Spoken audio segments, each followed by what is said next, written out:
रब्बा मेरे हाल दा महरम तू, अंदर तू बाहर तू, रोम रोम विच तू ही ताना तू ही बाणा, कहे हुसैन फकीर नमाना, मैं नाही सब तू। ਜਦੋਂ ਮੈਂ ਤੋਂ ਤੂੰ ਹੋਣ ਦੀ ਗੱਲ ਹੁੰਦੀ ਹੈ ਤਾਂ ਬਹੁਤ ਸਾਰੀਆਂ ਸਿਨਫਾਂ ਨੇ ਜਿਹੜੀਆਂ ਸਾਨੂੰ ਆਪਣੇ ਆਪ ਚੋਂ ਬਾਹਰ ਕੱਢ ਕੇ ਬਾਹਰਲੀ ਲੋਕਾਈ ਨਾਲ, ਪੂਰੀ ਕੁਦਰਤ ਨਾਲ, ਪੂਰੀ ਕਾਇਨਾਤ, ਪੂਰੀ ਕਲਾ ਸ਼ਿਲਪ ਜਗਤ ਨਾਲ ਜੋੜਦੀ।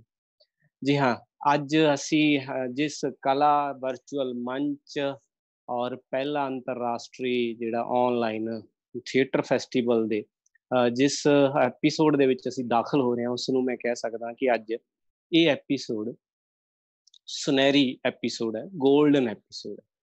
ਉਹ ਇਸ ਲਈ ਵੀ ਹੈ ਕਿ ਅਸੀਂ 6-7 ਦਿਨਾਂ ਦੀ ਜਿਹੜੀ ਘਾਲਣਾ ਲੈ ਕੇ ਤੁਰੇ ਸੀ ਕਿ 6-7 ਦਿਨ ਦਾ ਇਹ ਫੈਸਟੀਵਲ ਹੈ ਔਰ ਇਹਦੇ ਵਿੱਚ ਵੀ ਅਸੀਂ ਜਿੰਨਾ ਕੁਛ ਕਰ ਸਕਦੇ ਹਾਂ ਉਹ ਕਰਾਂਗੇ ਤੇ ਉਸ ਤੋਂ ਬਾਅਦ ਸਮਾਪਨ ਹੋ ਜਾਏਗਾ। ਪਰ ਸਾਰੇ ਦੋਸਤਾਂ ਦੀ ਔਰ ਰੰਗਕਰਮੀਆਂ ਦੀ ਔਰ ਕਲਾਕਾਰਾਂ ਦੀ ਹੱਲਾਸ਼ੇਰੀ ਦੇ ਨਾਲ ਅਸੀਂ ਅੱਜ 50ਵੇਂ ਦਿਨ ਦੇ ਵਿੱਚ ਦਾਖਲ ਹੋ ਗਏ ਹਾਂ ਔਰ ਇਹ ਇਸ ਲਈ ਵੀ ਗੋਲਡਨ ਐਪੀਸੋਡ ਹੋ ਗਿਆ।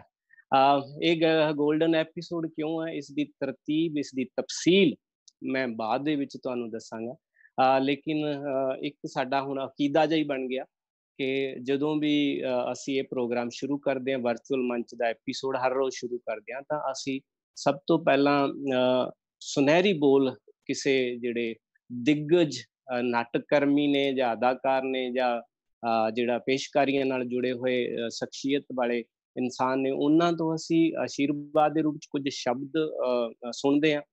ਅੱਜ ਸਾਡੇ ਨਾਲ ਜਿਹੜੇ ਸ਼ਖਸੀਅਤ ਸਾਡੇ ਨਾਲ ਜੁੜੀ ਹੈ, ਉਸ ਬਾਰੇ ਮੈਂ ਕਹਿ ਸਕਦਾ ਕਿ ਉਹ ਪੰਜਾਬੀ ਰੰਗਮੰਚ ਦੀ, ਪੰਜਾਬੀ ਨਾਟਕ ਸਾਹਿਤ ਦੀ, ਪੰਜਾਬੀ ਨਾਟਕ ਆਲੋਚਨਾ ਦੀ ਔਰ ਹੋਰ ਕਈ ਕਿਸਮ ਦੀਆਂ ਜਿਹੜੀਆਂ ਕਲਚਰਲ ਸਿਨਫਾਂ ਨੇ ਔਰ ਕਲਚਰਲ ਫਲਸਫੇ ਨੇ, ਉਹਨਾਂ ਦੇ ਉੱਤੇ ਬਹੁਤ ਉਹਨਾਂ ਦੀ ਮੁਹਾਰਤ ਹੈ। ਮੇਰੀ ਮੁਰਾਦ ਹੈ ਡਾਕਟਰ ਆਤਮਜੀਤ ਹੋਰਾਂ ਤੋਂ। ਅੱਜ ਉਹਨਾਂ ਦੇ ਸੁਨਹਿਰੀ ਬੋਲ ਸੁਣਦੇ ਹਾਂ।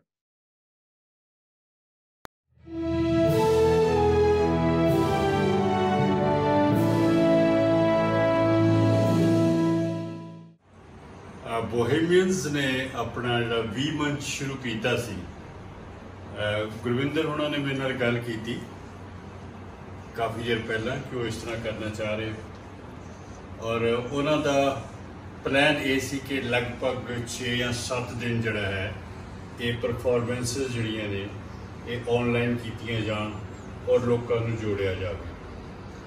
ਪਰ ਇਹ ਕਿੱਡੀ ਵੱਡੀ ਗੱਲ ਹੈ ਕਿ ਅੱਜ ਅਸੀਂ 50 ਦਿਨ ਪੂਰੇ ਕਰ ਚੁੱਕੇ ਹਾਂ, 50ਵੇਂ ਦਿਨ 'ਚ ਪਹੁੰਚ ਗਏ ਹਾਂ ਔਰ ਇਹ ਲਗਾਤਾਰ ਜਿਹੜਾ ਪੰਜਾਬੀ ਥੀਏਟਰ ਦਾ ਇੱਕ ਆਨਲਾਈਨ ਫੈਸਟੀਵਲ ਹੈ ਉਹ ਅਜੇ ਤੱਕ ਚੱਲ ਰਿਹਾ।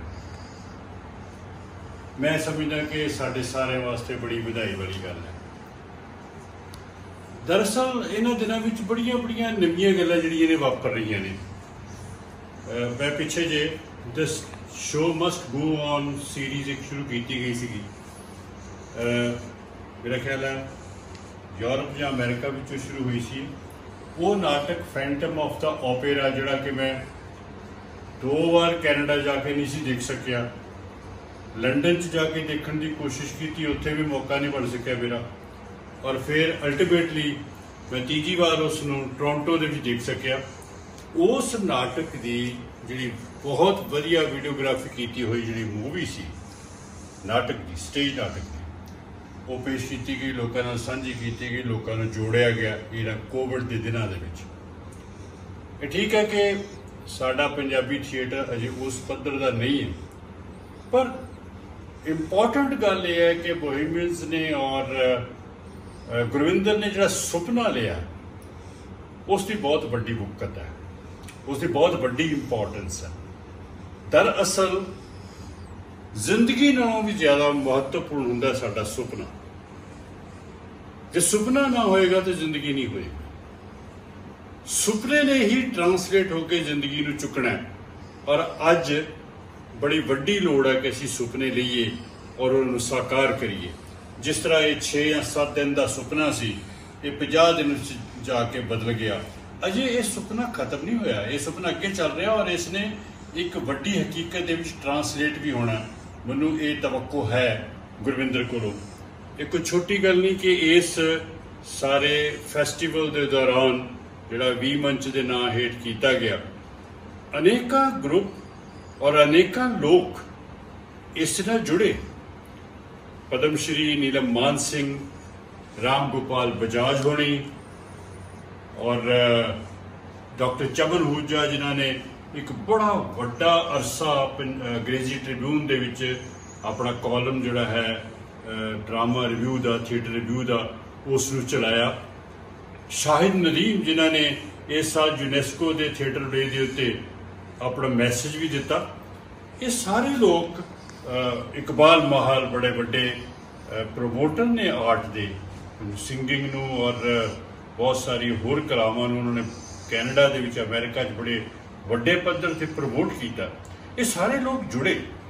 ਇਹਨਾਂ ਦੇ ਇਲਾਵਾ ਪੰਜਾਬ ਦੇ, ਦਿੱਲੀ ਦੇ, ਹਰਿਆਣੇ ਦੇ, ਰਾਜਸਥਾਨ ਦੇ, ਹਿਮਾਚਲ ਦੇ, JNK ਦੇ ਬਹੁਤ ਸਾਰੇ ਲੋਕ ਜਿਹੜੇ ਨੇ ਉਹ ਜੁੜੇ ਔਰ ਬਹੁਤ ਸਾਰੇ ਗਰੁੱਪਾਂ ਨੇ ਆਪਣੇ ਨਾਟਕ ਜਿਹੜੇ ਪੇਸ਼ ਕੀਤੇ। ਔਰ ਉਹ ਗਰੁੱਪ ਜਿਹੜੇ ਨੇ ਉਹ ਕੈਨੇਡਾ ਤੋਂ ਸੀ, ਉਹ ਅਮਰੀਕਾ ਤੋਂ ਸੀ, ਉਹ ਪਾਕਿਸਤਾਨ, ਆਸਟ੍ਰੇਲੀਆ ਤੋਂ ਸੀ, ਇੱਕ ਫਰਾਂਸ ਤੋਂ ਵੀ ਗਰੁੱਪ ਨੇ ਹੋਣਾ ਸੀ, ਲੇਕਿਨ ਕੁਝ ਕਾਰਨਾਂ ਕਰਕੇ ਸ਼ਾਮਲ ਨਹੀਂ ਹੋ ਸਕੇ। ਤਾਂ ਮੈਂ ਸੋਚਦਾ ਕਿ ਇਹ ਸੁਪਨੇ ਅੱਗੇ ਵੀ ਸਾਨੂੰ ਲੈਂਦੇ ਰਹਿਣਾ ਚਾਹੀਦਾ। ਅੱਜ ਹੀ ਗੁਰਵਿੰਦਰ ਹੋਣਾ ਨੇ, ਬੋਹੇਮੀਅਨਸ ਨੇ ਇੱਕ ਨਵੀਂ ਪਹਿਲ ਇਹ ਕੀਤੀ ਕਿ ਨਾਟਕਾਂ ਦੀ ਇੱਕ ਪੁਸਤਕ ਜੋ ਹੈ ਉਸ ਨੂੰ ਰਿਲੀਜ਼ ਕਰਨ ਦਾ ਪ੍ਰੋਗਰਾਮ ਬਣਾਇਆ ਔਰ ਉਹ ਪੁਸਤਕ ਹੈ ਸਾਂਦਲਬਾਰ। ਇਹ ਨਾਟਕ ਨੇ ਹਰਜੀਤ ਹੋਣਾ ਨੇ। ਹਰਜੀਤ ਸਿੰਘ ਅਸੀਂ ਜਾਣਦੇ ਹਾਂ ਕਿ ਜਲੰਧਰ ਦੂਰਦਰਸ਼ਨ ਦੇ ਨਾਲ ਬਹੁਤ ਲੰਬਾ ਅਰਸਾ ਜੁੜੇ ਰਹੇ ਨੇ ਔਰ ਬੜਾ ਸਾਰਥਕ ਉਹਨਾਂ ਨੇ ਕੰਮ ਕੀਤਾ ਸਾਡੇ ਸਾਰਿਆਂ ਵਾਸਤੇ। ਔਰ ਜਿਹੜੀ ਇੱਕ ਬਹੁਤ ਖੂਬਸੂਰਤ ਫਿਲਮ ਇਹ ਜਨਮ ਤੁਮਾਰੇ ਲੇਖੇ, ਉਹ ਵੀ ਹਰਜੀਤ ਹੋਣਾ ਨੇ ਭਗਤ ਪੂਰਨ ਸਿੰਘ ਦੀ ਜ਼ਿੰਦਗੀ ਉੱਤੇ ਬਣਾਈ ਸੀ। ਉਹਨਾਂ ਦੀ ਇਸ ਕਿਤਾਬ ਦੇ ਨਾਟਕਾਂ ਨੂੰ ਪੜ੍ਹ ਕੇ ਤੇ ਵਿਸ਼ੇਸ਼ ਕਰਕੇ ਸਾਂਦਲਬਾਰ ਨੂੰ ਪੜ੍ਹ ਕੇ ਮੈਨੂੰ ਪ੍ਰੋਫੈਸਰ ਪੂਰਨ ਸਿੰਘ ਦੀ ਕਵਿਤਾ ਯਾਦ ਆ ਰਹੀ ਹੈ, ਪੁਰਾਣੇ ਪੰਜਾਬ ਨੂੰ ਆਵਾਜ਼ਾਂ।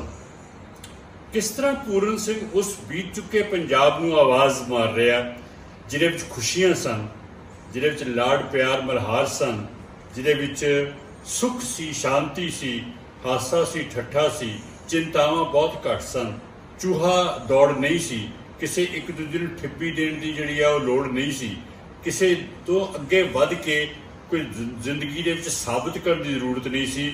ਜ਼ਿੰਦਗੀ ਨੂੰ ਉਹਦੀਆਂ ਸ਼ਰਤਾਂ ਤੇ, ਕੁਝ ਆਪਣੀਆਂ ਸ਼ਰਤਾਂ ਤੇ ਬੜੇ ਪਿਆਰ ਨਾਲ ਜੀਵਿਆ ਜਾਂਦਾ ਸੀ। ਇੱਕ ਇਤਫਾਕ ਸੀ, ਇੱਕ ਪਿਆਰ ਸੀ, ਇੱਕ ਮਾਹੌਲ ਸੀ। ਪਰ ਉਹ ਪੰਜਾਬ ਖਤਮ ਹੋ ਗਿਆ।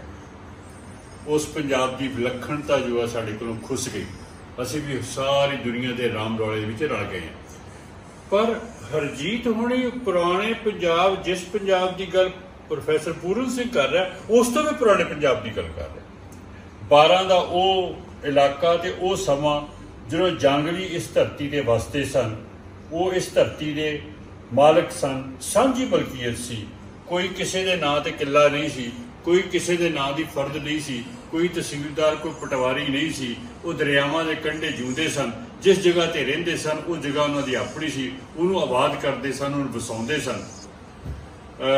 ਹਰਜੀਤ ਹੋਣਾ ਨੇ ਭਾਵੇਂ ਗੋਰਿਆਂ ਦਾ ਸਮਾਂ ਲਿੱਤਾ, ਫਰੰਗੀ ਦਾ ਸਮਾਂ ਲਿੱਤਾ, ਪਰ ਇਹ ਕਿਸੇ ਵੀ ਸਮੇਂ ਉੱਤੇ ਗੱਲ ਜਿਹੜੀ ਹੈ ਇਹ ਢੁਕਦੀ ਹੈ। ਔਰ ਕਮਾਲ ਦੀਆਂ ਗੱਲਾਂ ਕਹੀਆਂ ਨੇ ਉਹਦੇ ਵਿੱਚ। ਜਿਵੇਂ ਇੱਕ ਗੱਲ ਉਹ ਹਰਜੀਤ ਕਹਿ ਰਿਹਾ ਕਿ ਇਲਮ ਜਿਹੜੇ ਹੈ, ਸਿਰਫ ਇਲਮ ਦੀ ਮਹੱਤਤਾ ਹੈ, ਇਹ ਨਹੀਂ ਕਿ ਸਿੱਖਿਆ ਜਾਂ ਵਿਦਿਆ ਜਾਂ ਇਲਮ ਜਾਂ ਗਿਆਨ ਦੀ ਮਹੱਤਤਾ ਨਹੀਂ, ਪਰ ਗਿਆਨ ਸਿਰਫ ਕਿਤਾਬ 'ਚ ਨਹੀਂ ਹੁੰਦਾ। ਗਿਆਨ ਉਹ ਕਹਿੰਦਾ ਫੁੱਲ ਪੱਤੀਆਂ 'ਚ ਵੀ ਹੈਗਾ, ਗਿਆਨ ਪੱਥਰਾਂ 'ਚ ਵੀ ਹੈਗਾ, ਗਿਆਨ ਪਾਣੀ 'ਚ ਵੀ ਹੈਗਾ, ਗਿਆਨ ਜਾਨਵਰਾਂ 'ਚ ਵੀ ਹੈਗਾ, ਗਿਆਨ ਪੰਛੀਆਂ 'ਚ ਵੀ ਹੈਗਾ। ਉਸ ਗਿਆਨ ਦਾ ਸਾਨੂੰ ਕੁਝ ਪਤਾ ਨਹੀਂ। ਉਹ ਗਿਆਨ ਸਾਡੇ ਕੋਲ ਬਿਲਕੁਲ ਖਾਲੀ ਹੋ ਚੁੱਕਾ ਹੈ। ਔਰ ਫਰੰਗੀ ਨੇ, ਮਲਕਾ ਨੇ ਆ ਕੇ ਸਾਡੀ ਜ਼ਮੀਨ ਜਿਹੜੀ ਹੈ ਇਹਨਾਂ ਜੰਗਲੀਆਂ ਦੀ ਮੱਲ ਲਈ। ਹਾਂ, ਮੁਆਵਜ਼ੇ ਦੀ ਗੱਲ ਕੀਤੀ ਗਈ। ਬਹੁਤ ਸੋਹਣਾ ਸਵਾਲ ਉਠਾਉਂਦਾ ਹੈ ਹਰਜੀਤ ਸਾਂਦਲਬਾਰ ਦੇ ਲੋਕਾਂ ਵੱਲੋਂ ਕਿ ਤੁਸੀਂ ਜ਼ਮੀਨ ਦਾ ਮੁਆਵਜ਼ਾ ਤੇ ਸਾਨੂੰ ਦੇ ਦੋਗੇ, ਪਰ ਇਹ ਮਿੱਟੀ ਸਾਡੀ ਮਾਈ ਹੈ, ਅਸੀਂ ਆਪਣੀ ਮਾਂ ਨੂੰ ਵੇਚਾਂਗੇ। ਇਹ ਪਾਣੀ ਸਾਡਾ ਪੀਰ ਹੈ, ਇਸ ਪੀਰ ਦਾ ਕੀ ਮੁਆਵਜ਼ਾ ਦਿਓਗੇ ਸਾਨੂੰ? ਸਾਡਾ ਅਸਮਾਨ ਜਿਹੜਾ ਸਾਡੇ ਕੋਲ ਖੁੱਸ ਜਾਏਗਾ, ਉਹਦਾ ਮੁਆਵਜ਼ਾ ਕੌਣ ਦੇਵੇਗਾ? वो जानवर वो पंछी जिहड़े साडी जमीन ते उड़दे ने उन्हां नाल तुसीं गल भी नहीं कर सकते। उन्हां दा मुआवजा कौन देगा, किद्दां देगा, ये संभव ही नहीं मुआवजा देना। बड़े कमाल दे प्रश्न जिहड़े ने वो अज दी जिहड़ी साडी मैकेनाइज्ड इंडस्ट्रियलाइज्ड ग्लोबलाइज्ड जिंदगी है उहदे सामने बड़े महत्वपूर्ण सवाल ने। अज भी विकास के नाम के उत्ते साडे कोल जमीनां लित्तियां जा रही ने कि वो मुआवजे दे नाल ही सारी गल पूरी हो जाती है कि असीं बहुत कुछ अपना गुआ रहे हैं। ये सवाल जो है वो पैदा करता है। और नाल वो कहता है कि हुक्मरान कित्थों ये हक लैके आया कि वो कुदरत नूं वेचे। वो जो नेचर ने सानूं दिता है उस दी खरीदो फरोख्त साडा हुक्मरान करे, ये किस तरह पॉसीबल है। और एक जिहड़ा सब तो वड्डा प्रश्न जिहड़ा रेज किया गया इस नाटक दे विच, वो प्रश्न सिर्फ पंजाब का नहीं है, वो बाहर भी है। वो कहता भी इन्हां लोकां कोलों असीं इन्हां दा कित्ता खोलिया, जमीन खोली, इन्हां दा कित्ता भी खोया गया, इन्हां दा रोजगार भी खोया गया। ये जीण लई की करदे? फिर ये चोर बने, फिर ये जराइम पेशा होए, तो फिर पंजाबियों नूं जराइम पेशा कह दिता गया। और हीरा मंडी लाहौर जिहड़े कंजर बैठे हुए है, कंजर जाति, वो भी इस तरह के मजबूर लोग ने जड़े राजस्थान तो आए थे। वो जड़े बैठिया हुई बीबियां उत्थे बेदिया घराने दियां नौटंकी भी करदियां रही बाद दे विच यूपी दे विच, वो कित्थों आ? ये सारे क्यों बड़े लुटेरे? ये क्यों वेसवा वृत्ति विच गईयां? इन्हां कोल रोटी खाण लई नहीं सी, किसी ने इन्हां बारे सोचे ही। इस सवाल ने बड़े वड्डे जिहड़े सांदलबार नां दे नाटक राहीं हरजीत उन्होंने बड़ी ताकत नाल साडे सामने कीते है। और उहदे च मसला सिर्फ वड्डा यही है कि साडे कोलों साडी मासूमियत जिहड़ी है वो खोई जा रही है, और उस मासूमियत नूं खो के सानू जराइम पेशा बनाया जा रहा है।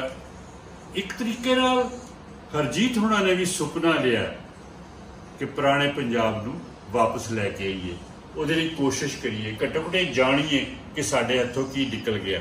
मैं वापस आना गुरविंदर और बोहेमियंस से, मैंने इस गल की बड़ी खुशी है कि कुछ लोगों ने इस सारे ई मंच जो है ऑनलाइन जो नाटक थिएटर किए गए वो महत्व को पछाणदियां सहायता भी की है।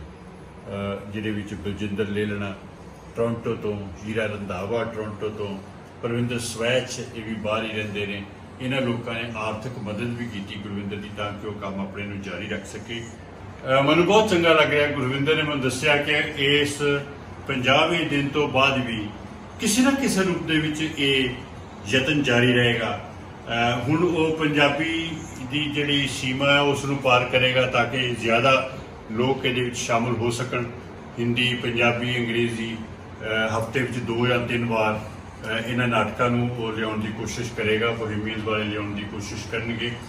और इहदे विच इस यतन नूं जारी रखदे होया मेरे मन च एक सवाल जरूर पैदा होंदा कि इस किस्म दियां प्रोडक्शन की क्वालिटी का किन्नी चिंता है। देखो सुपने की कोई क्वालिटी नहीं होंगी, सुपना आना चाहिए, क्वालिटी तो फिर यथार्थ में आएगी। हौली हौली इस सुपने को यथार्थ में भी बदलांगे। मैं सुझाव देंगा इत्थे अपने इस शागिर्द गुरविंदर कि कुछ ऐसा भी सोचे उस क्वालिटी को लियाने वास्ते कि साल दे विच एक हफ्ता किसी एक थिएटर में बुक करा के उत्थे बहुत प्रॉपर प्रोफैशनल लैवल के उत्ते 3 या 5 कैमरा सैटअप दे विच इसकी रिकॉर्डिंग की जाए और फिर उसनों ऑनलाइन लोगों तक पहुँचाया जाए वर्ल्ड ओवर, जिस तरह के हुण भी उसने कोशिश की है। और वो 7 परफॉर्मेंस जिहड़ियां टॉप दियां ने जिहड़ियां वो किसी भी सिस्टम के नाल पछाण कर सकता है, उन्होंने पेश किया जाए ताकि लोगों के कोल साडा एक इमेज आए तो असी भी अपने आप को तैयार करिए। जिस तरह साडियां फिल्मां अगे आ गई ने, जिस तरह साडा म्यूजिक बहुत अगे आ गया, वो खर्चे जरूर होणगे, वह भी कोई ना कोई प्रबंध गुरविंदर ते बोहेमियंस ते बाकी लोग रल के करनगे। मैनूं पूरी उम्मीद है कि यह सुपना उदों सच बनेगा और सुपने तो बगैर सच कभी भी हाथ च नहीं आता। बोहेमियंस ने एक बहुत प्यारा सुपना लिया और इस सुपने उत्ते मेरा रश्क करने जी करता है। मैं इस सुपने वास्ते ਤੁਹਾਨੂੰ ਸਾਰਿਆਂ ਨੂੰ, ਗੁਰਵਿੰਦਰ ਨੂੰ, ਬੋਹੀਮੀਅਨਸ ਨੂੰ, ਉਹਨਾਂ 50 ਟੀਮਾਂ ਨੂੰ ਜਿਨ੍ਹਾਂ ਨੇ ਹਿੱਸਾ ਲਿੱਤਾ, ਉਹਨਾਂ 50 ਸੱਜਣਾਂ ਨੂੰ ਜਿਨ੍ਹਾਂ ਨੇ ਸੁਨਹਿਰੀ ਬੋਲ ਬੋਲੇ ਨੇ, ਉਹਨਾਂ 50 ਇੰਟਰਵਿਊ ਕਰਤਾਵਾਂ ਨੂੰ, ਉਹਨਾਂ 50 ਡਾਇਰੈਕਟਰਾਂ ਨੂੰ ਜਿਹੜੇ ਇਨਵੋਲਵ ਨੇ, ਮੈਂ ਉਹਨਾਂ ਦਾ ਧੰਨਵਾਦ ਵੀ ਕਰਦਾ, ਉਹਨਾਂ ਨੂੰ ਵਧਾਈ ਵੀ ਦਿੰਦਾ ਔਰ ਉਮੀਦ ਕਰਦਾ ਕਿ ਸਾਡਾ ਆਉਣ ਵਾਲਾ ਕੱਲ੍ਹ ਥੀਏਟਰ ਦੇ ਵਿੱਚ ਇੱਕ ਨਵੀਂ ਪਹਿਲ ਜਿਹੜੀ ਸ਼ੁਰੂ ਹੋਈ ਹੈ ਇਹਨਾਂ ਦਿਨਾਂ ਦੇ ਵਿੱਚ, ਇਸ ਨੂੰ ਹੋਰ ਵੀ ਰੰਗ ਲਿਆਏਗਾ ਇਹਦਾ, ਔਰ ਇੱਕ ਨਵੀਂ ਜਿਹੜੀ ਹੈ ਸਾਡੇ ਸਾਹਮਣੇ ਜੌਨਰ, ਇੱਕ ਵਿਧਾ ਜਿਹੜੀ ਆਈ ਹੈ, ਅਸੀਂ ਇਸ ਨੂੰ ਵਧੇਰੇ ਐਕਸਪਲੋਇਟ ਕਰਕੇ ਇਹਦੇ 'ਚ ਕੁਝ ਸਿੱਖਾਂਗੇ ਅਤੇ ਬਹੁਤ ਸਾਰੇ ਲੋਕਾਂ ਤੱਕ ਸਾਰਥਕ ਤਰੀਕੇ ਨਾਲ ਪਹੁੰਚਾਂਗੇ। ਨਾਲ ਹੀ ਮੈਂ ਵਧਾਈ ਦਿੰਦਾ ਹਰਜੀਤ ਉਹਨਾਂ ਨੂੰ, ਜਿਨ੍ਹਾਂ ਨੇ ਬਹੁਤ ਸਾਰਥਕ ਤਰੀਕੇ ਦੇ ਨਾਲ ਇੱਕ ਨਵੀਂ ਪੁਸਤਕ ਸਾਡੇ ਸਾਹਮਣੇ ਲਿਆਂਦੀ ਹੈ। ਬਹੁਤ ਬਹੁਤ ਸ਼ੁਕਰੀਆ।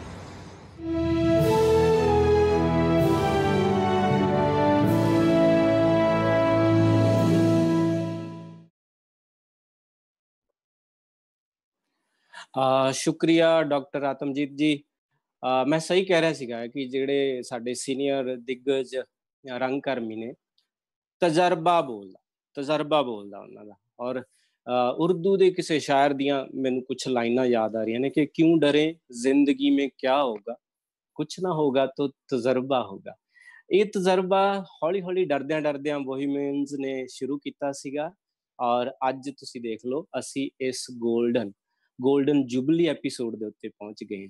ਔਰ ਗੋਲਡਨ ਜੁਬਲੀ ਐਪੀਸੋਡ ਦੇ ਵਿੱਚ ਜਿਹੜੀ ਮੈਂ ਤੁਹਾਡੇ ਨਾਲ ਸ਼ੁਰੂ 'ਚ ਗੱਲ ਕਰਨੀ ਸੀ, ਉਹ ਮੈਂ ਮਿਸ ਕਰ ਗਿਆ। ਉਹ ਇਹ ਸੀਗਾ ਕਿ ਇਸ ਲਈ ਵੀ ਇਹ ਅੱਜ ਦਾ ਐਪੀਸੋਡ ਖਾਸ ਹੋ ਗਿਆ ਸਾਡੇ ਲਈ ਕਿ ਇਹਦੇ ਵਿੱਚ ਅਸੀਂ ਪਹਿਲੀ ਵਾਰੀ ਇੱਕ ਮੰਚ ਤੋਂ ਨਹੀਂ, ਦੋ ਮੰਚ ਤੋਂ ਨਹੀਂ, ਅਸੀਂ ਕਰੀਬ 4 ਤੇ 5 ਮੰਚ ਤੋਂ ਇੰਟਰਨੈਸ਼ਨਲ ਲੈਵਲ ਤੇ ਬ੍ਰੌਡਕਾਸਟ ਹੋ ਰਹੇ ਹਾਂ, ਜਿਹਦੇ ਵਿੱਚ ਅਸੀਂ ਆਜ਼ਾਦ ਥੀਏਟਰ ਪਾਕਿਸਤਾਨ ਦੇ ਗਰੁੱਪ ਦੇ ਉੱਤੋਂ ਜਿਹੜਾ ਪੇਜ ਤੋਂ ਆਜ਼ਾਦ ਥੀਏਟਰ ਦੇ ਉੱਤੇ ਨੇ, ਉਹਨਾਂ ਤੋਂ ਅਸੀਂ ਲਾਈਵ ਜਾ ਰਹੇ ਹਾਂ। ਔਰ ਪੰਜਾਬ ਆਰਟਸ ਐਸੋਸੀਏਸ਼ਨ ਕੈਨੇਡਾ ਦੇ ਜਿਹੜੇ ਉਹਨਾਂ ਦਾ ਪੇਜ ਆ, ਉਹਦੇ ਤੋਂ ਲਾਈਵ ਜਾ ਰਹੇ ਹਾਂ। ਔਰ ਲਗਭਗ ਹਰ ਪੇਜ ਦੇ ਉੱਤੇ 50 ਤੋਂ ਵੱਧ ਲੋਕ ਲਾਈਵ ਸਾਨੂੰ ਵਾਚ ਕਰ ਰਹੇ ਨੇ। ਲਾਈਵ ਦਾ ਮਤਲਬ ਹੁੰਦਾ ਜਿਹੜੇ ਸਿਰਫ ਖੋਲ ਕੇ ਦੇਖ ਰਹੇ ਨੇ। ਔਰ ਜਿਹੜਾ ਸਾਡਾ ਚੌਥਾ ਮੰਚ ਹੈ ਉਹ ਹਾਊਸ ਆਫ ਥੈਸਪੀਅਨ, ਜਿਹੜਾ ਆਸਟ੍ਰੇਲੀਆ ਦੇ ਉੱਤੇ ਜਾ ਰਿਹਾ। ਕਰੀਬ ਉੱਥੇ ਅੱਧੀ ਰਾਤ ਦਾ ਵਕਤ ਹੈ ਔਰ ਮੇਰੇ ਖਿਆਲ 'ਚ 12 ਕੁ ਵਜੇ ਹੋਣਗੇ ਤੇ ਕਰੀਬ 50 ਤੋਂ ਉੱਤੇ ਲੋਕ ਸਾਨੂੰ ਵੇਖ ਰਹੇ ਆ, ਔਰ ਵਰਚੁਅਲ ਮੰਚ ਤੇ, ਔਰ ਬੋਹੀਮੀਅਨਸ ਮੰਚ ਤੇ, ਔਰ ਸਾਡੇ ਫੇਸਬੁੱਕ ਪੇਜ ਦੇ ਉੱਤੇ ਤਾਂ ਲਾਈਵ ਜਾ ਹੀ ਰਿਹਾ। ਔਰ ਦੂਸਰੀ ਜਿਹੜੀ ਇਸ ਸੁਨਹਿਰੀ ਐਪੀਸੋਡ ਦੀ ਜਿਹੜੀ ਸ਼ਖਸੀਅਤ ਆ, ਉਹਦੇ ਬਾਰੇ ਮੈਂ ਦੱਸਣਾ ਕਿ ਇਸ ਲਈ ਵੀ ਅੱਜ ਹੈ ਅਸੀਂ ਤੁਹਾਡੇ ਨਾਲ ਸੁਨਹਿਰੀ ਪਲਾਂ 'ਚ ਸ਼ਾਮਲ ਹੋ ਰਹੇ ਹਾਂ ਕਿ ਅੱਜ ਅਸੀਂ ਥੀਏਟਰ ਨੂੰ ਲੈ ਕੇ, ਨਾਟਕੀ ਸਾਹਿਤ ਨੂੰ ਲੈ ਕੇ ਇੱਕ ਐਸੀ ਅਸੀਂ ਐਕਟੀਵਿਟੀ ਕਰਨ ਜਾ ਰਹੇ ਹਾਂ ਕਿ ਪਹਿਲੀ ਵਾਰੀ ਇੱਕ ਸਿਰਜਣਾਤਮਕ ਸਾਹਿਤ ਦੀ ਇੱਕ ਕਿਤਾਬ, ਨਾਟਕੀ ਸਾਹਿਤ ਦੀ ਇੱਕ ਲੜੀ ਦੀ ਕਿਤਾਬ ਅੱਜ ਇਸ ਮੰਚ ਤੋਂ ਅਸੀਂ ਜਿਹੜੀ ਹੈਗਾ ਉਹਦਾ ਵਿਮੋਚਨ ਕਰਾਂਗੇ, ਉਹਨੂੰ ਜਿਹੜਾ ਹੈਗਾ ਉਹਦੀ ਘੁੰਡ ਚੁਕਾਈ ਕਰਾਂਗੇ। ਉਹ ਬਾਅਦ ਦੇ ਵਿੱਚ ਕਰਾਂਗੇ। ਮੈਂ ਥੋੜਾ ਜਿਹਾ ਸੀਕ੍ਰੇਟ ਰੱਖ ਲਵਾਂ ਕਿਉਂਕਿ ਜੇ ਅਸੀਂ ਸਾਰੇ ਹੀ ਪੱਤੇ ਹੁਣ ਖੋਲ ਦਿੱਤੇ ਤਾਂ ਮੈਂ ਫਿਰ ਬਾਅਦ ਦੇ ਵਿੱਚ ਤੁਸੀਂ ਸਮਝ ਗਏ ਹੋਵੋਗੇ। ਔਰ ਦੂਸਰੀ ਜਿਹੜੀ ਰੂਬਰੂ ਦੇ ਵਿੱਚ ਅੱਜ ਅਸੀਂ ਜਿਸ ਸ਼ਖਸੀਅਤ ਨਾਲ ਸ਼ਾਮਲ ਹੋਣ ਜਾ ਰਹੇ ਹਾਂ, ਉਹ ਟੈਲੀਵਿਜ਼ਨ ਦੀ ਬਹੁਤ ਵੱਡੀ ਪਰਸਨੈਲਿਟੀ ਨੇ। ਫਿਲਮਾਂ ਉਹਨਾਂ ਨੇ ਬਹੁਤ ਸੋਹਣੀਆਂ ਬਣਾਈਆਂ ਨੇ, ਡਾਕੂਮੈਂਟਰੀਜ਼ ਬਹੁਤ ਸੋਹਣੀਆਂ ਬਣਾਈਆਂ ਨੇ, ਸਾਹਿਤ ਨਾਲ ਜੁੜੇ ਹੋਏ ਨੇ, ਕਲਾ ਦੇ ਪਾਰਖੂ ਨੇ, ਔਰ ਵੀ ਬਹੁਤ ਕੁਛ। ਪਹਿਲਾਂ ਰੂਬਰੂ ਹੁੰਦੇ ਆ, ਮੈਂ ਨਾਮ ਉਹਨਾਂ ਦਾ ਬਾਅਦ 'ਚ ਦੱਸਦਾ।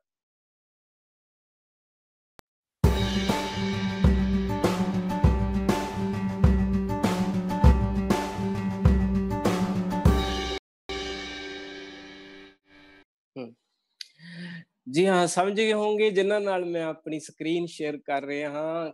ਕਲਾ ਦੇ ਪਾਰਖੂ, ਟੈਲੀਵਿਜ਼ਨ ਦੀ ਪਰਸਨੈਲਿਟੀ, ਫਿਲਮ ਮੇਕਰ, ਔਰ ਬਹੁਤ ਸੋਹਣੀਆਂ ਗੱਲਾਂ ਕਰਨ ਵਾਲੇ, ਬਹੁਤ ਸੋਹਣੇ ਆਲੋਚਕ, ਬਹੁਤ ਫਲਸਫਾ ਬਹੁਤ ਸੋਹਣਾ ਉਹਨਾਂ ਦਾ, ਜੀਵਨ ਦੀ ਸਾਦਗੀ ਬਹੁਤ ਵਧੀਆ। ਮੈਂ ਉਹਨਾਂ ਨੂੰ ਹਮੇਸ਼ਾ ਹੀ ਕਿਸੇ ਨਾ ਕਿਸੇ ਤਰ੍ਹਾਂ ਗੁਰੂਦੇਵ ਦੇ ਰੂਪ ਵਿੱਚ ਬਹੁਤ ਚਿਰ ਤੋਂ ਮੈਂ ਉਹਨਾਂ ਨੂੰ ਆਪਣੇ ਆਪ ਲਈ ਸਮਝਦਾ ਰਿਹਾ। ਜੀ ਹਾਂ, ਡਾਕਟਰ ਹਰਜੀਤ ਸਿੰਘ ਹੋਰੀ। ਸਰ ਸਤਿ ਸ੍ਰੀ ਅਕਾਲ ਜੀ।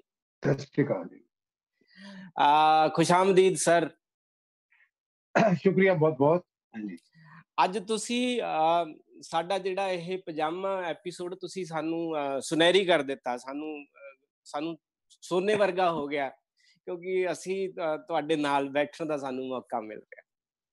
ਨਹੀਂ, ਮੇਰੀ ਖੁਸ਼ਕਿਸਮਤੀ ਕਿ ਮੈਨੂੰ ਇਸ ਤਰ੍ਹਾਂ ਦਾ ਮੰਚ ਜਿਹੜਾ ਉਹ ਤੁਸੀਂ ਦਿੱਤਾ, ਔਰ ਇਹ ਮੇਰੀ ਖੁਸ਼ਕਿਸਮਤੀ ਹੈ। ਸਰ ਮੈਂ ਜਿਹੜਾ ਦਰਸ਼ਕਾਂ ਲਈ ਇੱਕ ਸੀਕ੍ਰੇਟ ਰੱਖਿਆ ਸੀਗਾ, ਵੈਸੇ ਤਾਂ ਉਹ ਡਾਕਟਰ ਆਤਮਜੀਤ ਹੋਰਾਂ ਨੇ ਡਿਸਕਲੋਜ਼ ਕਰ ਹੀ ਦਿੱਤਾ ਸੀਗਾ ਕਿ ਅਸੀਂ ਅੱਜ ਤੁਹਾਡੀ ਜਿਹੜੀ ਪੁਸਤਕ ਹੈ ਪੰਜਾਬੀ ਨਾਟਕ ਦੀ, ਔਰ 3 ਨਾਟਕਾਂ ਦੀ ਲੜੀ ਦੀ ਇਹ ਪੁਸਤਕ ਹੈ ਸੰਦਲਬਾਰ, ਉਹ ਅਸੀਂ ਅੱਜ ਰਿਲੀਜ਼ ਕਰਾਂਗੇ ਥੋੜੀ ਦੇਰ ਬਾਅਦ। ਔਰ ਉਸਦੇ ਬਾਬਤ ਮੈਨੂੰ ਮੇਰਾ ਇੱਕ ਲਾਲਚ ਹੁੰਦਾ, ਜਾਂ ਸਾਡੇ ਮੰਚ ਦਾ ਵੀ ਲਾਲਚ ਹੈ, ਕਿ ਅਸੀਂ ਤੁਹਾਡੇ ਨਾਲ ਪਹਿਲਾਂ ਇਸ ਬਾਰੇ ਇੱਕ ਗੱਲਾਂ ਜ਼ਰੂਰ ਕਰ ਲਈਏ, ਇਸ ਪੂਰੇ ਫਲਸਫੇ ਬਾਰੇ, ਫਿਲਮ ਬਾਰੇ, ਟੈਲੀਵਿਜ਼ਨ ਬਾਰੇ, ਨਾਟਕਾਂ ਬਾਰੇ ਔਰ ਸਾਹਿਤ ਬਾਰੇ। ਜੇ ਤੁਸੀਂ ਇਜਾਜ਼ਤ ਦਿਓ ਤਾਂ ਮੈਂ ਸ਼ੁਰੂ ਕਰਨਾ ਚਾਹੁੰਦਾ ਤੁਹਾਡੇ ਨਾਲ ਪ੍ਰਸ਼ਨ ਦੀ ਲੜੀ। ਮੇਰੀ ਖੁਸ਼ਕਿਸਮਤੀ ਸਰ। ਸਰ ਪਹਿਲਾਂ ਤਾਂ ਕਿਉਂਕਿ ਗੁਰਵਿੰਦਰ ਹੋਰਾਂ ਨੇ ਇਹ ਜਿਹੜਾ ਵਰਚੁਅਲ ਮੰਚ ਸ਼ੁਰੂ ਕੀਤਾ ਸੀ, ਉਹ ਲਾਕਡਾਊਨ ਦੇ ਦਿਨਾਂ 'ਚ ਇੱਕ ਤਰ੍ਹਾਂ ਨਾਲ ਕੁਝ ਰਸਤੇ ਬੰਦ ਹੋ ਗਏ ਸੀ ਤਾਂ ਇੱਕ ਰਸਤਾ ਖੁੱਲ੍ਹਾ ਸੀਗਾ। ਪਹਿਲਾਂ ਤਾਂ ਮੈਂ ਅਕਸਰ ਲੋਕ ਹਮੇਸ਼ਾ ਕਹਿੰਦੇ ਨਹੀਂ ਜੀ, ਜਿਹੜੀ ਨਵੀਂ ਚੀਜ਼ ਹੁੰਦੀ ਆ ਉਹ ਪਤਾ ਨਹੀਂ ਕੀ ਕੁਛ ਲੈ ਕੇ ਆਵੇ, ਕਿੱਦਾਂ ਦਾ ਲੈ ਕੇ ਆਵੇ। ਮੈਂ ਤੁਹਾਡੇ ਕੋਲੋਂ ਇਹ ਵਿਚਾਰ ਜਾਣਨਾ ਚਾਹੁੰਦਾ ਕਿ ਜਦੋਂ ਵੀ ਇੱਕ ਟੈਕਨੀਕ ਦੀ ਏਦਾਂ ਦੀ ਕੋਈ ਖੂਬਸੂਰਤ ਇੱਕ ਨਵਾਂ ਜਿਹਾ ਤਜਰਬਾ ਹੁੰਦਾ, ਤੇ ਤੁਸੀਂ ਇਹਦੇ ਬਾਰੇ ਮਤਲਬ ਕਿੱਦਾਂ ਦਾ ਉਹ ਰੱਖਦੇ ਹੋ, ਅਪਰੋਚ ਰੱਖਦੇ ਹੋ, ਖੁੱਲੇ ਦਿਲ ਨਾਲ, ਜਾਂ ਕਿਤੇ ਲੱਗਦਾ ਹੁੰਦਾ ਕਿ ਨਹੀਂ ਇਹ ਪੁਰਾਣੀਆਂ ਚੀਜ਼ਾਂ ਲਈ ਇਹ ਕਿਤੇ ਖਤਰਾ ਵੀ ਬਣ ਜਾਂਦੀ ਹੈ? ਦੇਖੋ, ਕੁਝ ਵੀ ਜੇ ਆਪਾਂ ਕਹੀਏ, ਜਿਸ ਤਰ੍ਹਾਂ ਲੋਕ ਦੀ ਗੱਲ ਕਰਦੇ ਹਾਂ, ਆਪਾਂ ਫੋਕ ਦੀ ਗੱਲ ਕਰਦੇ ਹਾਂ, ਤਾਂ ਇੱਕ ਇਹ ਕਲਪਨਾ ਜੀ ਬਣੀ ਵੀ ਆ ਆਮ ਲੋਕਾਂ ਦੀ ਕਿ ਇਹ ਇੱਕ ਖੜੋਤ ਦੀ ਨਿਸ਼ਾਨੀ ਹੈ। ਮਤਲਬ ਫੋਕ ਤੋਂ ਉਹ ਮਤਲਬ ਲੈਂਦੇ ਨੇ ਕਿ ਜਿਹੜੀ ਚੀਜ਼ ਬੀਤ ਚੁੱਕੀ ਹੈ ਉਹ ਇੱਕ ਪੁਰਾਣੇ ਦਾ ਹੇਰਵਾ ਹੈ। ਪਰ ਜਿਹੜਾ ਫੋਕ ਹੈ ਜਾਂ ਫੋਕ ਹੈਰੀਟੇਜ ਜਿਹੜਾ ਜਾਂ ਸਾਡੀ ਜਿਹੜੀ ਲੋਕਾਂ ਦਾ ਜਿਹੜਾ ਇਹ ਜਿਹੜੀ ਵਿਰਾਸਤ ਜਿਹੜੀ ਹੈ, ਇਹ ਖੜੋਤ ਦੀ ਨਿਸ਼ਾਨੀ ਨਹੀਂ ਹੈ। ਇਹ ਇੱਕ ਬਹੁਤ ਚੱਲਦਾ ਹੋਇਆ ਦਰਿਆਵ ਹੈ।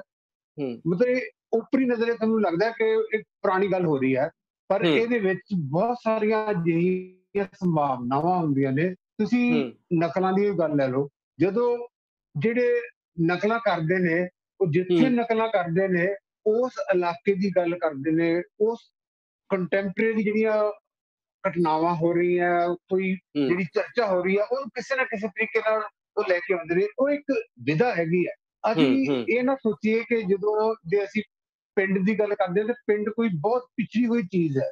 ਪਿੰਡ ਦੇ ਵਿੱਚ ਕੁਝ ਹੋ ਸਕਦਾ ਉਹ ਕੁਝ ਸਹੂਲਤਾਂ ਨਾ ਹੋਣ ਜਿਹੜੀਆਂ ਸ਼ਹਿਰਾਂ 'ਚ ਹੁੰਦੀਆਂ, ਪਰ ਪਿੰਡ ਦੀ ਜਿਹੜੀ ਸਪਿਰਿਟ ਹੈ ਉਹ ਆਪਣੇ ਆਪ ਦੇ ਵਿੱਚ ਇੱਕ ਸੰਪੂਰਨ ਇਕਾਈ ਹੈ।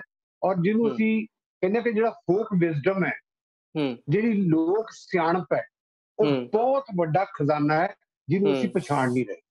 ਇਸ ਕਰਕੇ ਜਦੋਂ ਤੁਸੀਂ ਗੱਲ ਕੀਤੀ ਹੈ ਕਿ ਜਦੋਂ ਕੋਈ ਤਬਦੀਲੀ, ਟੈਕਨੀਕਲ ਚੇਂਜ ਆਉਂਦੀ ਹੈ, ਤੇ ਇਹ ਸੰਕਟ ਤਾਂ ਸਾਹਮਣੇ ਆਉਂਦਾ ਹੈ ਕਿ ਹੁਣ ਕੀ ਹੋਏਗਾ। ਪਰ ਇਹ ਜਿਹੜਾ ਨਵੀਂ ਪਰਿਸਥਿਤੀ ਹੁੰਦੀ ਹੈ, ਇਹ ਬਹੁਤ ਕੁਝ ਨਵਾਂ ਸਿਰਜਦੀ ਹੈ। ਜਿਸ ਤਰ੍ਹਾਂ ਮੈਂ ਇੱਕ ਤੁਹਾਨੂੰ ਐਗਜ਼ਾਮਪਲ ਦੇਣੀ ਚਾਹੂੰਗਾ ਕਿ 1982 ਦੇ ਵਿੱਚ ਇੱਕ ਨਾਵਲ ਲਿਖਿਆ ਗਿਆ, ਜਿਹੜਾ ਅੰਗਰੇਜ਼ੀ ਦੇ ਵਿੱਚ ਸੀ, ਉਹਦਾ ਨਾਮ ਸੀਗਾ ਵਾਰ ਹਾਰਸ। ਔਰ ਇਹ ਵਿਸ਼ਵ ਯੁੱਧ ਦੇ ਘੋੜਿਆਂ ਦੀ ਜਿਹੜੀ ਹੈ ਉਹਦੇ ਚ ਕਹਾਣੀ ਹੈ। ਤੇ ਇੱਕ ਰੰਗਕਰਮੀ ਨੇ ਕਿਹਾ ਕਿ ਮੈਂ ਇਹਨੂੰ ਸਟੇਜ ਤੇ ਕਰਨਾ, ਤੇ ਉਸ ਨਾਵਲਕਾਰ ਨੇ ਇਸ ਨੂੰ ਮਜ਼ਾਕ ਸਮਝਿਆ ਕਿ ਘੋੜੇ ਜਿਹੜੇ ਆ ਉਹ ਸਟੇਜ ਤੇ ਕਿਸ ਤਰ੍ਹਾਂ ਆਉਣਗੇ, ਇਹਦਾ ਨਾਟਕ ਕਿਸ ਤਰ੍ਹਾਂ ਬਣੇਗਾ। ਔਰ ਉਹਨੇ ਪਰ ਫਿਰ ਵੀ ਉਹਨੇ ਇਜਾਜ਼ਤ ਦੇ ਦਿੱਤੀ ਕਿ ਉਸ ਵਾਰ ਹਾਰਸ ਨੂੰ ਪਹਿਲੀ ਵਾਰੀ ਕੁਝ ਸਾਲਾਂ ਬਾਅਦ ਉਹਦੇ ਨਾਵਲ ਦੇ ਛਪਣ ਤੋਂ ਬਾਅਦ ਸਟੇਜ ਦੇ ਉੱਤੇ ਪੇਸ਼ ਕੀਤਾ ਗਿਆ। ਤੇ ਸਟੇਜ ਦੇ ਉੱਤੇ ਜਿਹੜਾ ਇੱਕ ਸਾਊਥ ਅਫਰੀਕਾ ਦੀ ਪਪਟ ਕੰਪਨੀ ਜਿਹੜੀ ਸੀਗੀ, ਉਹਨੇ ਐਸੇ ਘੋੜੇ ਬਣਾਏ ਜਿਨ੍ਹਾਂ ਨੂੰ 4 ਜਿਹੜੇ ਰੰਗਕਰਮੀ ਜਿਹੜੇ ਸੀਗੇ ਉਹ ਆਪਰੇਟ ਕਰਦੇ ਸੀ। ਔਰ ਮੰਚ ਦੇ ਉੱਤੇ ਯੁੱਧ, ਮੰਚ ਦੇ ਉੱਤੇ ਘੋੜਿਆਂ ਦੀ ਦੌੜ, ਔਰ ਇਸ ਤਰ੍ਹਾਂ ਦੇ ਜਿਹੜੇ ਆ ਉਹ ਕੀਤੇ ਗਏ ਕਿ ਉਹ ਨਾਟਕ ਜਿਹੜਾ ਅੱਜ ਵੀ 2020 ਵਿੱਚ ਵੀ ਸਿੰਗਾਪੁਰ ਵਿੱਚ ਖੇਡਿਆ ਗਿਆ। ਔਰ ਹਿੰਦੁਸਤਾਨ ਨੂੰ ਛੱਡ ਕੇ ਦੁਨੀਆ ਦੇ ਹਰ ਮੁਲਕ ਦੇ ਵਿੱਚ ਉਸ ਨਾਟਕ ਨੂੰ ਖੇਡਿਆ ਗਿਆ। ਸਟੀਵਨ ਸਪੀਲਬਰਗ ਨੇ ਉਸ ਨਾਟਕ ਦੇ ਤੋਂ ਪ੍ਰਭਾਵਿਤ ਹੋ ਕੇ ਉਹਦੀ ਵਾਰ ਹਾਰਸ ਫਿਲਮ ਬਣਾਈ। ਔਰ ਇਸੇ ਤਰ੍ਹਾਂ ਜਿੱਦਾਂ ਹੁਣ ਵਾਲਟ ਡਿਜ਼ਨੀ ਦੀਆਂ ਐਨੀਮੇਸ਼ਨ ਫਿਲਮ ਜਿਹੜੀਆਂ ਉਹਨਾਂ ਨੂੰ ਮੰਚ ਉੱਤੇ ਪੇਸ਼ ਕਰਕੇ ਇੱਕ ਨਵੀਂ ਵਿਧਾ ਜਿਹੜੀ ਆ ਉਹ ਪੇਸ਼ ਆਜ਼ਾਦ ਕੀਤੀ ਹੋ ਜਾ ਗਈ। ਰਹੀ ਹੈ। ਔਰ ਜੰਗਲ ਬੁੱਕ ਤੇ ਬਿਊਟੀ ਐਂਡ ਦ ਬੀਸਟ ਔਰ ਹੋਰ ਵੀ ਬਹੁਤ ਸਾਰੇ ਜਿਹੜੇ ਇਸ ਤਰ੍ਹਾਂ ਦੇ ਐਨੀਮੇਸ਼ਨ ਫਿਲਮ ਜਿਹੜੀਆਂ ਨੇ ਉਹਨਾਂ ਨੂੰ ਨਾਟਕੀ ਰੂਪ ਦੇ ਕੇ ਪੇਸ਼ ਕੀਤਾ ਜਾ ਰਿਹਾ, ਔਰ ਉਹ ਇੰਨੀਆਂ ਜ਼ਿਆਦਾ ਸਕਸੈਸਫੁਲ ਨੇ। ਮਤਲਬ ਇਹ ਨਹੀਂ ਕਿ ਉਹ ਐਨੀਮੇਸ਼ਨ ਫਿਲਮ ਨੂੰ ਦੁਹਰਾ ਰਹੀਆਂ ਨੇ, ਸਗੋਂ ਉਹ ਇੱਕ ਐਸਾ ਨਾਟਕੀ ਅੰਗ ਪੇਸ਼ ਕਰ ਰਹੀਆਂ ਨੇ ਜਿਨ੍ਹਾਂ ਨੂੰ ਦਰਸ਼ਕ ਬਹੁਤ ਜ਼ਿਆਦਾ ਆਨੰਦ ਨਾਲ ਦੇਖ ਰਹੇ ਨੇ। ਅੱਛਾ, ਜਦੋਂ ਪੰਜਾਬੀ ਦੇ ਵਿੱਚ ਜਦੋਂ ਸਰ ਤੁਹਾਡੀ ਗੱਲ ਕੰਟੀਨਿਊ ਰਹੇਗੀ, ਜਦੋਂ ਇਦਾਂ ਦਾ ਕੋਈ ਐਕਸਪੈਰੀਮੈਂਟ ਹੁੰਦਾ, ਜਦੋਂ ਅਸੀਂ ਰਿੜਕਦੇ ਹਾਂ, ਨੋ ਡਾਊਟ ਉਹਦੇ ਚ ਕੋਈ ਨਵੀਂ ਚੀਜ਼ ਨਿਕਲਦੀ ਹੈ। ਮੈਂ ਇਸੇ ਨੂੰ ਤੁਹਾਡੀ ਗੱਲ ਨੂੰ ਪੁੱਛ ਰਿਹਾ ਵੀ ਕਰੋਨਾ ਕਾਲ ਦੇ ਵਿੱਚ ਪਿਛਲੇ ਦਿਨੀ ਬਹੁਤ ਸਾਰੀਆਂ ਲਾਜ਼ਮੀ ਤੌਰ ਤੇ ਮੰਦਭਾਗੀਆਂ ਘਟਨਾਵਾਂ ਹੋਈਆਂ, ਪਰ ਇਹਦੇ ਵਿੱਚ ਜਿਵੇਂ ਹੁਣ ਵਰਚੁਅਲ ਮੰਚ ਇੱਕ ਨਵਾਂ ਪਲੇਟਫਾਰਮ ਨਿਕਲ ਕੇ ਆ, ਤੁਹਾਨੂੰ ਲੱਗਦਾ ਵੀ ਇਹ ਕਰੋਨਾ ਕਾਲ ਵੀ ਸਾਨੂੰ ਬਹੁਤ ਸਾਰੀ ਪ੍ਰੋਡਕਟਿਵ ਔਰ ਬਹੁਤ ਸਾਰੀ ਪੋਜ਼ਿਟਿਵ ਕੋਈ ਚੀਜ਼ਾਂ ਦੇਗਾ, ਔਰ ਅਸੀਂ ਇੱਕ ਟਾਈਮ ਤੋਂ ਬਾਅਦ ਇਹਨੂੰ ਰਿਕਗਨਾਈਜ਼ ਕਰਾਂਗੇ ਕਿ ਕਰੋਨਾ ਕਾਲ ਨੇ ਸਾਨੂੰ ਕੁਝ ਵਧੀਆ ਵੀ ਦਿੱਤਾ ਔਰ ਸਿਰਜਣਾਤਮਕ ਵੀ ਦਿੱਤਾ? ਬਿਲਕੁਲ ਸਿਰਜਣਾਤਮਕ ਦਿੱਤਾ। ਜਿਸ ਤਰ੍ਹਾਂ ਜੋ ਅਸੀਂ ਨਾਟਕ ਦੇਖਦੇ ਹਾਂ ਤਾਂ ਅਸੀਂ ਆਪਣੇ ਮੋਬਾਈਲ ਫੋਨ ਸਾਇਲੈਂਟ ਮੋਡ ਤੇ ਜਾਂ ਬੰਦ ਕਰਕੇ ਦੇਖਦੇ ਹਾਂ, ਇੱਕ ਦੂਸਰੇ ਨਾਲ ਗੱਲਬਾਤ ਨਹੀਂ ਕਰਦੇ, ਕੋਈ ਚਾਹ ਦਾ ਕੱਪ ਲੈ ਕੇ ਨਹੀਂ ਬੈਠਦੇ, ਕੋਈ ਮੂੰਗਫਲੀ ਨਹੀਂ ਅਸੀਂ ਛਿੱਲਦੇ। ਉਸ ਵੇਲੇ ਅਸੀਂ ਇਕਾਗਰ ਹੋ ਕੇ ਨਾਟਕ ਨਾਲ ਜੁੜਦੇ ਹਾਂ। ਤੇ ਇਹੀ ਜਿਹੜਾ ਅਹਿਸਾਸ ਹੈ, ਜੇ ਡਿਜੀਟਲੀ ਕੋਈ ਨਾਟਕ ਤੁਹਾਡੇ ਤੱਕ ਪਹੁੰਚ ਰਿਹਾ ਤਾਂ ਤੁਸੀਂ ਉਸੇ ਤਰ੍ਹਾਂ ਉਸ ਨਾਟਕ ਨੂੰ ਮੇਰਾ ਖਿਆਲ ਹੈ ਇੱਕ ਹੋਰ ਵੱਖਰੇ ਐਂਗਲ ਤੋਂ ਵੀ ਦੇਖ ਰਹੇ ਹੋਗੇ, ਕਿਉਂਕਿ ਜਦੋਂ ਤੁਸੀਂ ਮੰਚ ਤੋਂ ਨਾਟਕ ਦੇਖਦੇ ਹੋ ਤਾਂ ਬਹੁਤ ਜਿਹੜੇ ਪਿੱਛੇ ਬੈਠੇ ਨੇ ਜਾਂ ਜੋ ਬਹੁਤ ਵੱਖਰੇ ਐਂਗਲ ਤੇ ਬੈਠੇ ਨੇ, ਉਹਨਾਂ ਨੂੰ ਕਈ ਵਾਰੀ ਉਹਨਾਂ ਪ੍ਰਭਾਵਿਤ ਪੂਰਨ ਜਿਹੜਾ ਉਹ ਨਜ਼ਰ ਨਹੀਂ ਆਉਂਦਾ। ਤੇ ਜੇ ਮਲਟੀ ਕੈਮਰਾਸ ਦੇ ਨਾਲ ਉਹ ਤੁਹਾਨੂੰ, ਪਰ ਉਹਦੇ ਵਿੱਚ ਉਹ ਫਿਲਮੀਕਰਨ ਨਾ ਹੋਵੇ, ਉਹ ਫਾਰਮੂਲਾ ਨਾ ਹੋਏ, ਉਹ ਗਿਮਿਕਸ ਨਾ ਹੋ, ਉਹ ਤੁਸੀਂ ਆਪਣੀ ਜਿਹੜੀ ਹੈ ਨਾ ਉਹ ਕਰਤੱਵ ਜਿਹੜੇ ਆ ਉਹਦੇ ਚ ਨਾ ਹੋਏ, ਇੱਕ ਸਾਦਗੀ ਦੇ ਨਾਲ, ਸੁਹਿਰਦਤਾ ਦੇ ਨਾਲ ਜੇ ਤੁਸੀਂ ਸਟੇਜ ਨੂੰ ਇੱਕ ਡਿਜੀਟਲ ਮਾਧਿਅਮ ਨਾਲ ਪੇਸ਼ ਕਰੋਗੇ ਤਾਂ ਉਹ ਵੀ ਦਰਸ਼ਕਾਂ ਨੂੰ ਉਨਾ ਹੀ ਪ੍ਰਭਾਵਿਤ ਕਰੇਗਾ। ਔਰ ਮੇਰਾ ਖਿਆਲ ਬਹੁਤ ਸਾਰੇ ਨਾਟਕ ਇਸ ਤਰ੍ਹਾਂ ਦੇ ਨੇ ਜਿਹੜੇ ਅਸੀਂ ਫਿਲਹਾਲ ਸਿਰਫ ਟੀਵੀ ਦੇ ਥਰੂ ਹੀ ਜਿਹੜੇ ਆ ਉਹ ਦੇਖ ਸਕੇ। ਤੇ ਜੇ ਟੀਵੀ ਮਾਧਿਅਮ ਨਾ ਹੁੰਦਾ ਤੇ ਉਹ ਨਾਟਕਾਂ ਨੂੰ ਅਸੀਂ ਦੇਖ ਹੀ ਨਹੀਂ ਸਕਦੇ। ਜਿਸ ਤਰ੍ਹਾਂ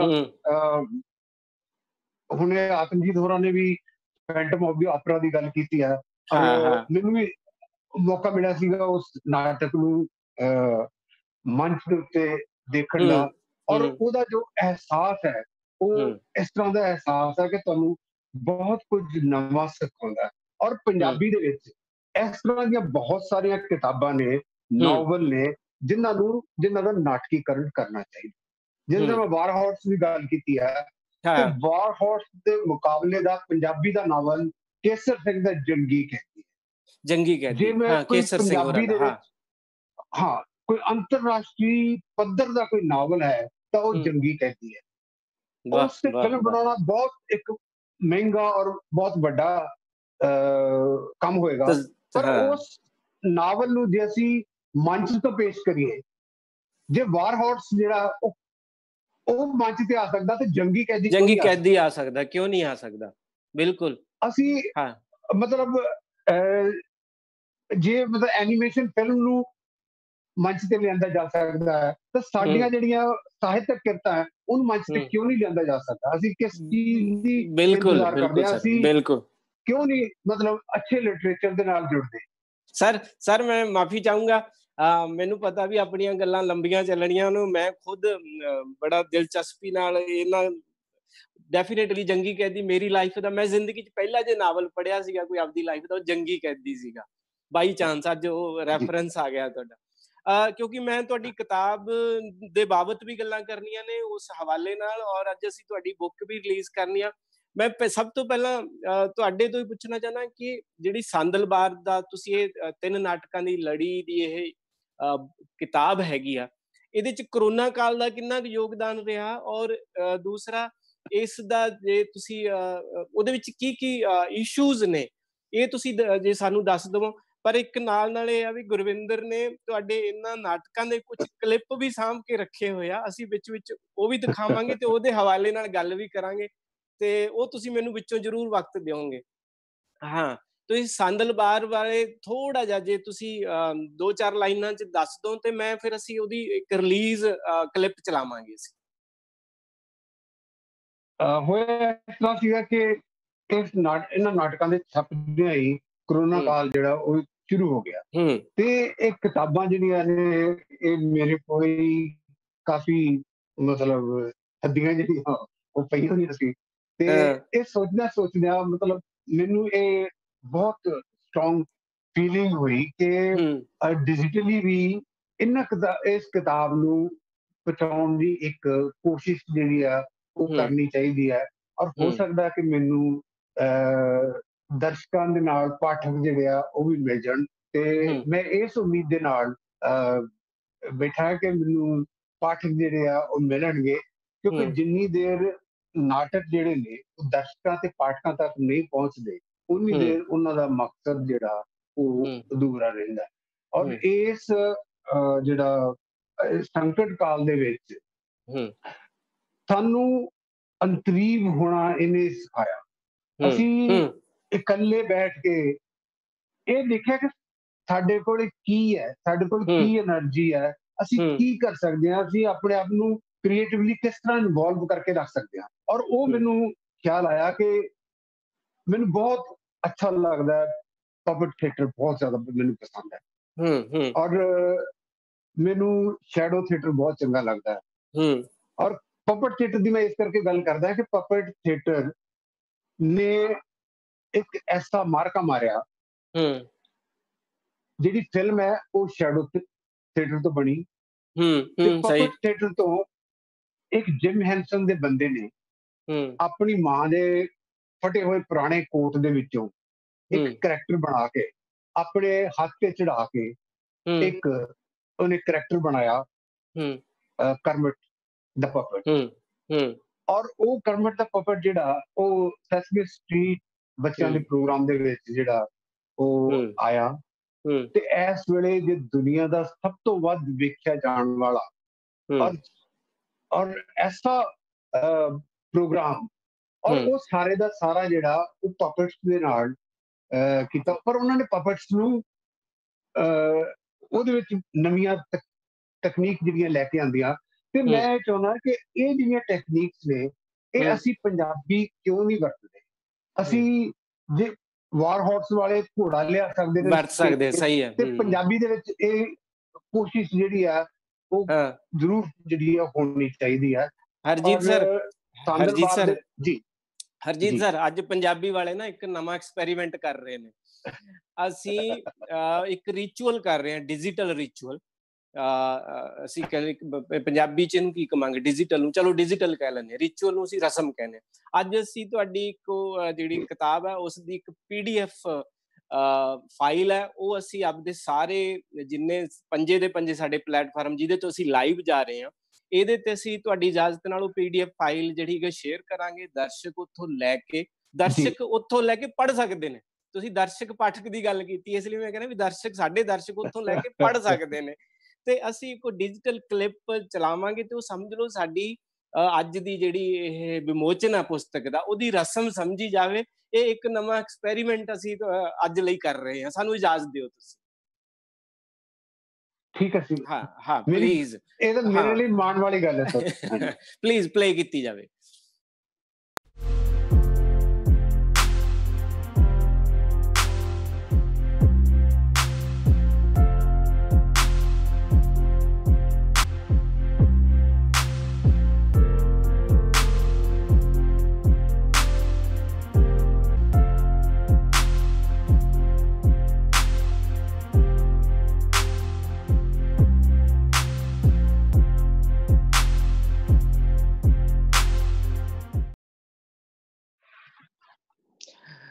ਸਰ ਬਿਲਕੁਲ, ਔਰ ਮੈਂ ਦਰਸ਼ਕਾਂ ਤੋਂ ਉਮੀਦ ਰੱਖਦਾ ਕਿ ਜਿਹੜੀ ਇੱਕ ਸਾਡੇ ਨਾ ਸਮਾਈਲੀਜ਼ ਹੁੰਦੀਆਂ ਨੇ ਤਾੜੀਆਂ ਵਾਲੀਆਂ, ਔਰ ਉਹ ਤਾੜੀਆਂ ਵਾਲੀਆਂ ਸਮਾਈਲੀਜ਼ ਸਾਡੇ ਆ ਰਹੀਆਂ ਨੇ ਬਾਕੀ ਆਸਟ੍ਰੇਲੀਆ ਵਾਲੇ ਪੇਜ ਤੇ ਔਰ ਪਾਕਿਸਤਾਨ ਵਾਲੇ ਪੇਜ ਤੇ ਔਰ ਕੈਨੇਡਾ ਵਾਲੇ ਪੇਜ ਤੇ ਔਰ ਇੱਧਰੋਂ ਵੀ, ਔਰ ਤੁਹਾਨੂੰ ਸਾਰੇ ਦੋਸਤ ਖੁਸ਼ਾਮਦੀਦ ਕਹਿ ਰਹੇ ਨੇ ਹਰਜੀਤ ਸਰ ਤੁਹਾਡੀ ਪੁਸਤਕ ਨੂੰ।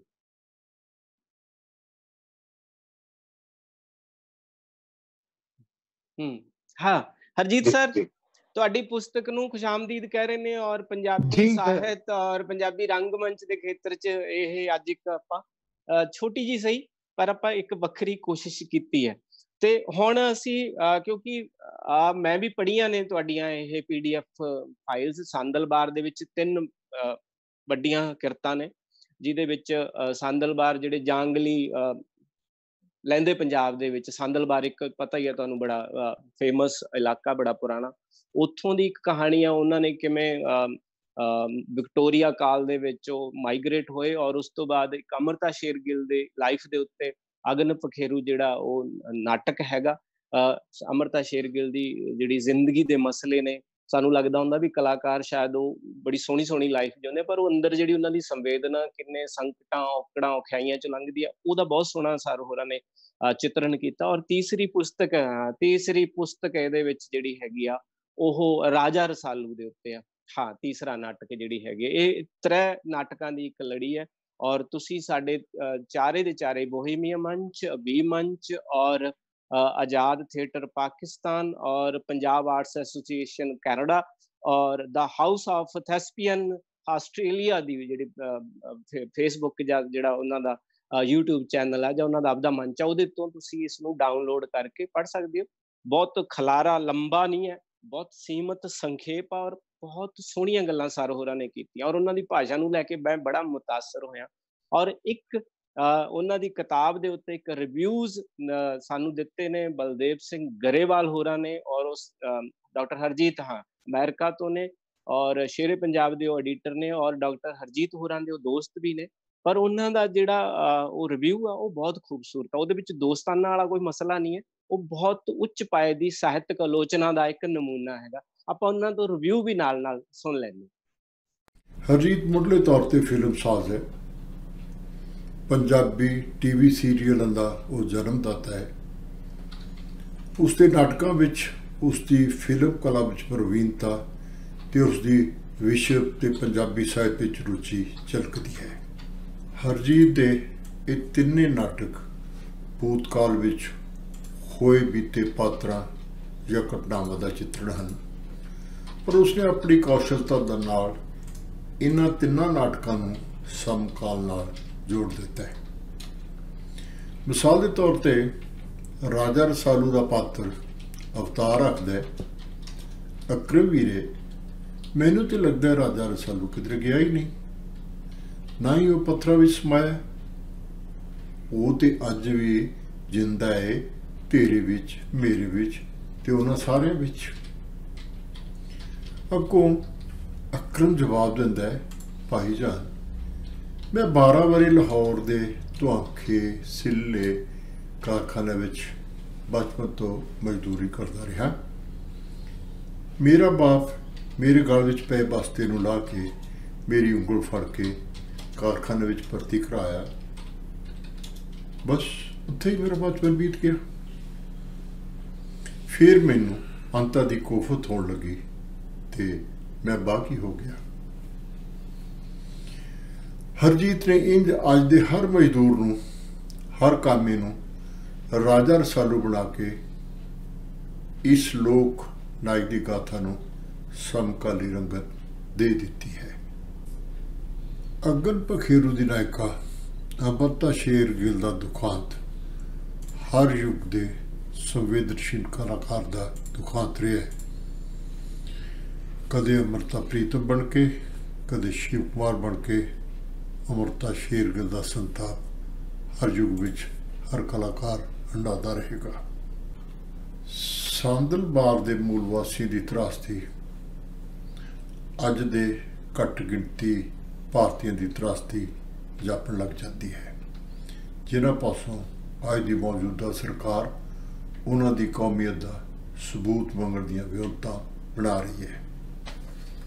ਹਰਜੀਤ ਜਾਣਦਾ ਹੈ ਪੰਜਾਬੀ ਨਾਟਕ ਦੇ ਦਰਸ਼ਕ ਸਿਨੇਮੇ ਦੇ ਦਰਸ਼ਕਾਂ ਵਾਂਗ ਚੁਆਨੀ ਮਾਰਕਾ ਜਾਂ ਰਿਕਸ਼ਾ ਚਾਲਕ ਨਹੀਂ ਹਨ।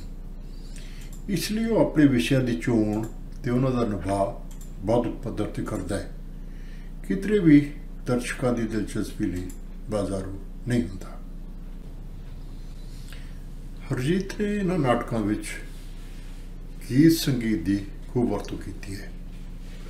ਉਸਦੇ ਪਾਤਰ ਗਾਉਂਦੇ ਹਨ, ਝੂਮਰ ਪਾਉਂਦੇ ਹਨ, ਢੋਲ ਨਗਾਰੇ ਵੱਜਦੇ ਹਨ। ਪਿਛੋਕੜ ਵਿੱਚ ਗੀਤ ਸੰਗੀਤ ਉਭਾਰ ਕੇ ਮਾਹੌਲ ਦੀ ਸਿਰਜਣਾ ਕੀਤੀ ਗਈ ਹੈ। ਹਰਜੀਤ ਨੇ ਇਹਨਾਂ ਨਾਟਕਾਂ ਦੀ ਸਿਰਜਣਾ ਕਰਕੇ ਪੰਜਾਬੀ ਨਾਟਕ ਦਾ ਕੱਦ ਹੋਰ ਉੱਚਾ ਕੀਤਾ ਹੈ। ਉਮੀਦ ਕੀਤੀ ਜਾ ਸਕਦੀ ਹੈ ਕਿ ਉਸ ਦੇ ਇਹ ਨਾਟਕ ਪੰਜਾਬ ਦੇ ਮੰਚਾਂ ਦਾ ਦੇਰ ਤੱਕ ਸ਼ਿੰਗਾਰ ਬਣਦੇ ਰਹਿਣਗੇ।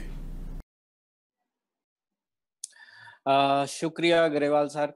और मैं वापस रूबरू ते चलदा हरजीत सर साडे नाल ने। सर मैनू पहला ये दसो भी सांदलबार एक बहुत पुरानी कथा है वैसे ते ज़हन च किवें ਇਹ ਵਿਚਾਰ ਆਇਆ ਕਿ सांदलबार ਨੂੰ ਇੱਕ ਨਵੇਂ ਹਵਾਲੇ ਦੇ ਨਾਲ ਅੱਜ ਦੇ ਰੈਫਰੈਂਸ ਦੇ ਨਾਲ ਜੋੜ ਕੇ ਆਪਾਂ ਜਿਹੜੇ ਵੀ ਲੋਕ ਹਿਜਰਤ ਕਰ ਰਹੇ ਨੇ, ਮਾਈਗ੍ਰੇਟ ਹੋ ਰਹੇ ਨੇ, ਚਾਹੇ ਉਸ ਵੇਲੇ सांदलबार ਦੇ ਲੋਕ ਸੀਗੇ, ਜਾਂਗਲੀ ਲੋਕ, ਚਾਹੇ ਅੱਜ ਦੇ ਹਿੰਦੁਸਤਾਨ ਦੇ ਵਿੱਚ ਆਦੀਵਾਸੀ ਲੋਕ ਨੇ, ਉਹਨਾਂ ਨਾਲ ਵੀ ਇਹੀ ਕੁਝ ਹੋ ਰਿਹਾ। ਇਹ ਕਿਵੇਂ ਮਤਲਬ ਇਸ ਨੂੰ ਤੁਸੀਂ ਰਿਵਾਈਜ਼ ਕਰ ਲਿਆ ਇੰਨੇ ਸਾਲਾਂ ਬਾਅਦ? ਇਹਦੀ ਜਿਹੜੀ ਸ਼ੁਰੂਆਤ ਇਸ ਤਰ੍ਹਾਂ ਸੀ ਕਿ ਜਦੋਂ ਮੈਂ ਪੰਜਾਬ ਦੀ ਲੋਕ ਕਲਾ ਦੇ ਉੱਤੇ PhD ਕਰ ਰਿਹਾ ਸੀ ਤਾਂ ਉਸ ਖੋਜ ਦੇ ਸਿਲਸਿਲੇ ਦੇ ਵਿੱਚ ਮੈਂ ਕਈ ਪੁਰਾਣੀਆਂ ਕਿਤਾਬਾਂ ਜਿਹਦੇ 'ਚ ਪੁਰਾਣੇ ਲੋਕ ਗੀਤ ਜਾਂ ਪੰਜਾਬ ਦੇ ਪੁਰਾਣੇ ਹਵਾਲੇ ਜਿਹੜੇ ਸੀ ਉਹ ਲੱਭ ਰਿਹਾ ਸੀ ਤਾਂ ਇੱਕ ਕਿਤਾਬ ਮੈਨੂੰ ਮਿਲੀ, ਉਹ ਵੀ ਮੇਰੇ ਹਮਨਾਮ ਦੀ ਹਰਜੀਤ ਸਿੰਘ ਦੀ ਨੈਂ ਚਨਾ। ਉਹ ਕਿਤਾਬ ਜਿਹੜੀ ਆ ਉਹ ਇਹ ਸਾਰੀ ਇਸ ਇਲਾਕੇ ਦੇ ਬਾਰੇ ਸੀ। ਉਹਦੇ 'ਚ ਉਹਨਾਂ ਨੇ ਉਹਨਾਂ ਜਾਂਗਲੀ ਲੋਕਾਂ ਦੇ ਜਿਹੜੇ ਉਹਨਾਂ ਲੋਕਾਂ ਨੂੰ ਮਿਲੇ, ਉਹਨਾਂ ਦੇ ਤਜਰਬੇ, ਉਹਨਾਂ ਦੇ ਅਹਿਸਾਸ, ਉਹਨਾਂ ਦੀਆਂ ਕਵਿਤਾਵਾਂ, ਉਹ ਸਾਰੀਆਂ ਉਹਦੇ ਵਿੱਚ ਲਿਖੀਆਂ ਸੀ ਔਰ ਉਹਨਾਂ ਨੇ ਮੈਨੂੰ ਬਹੁਤ ਜ਼ਿਆਦਾ ਪ੍ਰਭਾਵਿਤ ਕੀਤਾ। ਫਿਰ ਇਸ ਤਰ੍ਹਾਂ ਹੌਲੀ ਹੌਲੀ ਕਰਤਾਰ ਸਿੰਘ ਸ਼ਮਸ਼ੇਰ ਹੋਣਾ ਦੀਆਂ ਕਿਤਾਬਾਂ, ਫਿਰ ਇੱਕ ਮੈਨੂੰ ਕਿੱਸਾ ਮਿਲਿਆ, ਉਹ ਸੀ ਕਿੱਸਾ ਬਾਰ ਦੀ ਆਬਾਦੀ, ਕਿ ਬਾਰ ਨੂੰ ਆਬਾਦ ਕਿਵੇਂ ਕੀਤਾ ਗਿਆ। ਇੱਕ ਸਧਾਰਨ ਕਿੱਸਾਕਾਰ ਨੇ ਜੋ ਨੁਕਤੇ ਉਠਾਏ, ਜੋ ਉਹਨੇ ਗੱਲਾਂ ਕੀਤੀਆਂ, ਉਹ ਬਹੁਤ ਹੀ ਕਮਾਲ ਦੀਆਂ ਗੱਲਾਂ ਸੀਗੀਆਂ। ਇਸ ਤਰ੍ਹਾਂ ਹੌਲੀ ਹੌਲੀ ਜਿਹੜਾ ਉਹ ਇਕੱਠਾ ਹੁੰਦਾ ਗਿਆ, ਕਦੇ ਇੱਕ ਸ਼ੇਪ ਦੇ ਵਿੱਚ, ਕਦੇ ਦੂਸਰੀ ਸ਼ੇਪ ਦੇ ਵਿੱਚ, ਤੇ ਫਿਰ ਇਹਨੂੰ ਜਿਹੜਾ ਇੱਕ, ਕਿਉਂਕਿ ਫਿਲਮ ਦੇ ਲਈ ਜੋ ਤਾਮਝਾਮ, ਜੋ ਸਮੱਗਰੀ, ਜੋ ਮਾਇਆ ਚਾਹੀਦੀ ਹੁੰਦੀ ਹੈ, ਉਹ ਲੱਗਦਾ ਨਹੀਂ ਸੀ ਕੋਈ ਇਸ ਤਰ੍ਹਾਂ ਦੇ ਸਬਜੈਕਟ ਉੱਤੇ ਫਿਲਮ ਬਣਾਏਗਾ। ਤੇ ਇਹਨੂੰ ਕਿਉਂਕਿ ਇਹ ਨਾਟਕ ਦੇ ਜ਼ਿਆਦਾ ਨਜ਼ਦੀਕ ਸੀ ਸਬਜੈਕਟ ਜਿਹੜਾ, ਇਸ ਕਰਕੇ ਇਹਨੂੰ ਨਾਟਕੀ ਰੂਪ ਜਿਹੜਾ ਉਹ ਦੇਣ ਦੀ ਕੋਸ਼ਿਸ਼ ਕੀਤੀ ਹੋਈ। ਹਰਜੀਤ ਸਰ, ਕਿਉਂਕਿ ਅਸੀਂ ਪੁਸਤਕ ਰਿਲੀਜ਼ ਕੀਤੀ ਤਾਂ ਬਹੁਤ ਸਾਰੇ ਨਾਟਕ ਨਾਲ ਜੁੜੇ ਹੋਏ, ਸਾਹਿਤ ਨਾਲ ਜੁੜੇ ਹੋਏ ਸਾਡੇ ਦੋਸਤ ਤੁਹਾਨੂੰ ਮੁਬਾਰਕਾਂ ਦੇ ਰਹੇ ਨੇ। ਜੇ ਮੈਨੂੰ ਤੁਸੀਂ ਇਜਾਜ਼ਤ ਦਿਓ ਤਾਂ ਮੈਂ ਉਹਨਾਂ ਦੇ ਨਾਮ ਪੜ੍ਹ ਸਕਦਾ, ਕਿਉਂਕਿ ਅਸੀਂ ਲਾਈਵ ਜਾ ਰਹੇ ਹਾਂ, ਲਾਈਵ ਦਾ ਮਜ਼ਾ ਵੀ ਹੈ।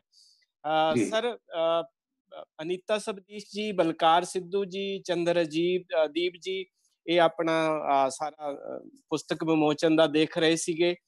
ਨੀਰਜ ਕੌਸ਼ਿਕ ਕਹਿ ਰਹੇ ਨੇ ਕਿ ਸ਼ਾਨਦਾਰ, ਇਹ ਸੰਦਲਬਾਰ ਦਾ ਜਿਹੜਾ ਐਕਸਪੀਰੀਅੰਸ ਹੈ ਬਿਲਕੁਲ ਡੈਫੀਨੇਟਲੀ ਵੱਖਰਾ ਹੋਏਗਾ।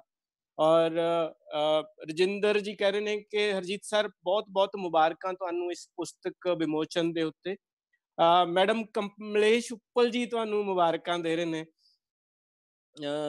ਸਬਦੀਸ਼ ਭਾਜੀ ਹੋਰੀ ਤੁਹਾਨੂੰ ਕਹਿ ਰਹੇ ਨੇ ਸੰਦਲਬਾਰ ਰਿਲੀਜ਼ ਹੋਣ ਤੇ ਮੁਬਾਰਕਾਂ। ਔਰ ਕੁਲਦੀਪ ਸ਼ਰਮਾ ਜੀ ਸਰ ਕਹਿ ਰਹੇ ਨੇ ਕਿ ਕੰਗ੍ਰੈਚੁਲੇਸ਼ਨ ਫॉर ਬੁੱਕ ਰਿਲੀਜ਼।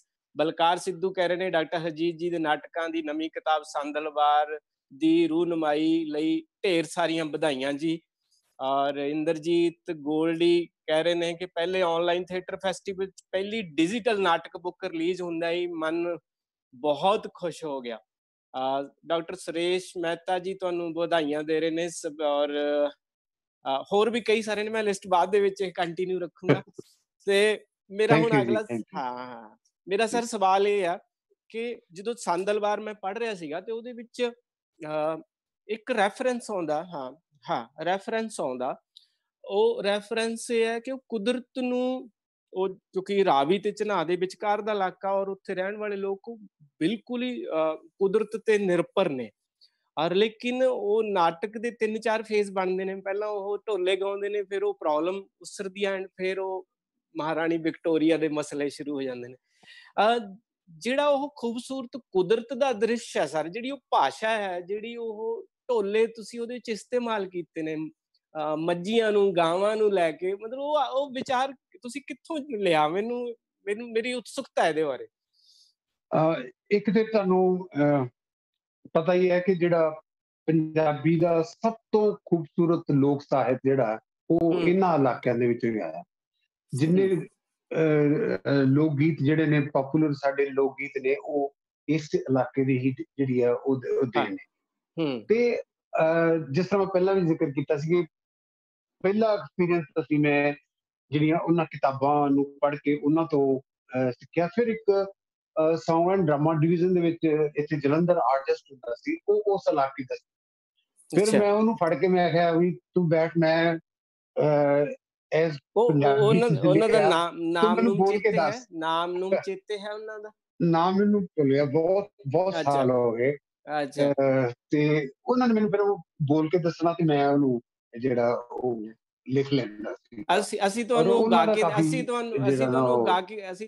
ਕੇ ਦਿਖਾ ਰਹੇ ਹਾਂ, ਤੁਹਾਡਾ ਹੀ ਉਹ ਡਾਇਰੈਕਟ ਕੀਤਾ ਕਲਿੱਪ ਹੈ, ਅਸੀਂ ਤੁਹਾਨੂੰ ਹੀ ਦਿਖਾ ਰਹੇ ਹਾਂ। ਉਹ ਇੱਕ ਬਹੁਤ ਖੂਬਸੂਰਤ ਕਲਿੱਪ ਆ, ਉਹ ਦੋ ਪਾਤਰਾਂ ਦੀ ਉਹ ਵਾਰਤਾ ਦੇ ਵਿੱਚ। ਹਾਂ, ਕਿਉਂਕਿ ਮੈਨੂੰ ਇਹ ਲੱਗਦਾ ਕਿ ਪੰਜਾਬੀ ਦੇ ਵਿੱਚ ਪਹਿਲੀ ਵਾਰੀ ਹੈ ਕਿ ਮੱਝ ਦੇ ਬਾਰੇ ਕੋਈ ਐਡਾ ਖੂਬਸੂਰਤ ਕਹਿ ਸਕਦਾ। ਔਰ ਮੱਝ ਜਿਹੜੀ ਆ ਉਹ ਪੰਜਾਬੀ ਲੋਕ ਮਾਨਸ ਦੇ ਨਾਲ ਕਿੰਨੀ ਜੁੜੀ ਹੋਈ ਹੈ, ਪਰ ਅਸੀਂ ਕਦੇ ਵੀ ਉਹਨੂੰ ਉਹਨਾਂ ਅਦਬ ਸਤਿਕਾਰ ਨਹੀਂ ਦਿੱਤਾ, ਨਹੀਂ ਦੇ ਸਕੇ, ਜਾਂਗਲੀਆਂ ਨੇ ਦਿੱਤਾ। ਉਹਨਾਂ ਲਈ ਇਹ ਹੂਰਾਂ ਭਰੀਆਂ ਹੈ ਔਰ ਇਹ ਬਹੁਤ ਖੂਬਸੂਰਤ ਜਿਹੜੀ ਹੈ ਉਹ ਸ਼ਾਇਰੀ ਹੈ। ਸਰ ਅਸੀਂ ਤੁਹਾਨੂੰ ਦਿਖਾਉਂਦੇ ਹਾਂ, ਉਹ ਕਲਿੱਪ ਦਿਖਾਉਂਦੇ ਤੁਹਾਨੂੰ। ਦੂਸਰਾ ਹਾਂ ਠੀਕ ਆ, ਓਕੇ। ਅੱਛਾ, ਤੁਸੀਂ ਕਲਿੱਪ ਚਲਾਓ, ਮੈਂ ਸਰ ਨਾਲ ਫਿਰ ਗੱਲ ਕਰਦਾ।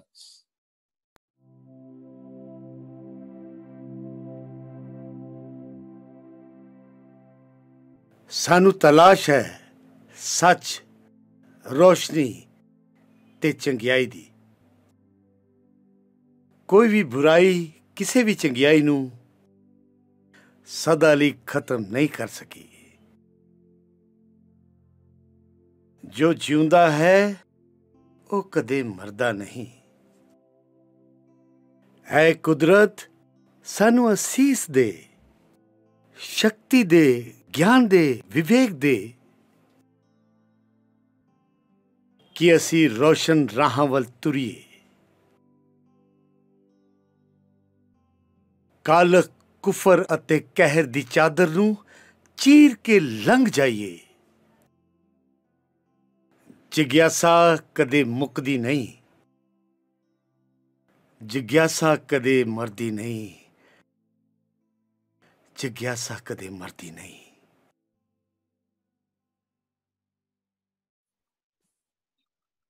ਵਾਹ ਵਾਹ।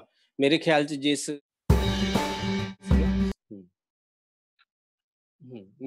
ਜਿਸ ਕਲਿੱਪ ਦੀ ਮੈਂ ਗੱਲ ਕਰ ਰਿਹਾ ਸੀਗਾ ਗੁਰਵਿੰਦਰ, ਸ਼ਾਇਦ ਉਹ ਦੂਸਰਾ ਕਲਿੱਪ ਹੈਗਾ ਜਿਹਦੇ ਮੱਝੀਆਂ ਦੀਆਂ ਜਿਹੜੀਆਂ ਵਿਸ਼ੇਸ਼ਤਾਵਾਂ ਦੇ ਉੱਤੇ ਦੋ ਪਾਤਰ ਬਹੁਤ ਸੋਹਣਾ ਗਾ ਰਹੇ ਨੇ। ਤੁਸੀਂ ਦੂਸਰਾ ਵੀ ਨਾਲ ਹੀ ਚਲਾ ਦਿਓ।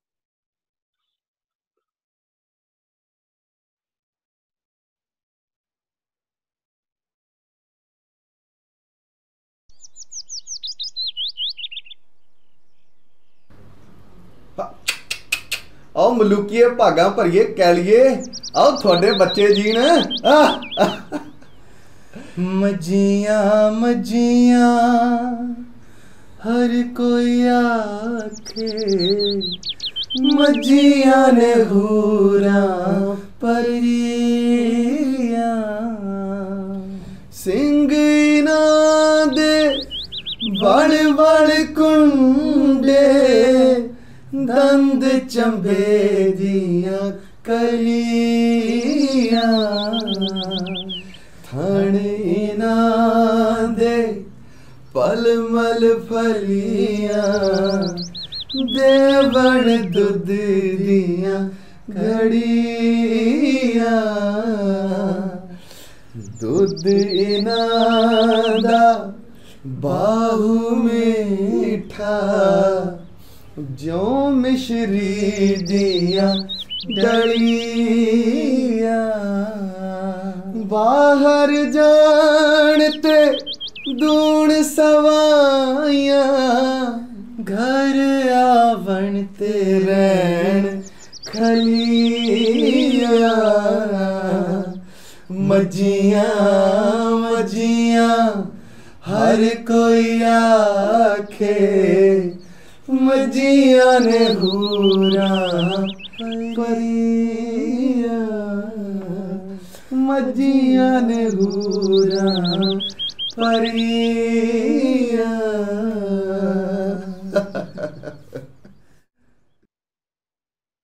जी हाँ, मज्जियां ने हूरां परियां। सर मैं इस क्लिप ਦੀ ਗੱਲ ਕਰ ਰਿਹਾ ਸੀਗਾ, ਤਾਂ ਇਸ ਦੇ ਬਾਬਤ ਮੈਂ ਤੁਹਾਨੂੰ ਨਾਲ ਹੀ ਦੂਸਰਾ ਸਵਾਲ ਵੀ ਕਰ ਦਵਾਂ ਕਿ ਜਿਵੇਂ ਜਿਵੇਂ ਇਹ ਲੋਕ ਮਾਈਗ੍ਰੇਟ ਹੋਏ, ਇਹ ਲੋਕਾਂ ਦੀਆਂ ਜ਼ਮੀਨਾਂ ਤੇ ਕਬਜ਼ੇ ਹੋਏ, ਤਾਂ ਕੁਦਰਤੀ ਹੈ ਕਿ ਉਹਨਾਂ ਦੀ ਜੇ ਕੌਮ ਹੀ ਖਤਮ ਹੋ ਗਈ ਤੇ ਉਹਨਾਂ ਦੀ ਭਾਸ਼ਾ, ਉਹਨਾਂ ਦੀਆਂ ਕਲਾਮਾਂ, ਉਹਨਾਂ ਦੀਆਂ ਸਿਨਫਾਂ, ਉਹਨਾਂ ਦਾ ਸੱਭਿਆਚਾਰ ਇਹ ਵੀ ਸਰ ਨਾਲ ਹੀ ਖਤਮ ਹੋ ਜਾਏਗਾ। ਇਸ ਤੋਂ ਵੱਡਾ ਜ਼ੁਲਮ ਕੀ ਹੋ ਸਕਦਾ?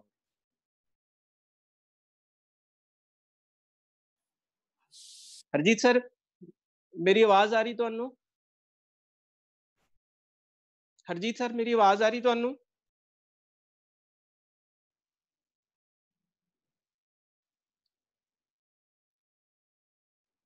हरजीत सर मेरी ਕਿਤੇ ਉਹਨਾਂ ਦਾ charge headphone charge. Harjeet sir आवाज आ रही ਤੁਹਾਨੂੰ? सर मेरी आवाज आ रही? हाँ हाँ, ਕਿਉਂਕਿ ਜਦੋਂ ਤੱਕ ਅਸੀਂ ਜੁੜਦੇ ਹਾਂ ਹਰਜੀਤ ਸਰ ਹੋਰਾਂ ਨਾਲ, ਤਾਂ ਕਿਉਂਕਿ ਮੈਂ ਇਹਨਾਂ ਦੇ ਮੈਂ ਇਹਨਾਂ ਨਾਲ ਇਹਨਾਂ ਦੇ ਜਿਹੜੇ ਨਾਟਕ ਸੀਗੇ ਉਹ ਪੜ੍ਹੇ। 3 ਨਾਟਕ ਨੇ। ਪਹਿਲੇ ਨਾਟਕ ਦੇ ਵਿੱਚ ਸੰਦਲਵਾਰ ਦੇ ਵਿੱਚ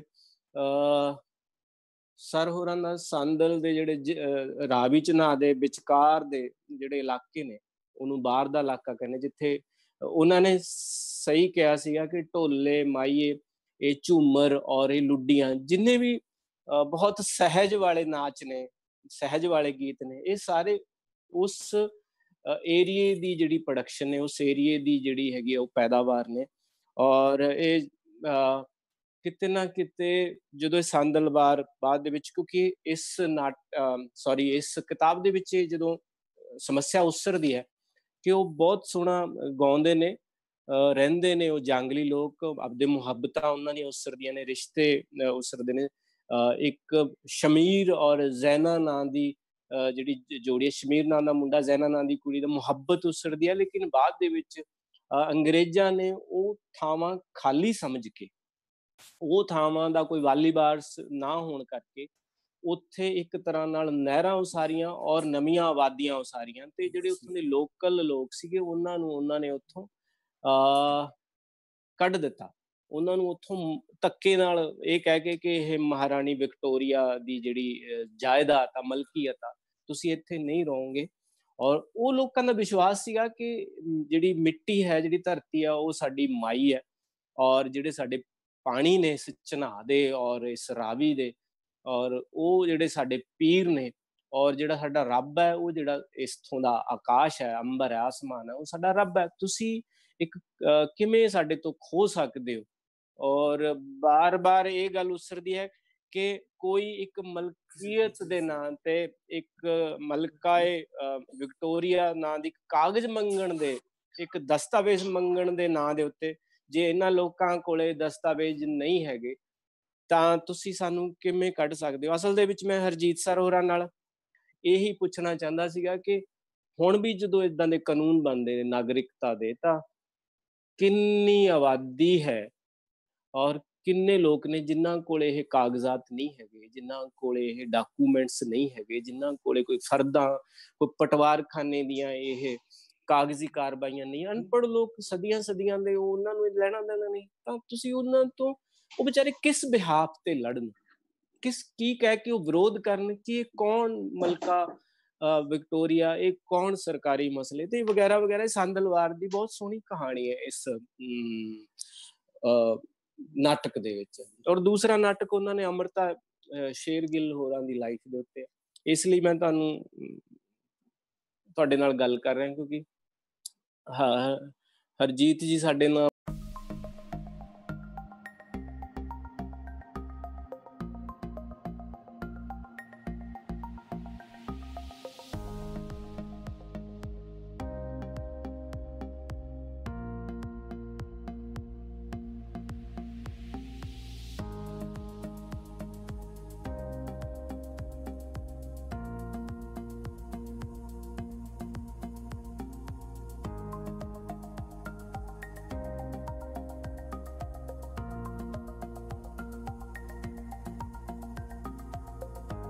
अच्छा ਅਸੀਂ ਦਰਸ਼ਕੋ ਬਾਈ ਚਾਂਸ ਡਾਕਟਰ ਹਰਜੀਤ ਹੋਰਾਂ ਦਾ ਜਿਹੜਾ ਵਾਈਫਾਈ ਉਹ ਡਿਸਕਨੈਕਟ ਹੋ ਗਿਆ। ਅਸੀਂ ਜੁੜਦੇ ਹਾਂ ਜਦੋਂ ਤੱਕ ਉਹ ਦੂਰਦਰਸ਼ਨ ਤੇ ਹਰਜੀਤ ਸਰ ਹੋਰ ਬੜਾ ਸਾਲ ਕੰਮ ਕਰਦੇ ਨੇ, ਉੱਥੇ ਇੱਕ ਤਖਤੀ ਉਹੀ ਆਉਂਦੀ ਸੀ ਕਿ ਰੁਕਾਵਟ ਦੇ ਲਈ ਖੇਦ ਹੈ। ਉਹ ਜਦੋਂ ਤੱਕ ਅਸੀਂ ਜੁੜਦੇ ਹਾਂ ਉਦੋਂ ਤੱਕ ਦੁਬਾਰਾ ਉਹਨਾਂ ਨਾਲ ਅਸੀਂ ਕਨੈਕਟ ਕਰਨ ਦੀ ਕੋਸ਼ਿਸ਼ ਕਰਦੇ ਹਾਂ। ਉਮੀਦ ਹੈ ਤੁਸੀਂ ਇਸ ਮਸਲੇ 'ਚ ਮੇਰੇ ਖਿਆਲ 'ਚ ਮੈਨੂੰ ਉਹਨਾਂ ਦੀ ਆਵਾਜ਼ ਆ ਗਈ। ਹਾਂ ਮੈਨੂੰ ਉਹਨਾਂ ਦੀ ਆਵਾਜ਼ ਆ ਗਈ ਜੇ। ਔਰ ਹਰਜੀਤ ਸਰ ਸੁਣ ਰਹੇ ਹੋ ਤੁਸੀਂ? ਜੀ ਜੀ ਜੀ ਜੀ ਹਾਂ ਹਰਜੀਤ ਸਰ, ਮੈਂ ਇੱਕ ਛੋਟੀ ਜਿਹੀ ਕਹਾਣੀ ਜਦੋਂ ਤੱਕ ਡਿਸਕਨੈਕਟ ਸੀਗੇ, ਮੈਂ ਸੰਦਲਵਾਰ ਦੀ ਕਹਾਣੀ ਦਰਸ਼ਕਾਂ ਨਾਲ ਜ਼ਰੂਰ ਸਾਂਝੀ ਕੀਤੀ। ਉਹਦੇ ਵਿੱਚ ਮੈਂ ਇੱਕ ਸਵਾਲ ਉਠਾਇਆ ਔਰ ਤੁਹਾਨੂੰ ਹੀ ਉਹ ਸਵਾਲ ਕਰਦਾ ਮੈਂ ਕਿ ਜਦੋਂ ਇਹ ਸੰਦਲਵਾਰ ਦੇ ਜਾਂਗਲੀ ਜਿਹੜੇ ਸਦੀਆਂ ਸਦੀਆਂ ਦੇ ਆਪਣੇ ਪੁਰਖਿਆਂ ਦੀਆਂ ਰਵਾਇਤਾਂ ਨਾਲ ਵਡੇਰਿਆਂ ਨਾਲ ਇੰਨੇ ਸਾਲਾਂ ਤੋਂ ਜੀ ਰਹੇ ਸਨ, ਜਿਨ੍ਹਾਂ ਨੂੰ ਇਹ ਲੱਗਦਾ ਸੀ ਇਹ ਧਰਤੀ, ਇਹ ਮਿੱਟੀ, ਇਹ ਆਕਾਸ਼, ਇਹ ਅੰਬਰ, ਇਹ ਪਾਣੀ ਸਾਡੇ ਨੇ, ਅਚਾਨਕ ਇੱਕ ਕੋਈ ਸਰਕਾਰੀ ਅਫਸਰ ਉੱਠ ਕੇ ਕਹਿੰਦਾ ਜੀ ਸਾਨੂੰ ਜੇ ਤੁਹਾਡੇ ਪਾਣੀ ਤੁਹਾਡੇ ਨੇ, ਅੰਬਰ ਆਕਾਸ਼ ਮਿੱਟੀ ਤੁਹਾਡੀ ਹੈ, ਤੇ ਸਾਨੂੰ ਕਾਗਜ਼ ਦਿਖਾਓ। ਇਹ ਜਿਹੜੀ ਕਾਗਜ਼ ਦੀ ਕਾਰਵਾਈ ਹੈ ਇਹ ਤੇ ਸਾਡੇ ਅੱਜ ਵੀ ਵੱਡਾ ਮਸਲਾ ਬਣਿਆ ਹੈ। ਪਿਛਲੇ ਦਿਨੀ ਸਾਡੀ ਸਰਕਾਰ ਨਾਲ ਵੱਡੇ ਪ੍ਰੋਟੈਸਟ ਹੋਏ। NRC ਦਾ ਮਸਲਾ ਵੀ ਇਹੀ ਸੀ ਕਿ ਇਹ ਕਦੋਂ ਤੱਕ ਚੱਲਦੀ ਰਹੂ, ਹਮੇਸ਼ਾ ਚੱਲਦੀ ਰਹੂਗੀ ਇਦਾਂ ਦੀਆਂ ਇਹ ਪ੍ਰੋਬਲਮਸ, ਇਹ ਕਾਰਵਾਈ। ਇਹ ਜਿਹੜੀ ਹੈ ਇਹ ਸਮੱਸਿਆ ਸਿਰਫ ਹਿੰਦੁਸਤਾਨ 'ਚ ਨਹੀਂ, ਇਹ ਸਾਰੀ ਦੁਨੀਆ ਵਿੱਚ ਅਫਰੀਕਾ ਦੇ ਵਿੱਚ ਜਿਨ੍ਹਾਂ ਦੇ ਕੋਲ ਸੋਨੇ ਦੀਆਂ ਖਾਣਾਂ ਸੀ, ਜਿੱਥੇ ਹੀਰੇ ਨਿਕਲਦੇ ਸੀ, ਉਹ ਉਸ ਦੇ ਮਾਲਕ ਨਹੀਂ ਹਨ। ਉਹ ਉੱਥੇ ਸਿਰਫ ਮਜ਼ਦੂਰੀ ਕਰਦੇ ਨੇ। ਅਫਰੀਕਾ ਦੀ ਗਰੀਬੀ, ਸਭ ਤੋਂ ਅਮੀਰ ਜਿਹੜੇ ਕੁਦਰਤੀ ਦੇ ਵਿੱਚ ਨੇ ਉਹ ਸਭ ਤੋਂ ਗਰੀਬ ਨੇ, ਔਰ ਉਹਨਾਂ ਦੀ ਗਰੀਬੀ ਜਾਣੀ ਨਹੀਂ, ਕਿਉਂਕਿ ਉਹਨਾਂ ਦੀ ਗਰੀਬੀ ਜਾਣ ਦਿੱਤੀ ਨਹੀਂ ਜਾਏਗੀ। ਇਸੇ ਤਰ੍ਹਾਂ ਜਿਹੜੇ ਰੈਡ ਇੰਡੀਅਨਸ ਮਤਲਬ ਨੇਟਿਵ ਅਮਰੀਕਨਸ ਨੇ, ਮਤਲਬ ਉਹ ਵੀ ਜਿਹੜੇ ਨੇ ਉਹਨਾਂ ਨੂੰ ਹੌਲੀ ਹੌਲੀ ਧੱਕ ਕੇ ਜਿਹੜਾ ਉਹ ਕੱਢ ਦਿੱਤਾ ਗਿਆ ਕੈਨੇਡਾ। ਇਹ ਹਰ ਜਗ੍ਹਾ ਵੀ ਜਿੱਥੇ ਵੀ ਜਿਹੜੇ ਕਬਾਇਲੀ ਸੱਭਿਆਚਾਰ ਸੀਗੇ ਉਹਨਾਂ ਨੂੰ ਉੱਥੋਂ ਜਿਹੜਾ ਧੱਕ ਕੇ ਬਾਹਰ ਜਿਹੜਾ ਕੱਢ ਦਿੱਤਾ ਗਿਆ। ਔਰ ਇਹ ਸਿਲਸਿਲਾ ਜਿਹੜਾ ਇਹ ਚੱਲੀ ਜਾ ਰਿਹਾ, ਅੱਜ ਵੀ ਜਿਹੜਾ ਸਿਲਸਿਲਾ ਇਹੀ ਚੱਲੀ ਜਾ ਰਿਹਾ ਕਿ ਤੁਸੀਂ ਆਪਸ ਵਿੱਚ ਮਲਕੀਅਤ ਜਿਹੜੀ ਆ ਉਹ ਹੋ ਜਾਂਦੀ ਆ, ਉਹ ਕਾਗਜ਼ਾਂ 'ਚ ਉਹ ਉਹਨੂੰ ਲਿਖ ਕੇ ਵੇਚ ਦਿੰਦਾ, ਉਹ ਉਹਨੂੰ ਖਰੀਦ ਲੈਂਦਾ, ਤੇ ਜਿਹੜਾ ਉਹਦਾ ਵਸ਼ਿੰਦਾ ਹੈ ਉਹਦੀ ਨਾ ਕੋਈ ਅਹਿਮੀਅਤ ਹੈ ਔਰ ਨਾ ਕੋਈ ਉਹਦੇ ਕੋਲ ਸਬੂਤ ਹੈ। ਸਬੂਤ ਉਹ ਕੀ ਦੇਵੇ? ਔਰ ਇਹ ਜਿਹੜੀ ਸਮੱਸਿਆ ਜਿਹੜੀ ਹੈ ਇਹ ਬਹੁਤ ਵੱਡੀ ਸਮੱਸਿਆ ਹੈ। ਔਰ ਇਸ ਮੁਹਿੰਮ ਦੇ ਵਿੱਚ ਸੱਭਿਆਚਾਰ ਜਿਹੜੇ ਨੇ ਉਹਨਾਂ ਨੂੰ ਖਤਮ ਕੀਤਾ ਜਾ ਰਿਹਾ, ਤਬਾਹ ਕੀਤੇ ਜਾ ਰਹੇ ਨੇ। ਔਰ ਇਹ ਜਿਹੜਾ ਸਿਲਸਿਲਾ ਜਿਹੜਾ ਹੈ ਇਹ ਇੱਕ ਖਤਰਨਾਕ ਸਿਲਸਿਲਾ ਹੈ ਜਿਹੜਾ। ਹਰਜੀਤ ਸਰ, ਅਸੀਂ ਇਸੇ ਸੰਦਲਵਾਰ ਦੀ ਇੱਕ ਹੋਰ ਕਲਿੱਪ ਲੈਨੇ ਆ ਇਸੇ ਸਮੱਸਿਆ ਨੂੰ ਲੈ ਕੇ, ਉਹ ਆਪਾਂ ਦੇਖਦੇ ਹਾਂ।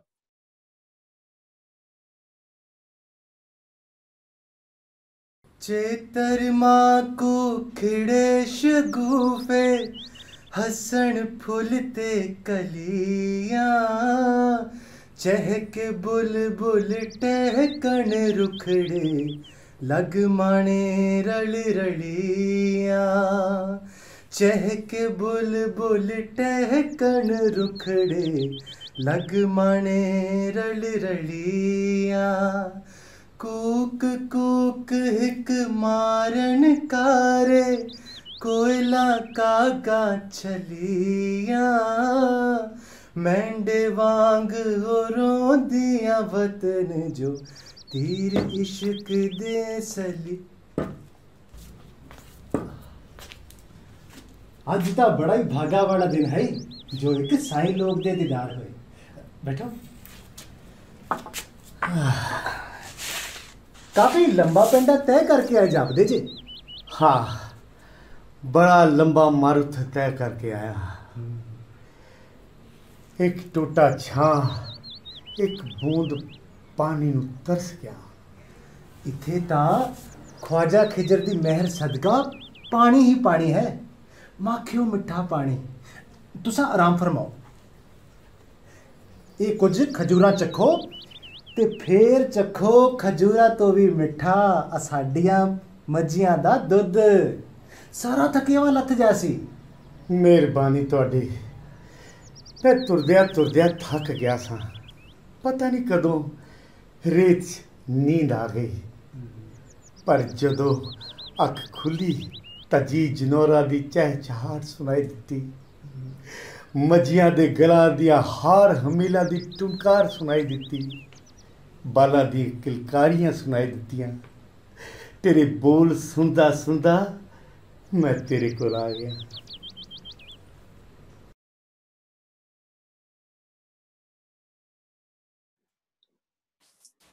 वाह वाह। सर ਅੱਜ ਸਾਡਾ ਜਿਹੜਾ ਐਪੀਸੋਡ ਹੈ ਉਹ ਗੋਲਡਨ ਤੋਂ ਵੀ ਸੁਨਹਿਰੀ ਹੋ ਗਿਆ। ਉਹ ਇਸ ਲਈ ਕਿ ਸਾਨੂੰ 4 ਮੰਚ ਦੇ ਉੱਤੋਂ ਬਹੁਤ ਸੋਹਣਾ ਰਿਸਪੌਂਸ ਮਿਲ ਰਿਹਾ ਲਾਈਵ, ਔਰ ਖਾਸ ਤੌਰ ਤੇ ਜਿਹੜਾ ਆਜ਼ਾਦ ਥੀਏਟਰ ਦਾ ਮੰਚ ਹੈ ਪਾਕਿਸਤਾਨ ਦੇ, ਉੱਥੋਂ ਸਾਡੇ ਇੱਧਰੋਂ ਬਹੁਤ ਸਾਰੇ ਦੋਸਤ ਉਹਨਾਂ ਦਾ ਉਸ ਫੇਸਬੁੱਕ ਦੇ ਉੱਤੇ ਦੇਖ ਰਹੇ ਨੇ।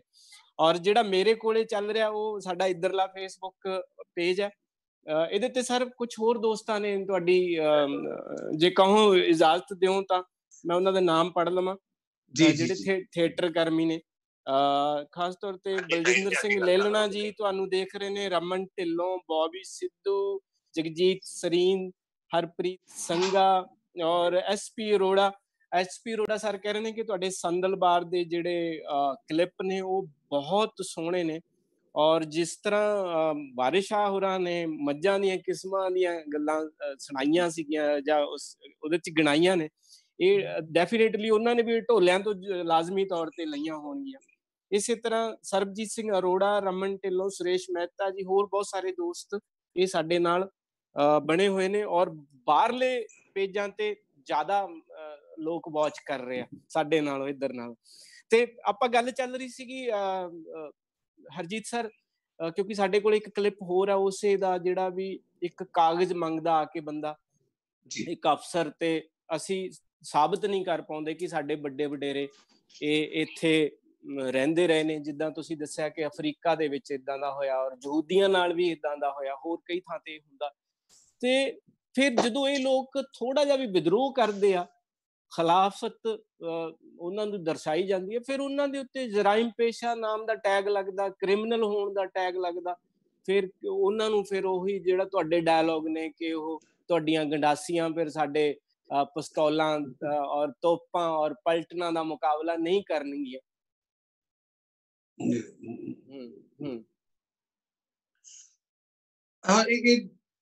ਜਿਸ ਤਰ੍ਹਾਂ ਤੁਸੀਂ ਜ਼ਿਕਰ ਕੀਤਾ, ਇਹ ਸਮੱਸਿਆ ਜਿਹੜੀ ਹੈ ਔਰ ਇਹ ਬਹੁਤ ਇੱਕ, ਮੈਂ ਜਦੋਂ ਗੱਲ ਕਰਦਾ ਕਿ ਜਦੋਂ ਅਸੀਂ ਇਤਿਹਾਸ ਦੀ ਗੱਲ ਕਰਦੇ ਹਾਂ ਤਾਂ ਅਸੀਂ ਬੀਤੇ ਵਕਤ ਦੀ ਗੱਲ ਨਹੀਂ ਕਰ ਰਹੇ। ਅਸੀਂ ਇਹ ਨਹੀਂ ਚਾਹ ਰਹੇ ਕਿ ਜਿਹੜੇ ਆ ਪੱਕੇ ਮਕਾਨ ਢਾਹ ਕੇ ਤੇ ਕੱਚੇ ਬਣਾ ਦਿਓ ਤੇ ਇੱਥੇ ਫੁੱਲ ਬੂਟੇ ਬਣਾ ਦਿਓ, ਜਿਸ ਤਰ੍ਹਾਂ ਪੁਰਾਣਾ ਪੰਜਾਬ ਸੀ ਉਹਨੂੰ ਕਰ ਦਿਓ। ਪਰ ਬੀਤੇ ਹੋਏ ਵਕਤ ਜਿਹੜਾ ਸਾਡਾ ਅੱਜ ਦੇ ਵਰਤਮਾਨ ਨੂੰ ਅੱਜ ਵੀ ਪ੍ਰਭਾਵਿਤ ਕਰ ਰਿਹਾ। ਇਸ ਕਰਕੇ ਆਪਣੇ ਇਤਿਹਾਸ ਨੂੰ ਜਾਣਨਾ, ਆਪਣੇ ਸਹੀ ਇਤਿਹਾਸ ਨੂੰ ਜਾਣਨਾ ਇਹ ਬੜਾ ਜ਼ਰੂਰੀ ਹੈ। ਜੋ ਅਸੀਂ ਪੜ੍ਹਦੇ ਆਏ ਹਾਂ ਉਹ ਕੋਈ ਅਸੀਂ 100% ਜਿਹੜਾ ਉਹ ਸਹੀ ਇਤਿਹਾਸ ਜਿਹੜਾ ਉਹ ਨਹੀਂ ਪੜ੍ਹਦੇ ਰਹੇ, ਸਾਨੂੰ ਪੜ੍ਹਨ ਨੂੰ ਨਹੀਂ ਮਿਲਿਆ। ਅਸੀਂ ਉਹੀ ਪੜ੍ਹਿਆ ਜੋ ਸਾਨੂੰ ਪੜ੍ਹਾਇਆ ਗਿਆ, ਔਰ ਪੜ੍ਹਨਾ ਤੇ ਆਪ ਪੈਂਦਾ ਹੈ। ਹੁਣ ਸਾਨੂੰ ਆਪ ਜਿਹੜਾ ਉਹ ਪੜ੍ਹਨਾ ਪਏਗਾ ਕਿ ਅਸਲ ਵਿੱਚ ਹੋਇਆ ਕੀ, ਔਰ ਅਸੀਂ ਆਪਣੇ ਇਤਿਹਾਸ ਨੂੰ ਆਪ ਹੀ ਜੇ ਪੜਾਂਗੇ। ਇਸ ਕਰਕੇ ਇਤਿਹਾਸ ਜਿਹੜਾ ਉਹ ਕਿਸੇ ਕਵਿਤਾ ਦੀਆਂ 2 ਸਤਰਾਂ ਵਿੱਚ ਵੀ ਸਮਾਇਆ ਹੋ ਸਕਦਾ ਹੈ। ਤੁਸੀਂ ਲਿਖਿਆ ਸੀ ਉਹਦੇ ਵਿੱਚ ਇੱਕ ਡਾਇਲੌਗ ਮੈਨੂੰ ਯਾਦ ਆ ਰਿਹਾ ਕਿ ਇਤਿਹਾਸ ਲਫ਼ਜ਼ਾਂ ਵਿੱਚ ਹੀ ਨਹੀਂ ਲਿਖੇ ਜਾਂਦੇ। ਬਿਲਕੁਲ, ਇਤਿਹਾਸ ਜਿਹੜਾ ਸਿਰਫ ਕਿਤਾਬਾਂ ਵਿੱਚ ਹੀ ਨਹੀਂ ਲਿਖੇ ਜਾਂਦੇ। ਇਤਿਹਾਸ ਜਿਹੜੇ ਨੇ ਕਿਤਾਬਾਂ ਤੋਂ ਪਰੇ ਵੀ ਜਿਹੜੇ ਆ ਉਹ ਪਏ ਨੇ, ਉਹਨਾਂ ਨੂੰ ਕਿਤਾਬਾਂ ਵਿੱਚ ਲਿਆਉਣ ਦੀ ਲੋੜ ਹੈ। ਔਰ ਅਸੀਂ ਇਸ ਬਾਰੇ ਜ਼ਰੂਰ ਕੌਨਸ਼ੀਅਸ ਹੋਈਏ ਕਿ ਜਿਹੜਾ ਪੰਜਾਬੀ ਦਾ ਸੱਭਿਆਚਾਰ ਹੈ ਉਹ ਇੱਕ ਕੋਈ ਬੀਤੇ ਵਕਤ ਦੀ ਗੱਲ ਨਹੀਂ ਹੈ। ਅਸੀਂ ਜਦੋਂ ਕੋਈ ਪੰਜਾਬੀ ਕਲਚਰ ਦੀ ਗੱਲ ਕਰਦਾ ਤਾਂ ਉਹਨੂੰ ਇਸ ਨਜ਼ਰੀਏ ਨਾਲ ਲੈ ਜਾਂਦੇ ਆ ਵੀ ਇਹ ਉਹ ਪੁਰਾਣੇ ਗਏ ਗੁਜ਼ਰੇ ਵਕਤਾਂ ਦੀ ਗੱਲ ਕਰਦਾ। ਉਹ ਨਹੀਂ ਹੈ। ਫੋਕ ਵਿਜ਼ਡਮ ਜਿਹੜੀ ਹੈ, ਉਹ ਲੋਕ ਸਿਆਣਪ, ਜਿਹੜੀ ਲੋਕ ਸੋਚ ਜਿਹੜੀ ਸੀ ਉਹ ਮਰਦੀ ਨਹੀਂ ਹੈ, ਉਹ ਤੋਂ ਸਿੱਖਣ ਦੀ ਲੋੜ ਹੈ। ਔਰ ਇਸ ਕਰਕੇ ਇਤਿਹਾਸ ਜਿਹੜਾ ਉਹ ਸਿਰਫ ਬੀਤੇ ਵਕਤ ਨੂੰ ਜਿਹੜਾ ਉਹ ਦੁਹਰਾਉਣ ਦੀ ਗੱਲ ਨਹੀਂ ਹੈ, ਆਪਣੇ ਵਰਤਮਾਨ ਨੂੰ ਸਮਝਣ ਲਈ ਪਿਛੋਕੜ ਨੂੰ ਜਾਣਨਾ ਜਿਹੜਾ ਉਹ ਬਹੁਤ ਜ਼ਰੂਰੀ ਹੈ। ਹਾਂ ਹਰਜੀਤ ਸਰ, ਇੱਕ ਇਸੇ ਗੱਲ ਨੂੰ ਪੁਖਤਾ ਕਰਦੇ ਹੋਏ ਜਿਹੜੀ ਮੈਂ ਕਾਗਜ਼ਾਂ ਦੀ ਗੱਲ ਕੀਤੀ ਜਾਂ ਦਸਤਾਵੇਜ਼ਾਂ ਦੀ ਗੱਲ ਕੀਤੀ, ਇੱਕ ਹੋਰ ਕਲਿੱਪ ਤੁਹਾਡੇ ਇਸ ਸੰਦਲਵਾਰ ਦੇ ਵਿੱਚ ਦੇਖਦੇ ਹਾਂ ਜੀ।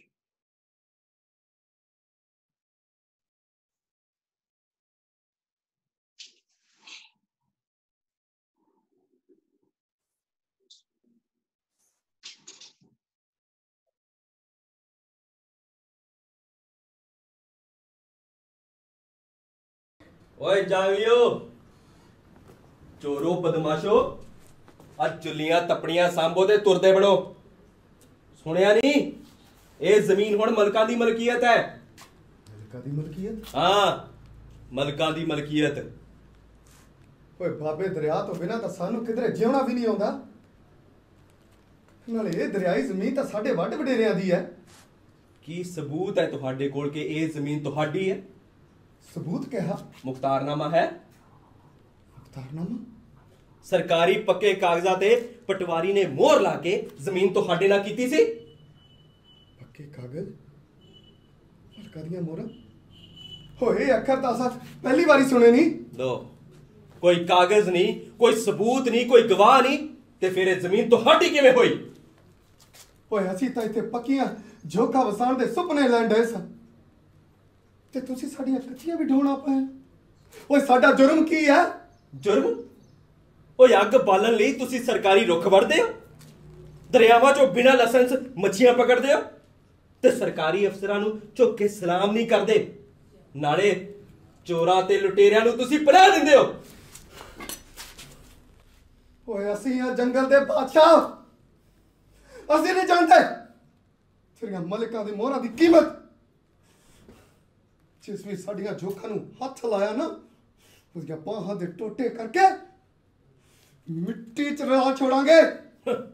ਓਏ ਮਲਕਾਂ ਦੀ ਹਕੂਮਤ ਦੇ ਨਾਲ ਟੱਕਰ, ਉਹ ਵੀ ਇਹਨਾਂ ਗੰਡਾਸੀਆਂ ਦੇ ਨਾਲ।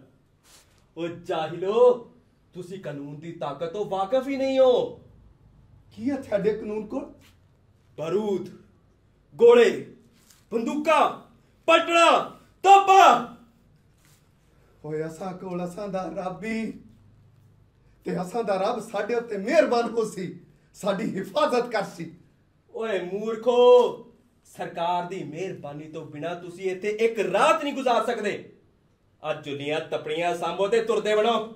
ਓਏ ਰੱਬ ਤੋਂ ਡਰੋ, ਰੱਬ ਤੋਂ ਡਰ। ਕੀ ਆਖਣਾ ਪਿਆ? ਜੇ ਤੁਸੀਂ ਹੁਕਮ ਮੰਨਣ ਤੋਂ ਇਨਕਾਰ ਕੀਤਾ ਤਾਂ ਤੁਹਾਡੇ ਖਿਲਾਫ ਸਖਤ ਕਾਰਵਾਈ ਕੀਤੀ ਜਾਏਗੀ। ਜੰਗਲੀ ਕਿਸੇ ਦੀਆਂ ਧਮਕੀਆਂ ਤੋਂ ਨਹੀਂ ਡਰਦੇ। ਇਸ ਨੂੰ ਮਿੱਟੀ ਤੇ ਖਿੱਚੀ ਹੋਈ ਲੀਕ ਨਾ ਜਾਣਿਓ। ਜਿਸ ਇਸ ਨੂੰ ਪਾਰ ਕਰਕੇ ਸਾਡੀਆਂ ਝੋਕਾਂ ਵੱਲ ਵਧਣ ਦੀ ਹਿੰਮਤ ਕੀਤੀ ਨਾ, ਉਹਦੇ ਅਸਾਂ ਟੋਟੇ ਟੋਟੇ ਕਰ ਦੇਂਗੇ। ਤੁਸੀਂ ਸ਼ਰੇਆਮ ਕਾਨੂੰਨ ਦੀ ਖਿਲਾਫ ਵਰਜ਼ੀ ਕੀਤੀ ਹੈ। ਸਰਕਾਰ ਤੁਹਾਨੂੰ ਮੁਜਰਮ ਕਰਾਰ ਦੇਵੇਗੀ। ਤੁਸੀਂ ਬਾਗੀ ਹੋ, ਸਰਕਾਰ ਦੇ ਦੁਸ਼ਮਣ, ਤੇ ਸਰਕਾਰ ਦਾ ਫਰਜ਼ ਬਣਦਾ ਹੈ ਕਿ ਤੁਹਾਡੇ ਵਰਗੇ ਜਰਾਇਮ ਪੇਸ਼ਾ ਬਾਗੀ ਮੁਜਰਮਾਂ ਨੂੰ ਕੁਚਲ ਦਿੱਤਾ ਜਾਵੇ।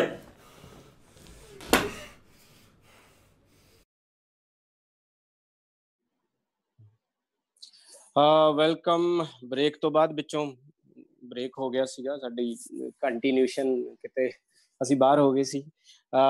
ਮੈਂ ਨਾਲ ਨਾਲ ਅੱਜ ਦੇ ਜਿਹੜੇ, ਕਿਉਂਕਿ ਅਸੀਂ ਮੰਚ ਦੇ ਉੱਤੇ ਲਾਈਵ ਜਾ ਰਹੇ ਹਾਂ ਔਰ ਉਹਦੇ ਵਿੱਚ ਕੁਝ ਸਵਾਲ ਆਏ ਨੇ ਕੁਝ ਦੋਸਤਾਂ ਦੇ, ਨੀਰਜ ਕੌਸ਼ਿਕ, ਚੰਦਰ ਅਦੀਬ ਕੁਝ ਕਹਿ ਰਹੇ ਨੇ ਅੱਜ ਦੇ ਇਸ ਗੱਲਬਾਤ ਦੇ ਬਾਬਤ, ਔਰ ਬੌਬੀ ਸਿੱਧੂ ਔਰ SP ਅਰੋੜਾ ਕਹਿ ਰਹੇ ਨੇ ਕਿ ਅੱਜ ਤੇ ਸਮਾਂ ਹੀ ਰੁਕ ਗਿਆ। ਸਮਾਂ ਰੁਕਦੇ ਰੁਕਦੇ ਸਾਡਾ ਲਾਈਵ ਵੀ ਰੁਕ ਗਿਆ ਸੀਗਾ ਵਿੱਚੋਂ sir. Raman Dhillon ma'am thank you ਜੀ, ਤੁਹਾਡਾ ਇੱਥੇ ਆਉਣਾ ਹੀ ਸਾਡੇ ਲਈ ਐਪਰੀਸ਼ੀਏਸ਼ਨ ਹੈ। ਹਾਂ ਕਿਉਂਕਿ ਪਾਕਿਸਤਾਨ ਵਾਲਾ ਪੇਜ ਮੇਰੇ ਕੋਲੇ ਨਹੀਂ ਹੈਗਾ, ਆਸਟ੍ਰੇਲੀਆ ਵਾਲਾ ਪੇਜ ਮੇਰੇ ਕੋਲੇ ਨਹੀਂ ਆ ਰਿਹਾ, ਮੈਂ ਟੈਕਨੀਕਲੀ ਐਡਾ ਲੈਸ ਨਹੀਂ ਹੈ, ਔਰ ਕੈਨੇਡਾ ਵਾਲਾ ਮੈਂ ਨਹੀਂ ਪਾ ਰਿਹਾ, ਮੇਰੇ ਕੋਲ ਜਸਟ ਇੱਥੋਂ ਵਾਲਾ ਬੋਹੇਮੀਅਨਸ ਵਾਲਾ ਮੇਰੇ ਕੋਲ ਪੇਜ ਹੈ, ਉਹਦੇ ਉੱਤੇ ਬਹੁਤ ਸਾਰੀਆਂ ਗੱਲਾਂ ਆ ਰਹੀਆਂ ਨੇ। SP ਸਰ ਕਹਿ ਰਹੇ ਨੇ ਸਮਾਂ ਰੁਕ ਗਿਆ। ਹਰਮੀਤ ਸਰ ਕਹਿ ਰਹੇ ਨੇ ਇਹ ਆਮ ਰੰਗ ਕਰਨੀ ਨਹੀਂ, ਬਹੁਤ ਜ਼ਿਆਦਾ ਪੜ੍ਹੇ ਲਿਖਾਂ ਦਾ ਮੰਚ ਹੈ। ਰਮਨ ਢਿੱਲੋਂ ਕਹਿ ਰਹੇ ਨੇ ਬੁੱਕ ਮਾਰਕੀਟ 'ਚ ਕਦੋਂ ਆਊਗੀ, ਕਦੋਂ ਸਾਨੂੰ ਮਿਲ ਸਕਦੀ ਹੈ। ਰਮਨ ਮੈਮ ਇਹ ਵੈਸੇ PDF 'ਚ ਆ ਗਈ ਔਰ ਬਹੁਤ ਜਲਦੀ, ਕਿਉਂਕਿ ਇਹ ਜਸਟ ਹਾਂ ਪ੍ਰੋਗਰਾਮ, ਅੱਜ ਦੇ ਪ੍ਰੋਗਰਾਮ ਖਤਮ ਹੋਣ ਤੋਂ ਬਾਅਦ ਇਹ ਮਾਰਕੀਟ 'ਚ ਆ ਹੀ ਜਾਣੀ, ਨਹੀਂ ਤਾਂ ਤੁਸੀਂ ਮੈਂ ਤੁਹਾਨੂੰ PDF ਭੇਜ ਦਾਂਗਾ ਤੇ ਉੱਥੇ ਤੁਸੀਂ ਫੇਸਬੁੱਕ ਤੋਂ ਤੁਸੀਂ ਅੱਜ ਦੇ ਇਸ ਐਪੀਸੋਡ ਤੋਂ ਬਾਅਦ ਤੁਸੀਂ ਆਨਲਾਈਨ ਡਾਊਨਲੋਡ ਕਰ ਸਕਦੇ ਹੋ, ਉਹਨੂੰ ਪ੍ਰਿੰਟ ਵੀ ਕਢਾ ਸਕਦੇ ਹੋ ਬਾਹਰ ਜਾ ਕੇ। ਔਰ ਬਹੁਤ ਹੀ ਕਮਾਲ ਜਾਣਕਾਰੀ ਹੈ ਡਾਕਟਰ ਹਰਜੀਤ ਹੋਰਾਂ ਵੱਲੋਂ, ਪੁਸਤਕ ਦੇ ਲੋਕ ਅਰਪਣ ਦੀਆਂ ਮੁਬਾਰਕਾਂ। ਔਰ ਇੱਕ ਬਲਜਿੰਦਰ ਲੇਲਣਾ ਹੋਰਾਂ ਨੇ ਲੇਲਣਾ ਮੇਰੇ ਤੋਂ ਪ੍ਰੋਨਾਊਂਸ ਨਹੀਂ ਹੁੰਦਾ ਪਿਆ, ਮੈਂ level of photography and sound gone up for the future recording, congratulations bohemian। Sir ਮੇਰਾ ਇਹੀ ਸਵਾਲ ਹੈ, ਹਰਜੀਤ ਸਰ ਮੈਨੂੰ ਸੁਣ ਰਹੇ ਹੋ ਤੁਸੀਂ? ਜੀ ਹਾਂ ਹਰਜੀਤ ਸਰ, ਮੇਰਾ ਸਵਾਲ ਹੈ ਕਿ ਜੇ ਰੱਬ ਨਾ ਕਰੇ ਕਰੋਨਾ ਇਦਾਂ ਹੀ ਰਿਹਾ, ਜੇ ਇਸ ਦੀ ਕੋਈ ਉਪਾਅ ਨਾ ਬਣੇ, ਤਾਂ ਰੰਗਮੰਚ ਨੂੰ ਇੱਕ ਨਵੇਂ ਸਿਰੇ ਤੋਂ ਕੋਈ ਰਿਕਾਰਡਿੰਗ ਦੇ ਥਰੂ, ਲਾਈਵ ਦੇ ਥਰੂ, ਆਨਲਾਈਨ ਦੇ ਥਰੂ ਇੱਕ ਨਵਾਂ ਜ਼ਰੀਆ ਲੱਭਣਾ ਪਏਗਾ, ਇੱਕ ਨਵਾਂ ਐਕਸਪੈਰੀਮੈਂਟ ਸਾਨੂੰ ਦੇਖਣ ਨੂੰ ਪੈ ਸਕਦਾ ਲਾਈਟ, ਸਾਊਂਡ ਤੇ ਕੈਮਰੇ ਦੇ ਥਰੂ ਰੰਗਮੰਚ ਨੂੰ। ਜਦੋਂ ਜਿਹੜੀਆਂ ਇਹ ਟੈਕਨੀਕਲ ਚੈਲੰਜ ਔਰ ਜਿਹੜੇ ਇਸ ਤਰ੍ਹਾਂ ਦੀਆਂ ਜਿਹੜੀਆਂ ਪ੍ਰਸਥਿਤੀਆਂ ਜਦੋਂ ਆਉਂਦੀਆਂ, ਔਰ ਉਹ ਸਾਨੂੰ ਇੱਕ ਨਵਾਂ ਰਾਹ ਜਿਹੜਾ ਉਹ ਆਪਣੇ ਆਪ ਸਜਾਉਂਦੀਆਂ ਨੇ, ਔਰ ਇਹਨਾਂ ਪ੍ਰਸਥਿਤੀਆਂ ਦੇ ਵਿੱਚ ਇਹ ਜਿਹੜਾ ਨਾਟਕ ਜਿਹੜਾ ਉਹ ਹੋਰ ਰੰਗਮੰਚ ਜਿਹੜਾ ਹੋਰ ਭਾਵਪੂਰਤ ਹੋ ਕੇ ਆਏਗਾ, ਕਿਉਂਕਿ ਹੁਣ ਲੋਕਾਂ ਨੂੰ ਅਹਿਸਾਸ ਹੋਇਆ ਹੈ ਕਿ ਨਾਟਕ ਵਿੱਚ ਕੀ ਵੱਖਰਾ ਹੈ ਫਿਲਮ ਤੇ ਟੈਲੀਵਿਜ਼ਨ ਤੋਂ, ਉਹਦੇ 'ਚ ਕੀ ਵੱਖਰਾ ਹੈ। ਜਦੋਂ ਟੈਲੀਵਿਜ਼ਨ ਆਇਆ ਤਾਂ ਉਦੋਂ ਇਹਨੂੰ ਤੁਹਾਨੂੰ ਵੀ ਪਤਾ ਹੋਵੇਗਾ ਕਿ ਇਹਨੂੰ ਇਡੀਅਟ ਬਾਕਸ ਕਹਿੰਦੇ ਸੀ। ਬਿਲਕੁਲ ਸਰ। ਹਾਂਜੀ, ਔਰ ਇਹਨੂੰ ਇੱਥੋਂ ਤੱਕ ਕਿਹਾ ਗਿਆ ਕਿ ਇਹ bastard born out of theatre and photography, ਪਰ ਉਹਨੇ ਹੌਲੀ ਹੌਲੀ ਜਿਹੜਾ ਉਹ ਇੱਕ ਆਪਣਾ ਵੱਖਰੀ ਪਹਿਚਾਣ ਜਿਹੜੀ ਆ ਉਹ ਬਣਾ ਲਈ, ਔਰ ਇਹ ਸਾਰਿਆਂ ਦਾ ਮਾਧਿਅਮ ਜਿਹੜਾ ਉਹ ਰੰਗਮੰਚ ਹੀ ਰਿਹਾ, ਨਾਟਕ ਹੀ ਰਿਹਾ। ਔਰ ਇਸ ਦੌਰ ਦੇ ਵਿੱਚ ਵੀ ਨਾਟਕ ਜਿਹੜਾ ਉਹ ਹੋਰ ਜਿਹੜਾ ਪ੍ਰਭਾਵਸ਼ਾਲੀ ਹੋ ਕੇ ਜਿਹੜਾ ਉਹ ਸਾਹਮਣੇ ਆਏਗਾ। ਹੁਣ ਜਿਸ ਤਰ੍ਹਾਂ ਦੇ ਨਾਟਕ ਵਿਦੇਸ਼ਾਂ 'ਚ ਹੋ ਰਹੇ ਨੇ, ਜਾਂ ਉਹਦੇ ਵਿੱਚ ਬਹੁਤ ਸਾਰੀਆਂ ਟੈਕਨੀਕੈਲਿਟੀਜ਼ ਜਿਹੜੀਆਂ ਨੇ ਉਹ ਇਸਤੇਮਾਲ ਕਰਦੇ ਨੇ, ਜਿਹਦੇ 'ਚ ਸਪਲਿਟ ਸੈਕਿੰਡ ਦੇ ਵਿੱਚ ਸਟੇਜ ਬਦਲਦੀ ਹੈ, ਸੈਟ ਬਦਲਦੇ ਨੇ, ਲਾਈਟਿੰਗ ਬਦਲਦੀ ਹੈ। ਜੇ ਉਸ ਚੀਜ਼ਾਂ ਨੂੰ ਅਸੈਪਟ ਕਰ ਲਿਆ ਤਾਂ ਦਰਸ਼ਕ ਜਿਹੜੇ ਨੇ, ਜੇ ਲਾਈਵ ਵੱਖੋ ਵੱਖਰੇ ਘਰਾਂ ਵਿੱਚ ਬੈਠੇ ਨੇ, ਤਾਂ ਉਹਨੂੰ ਵੀ ਜਿਹੜਾ ਉਹ ਅਸੈਪਟ ਕਰ ਲੈਣਗੇ। ਇਹਦੇ ਨਾਲ ਜਿਹੜਾ ਨਾਟਕ ਵਿੱਚ ਹੋਰ ਜਿਹੜੀ ਹੈ ਰਫਤਾਰ ਜਿਹੜੀ ਹੈ ਉਹ ਆਏਗੀ। ਅੱਛਾ ਹਰਜੀਤ ਸਰ, ਮੈਂ ਇੱਕ ਮੇਰਾ ਆਪਦਾ ਸਵਾਲ ਹੈ, ਮੈਂ ਬੜਾ ਕਨਫਿਊਜ਼ ਰਹਿਣਾ ਇਸ ਗੱਲ ਨੂੰ ਲੈ ਕੇ,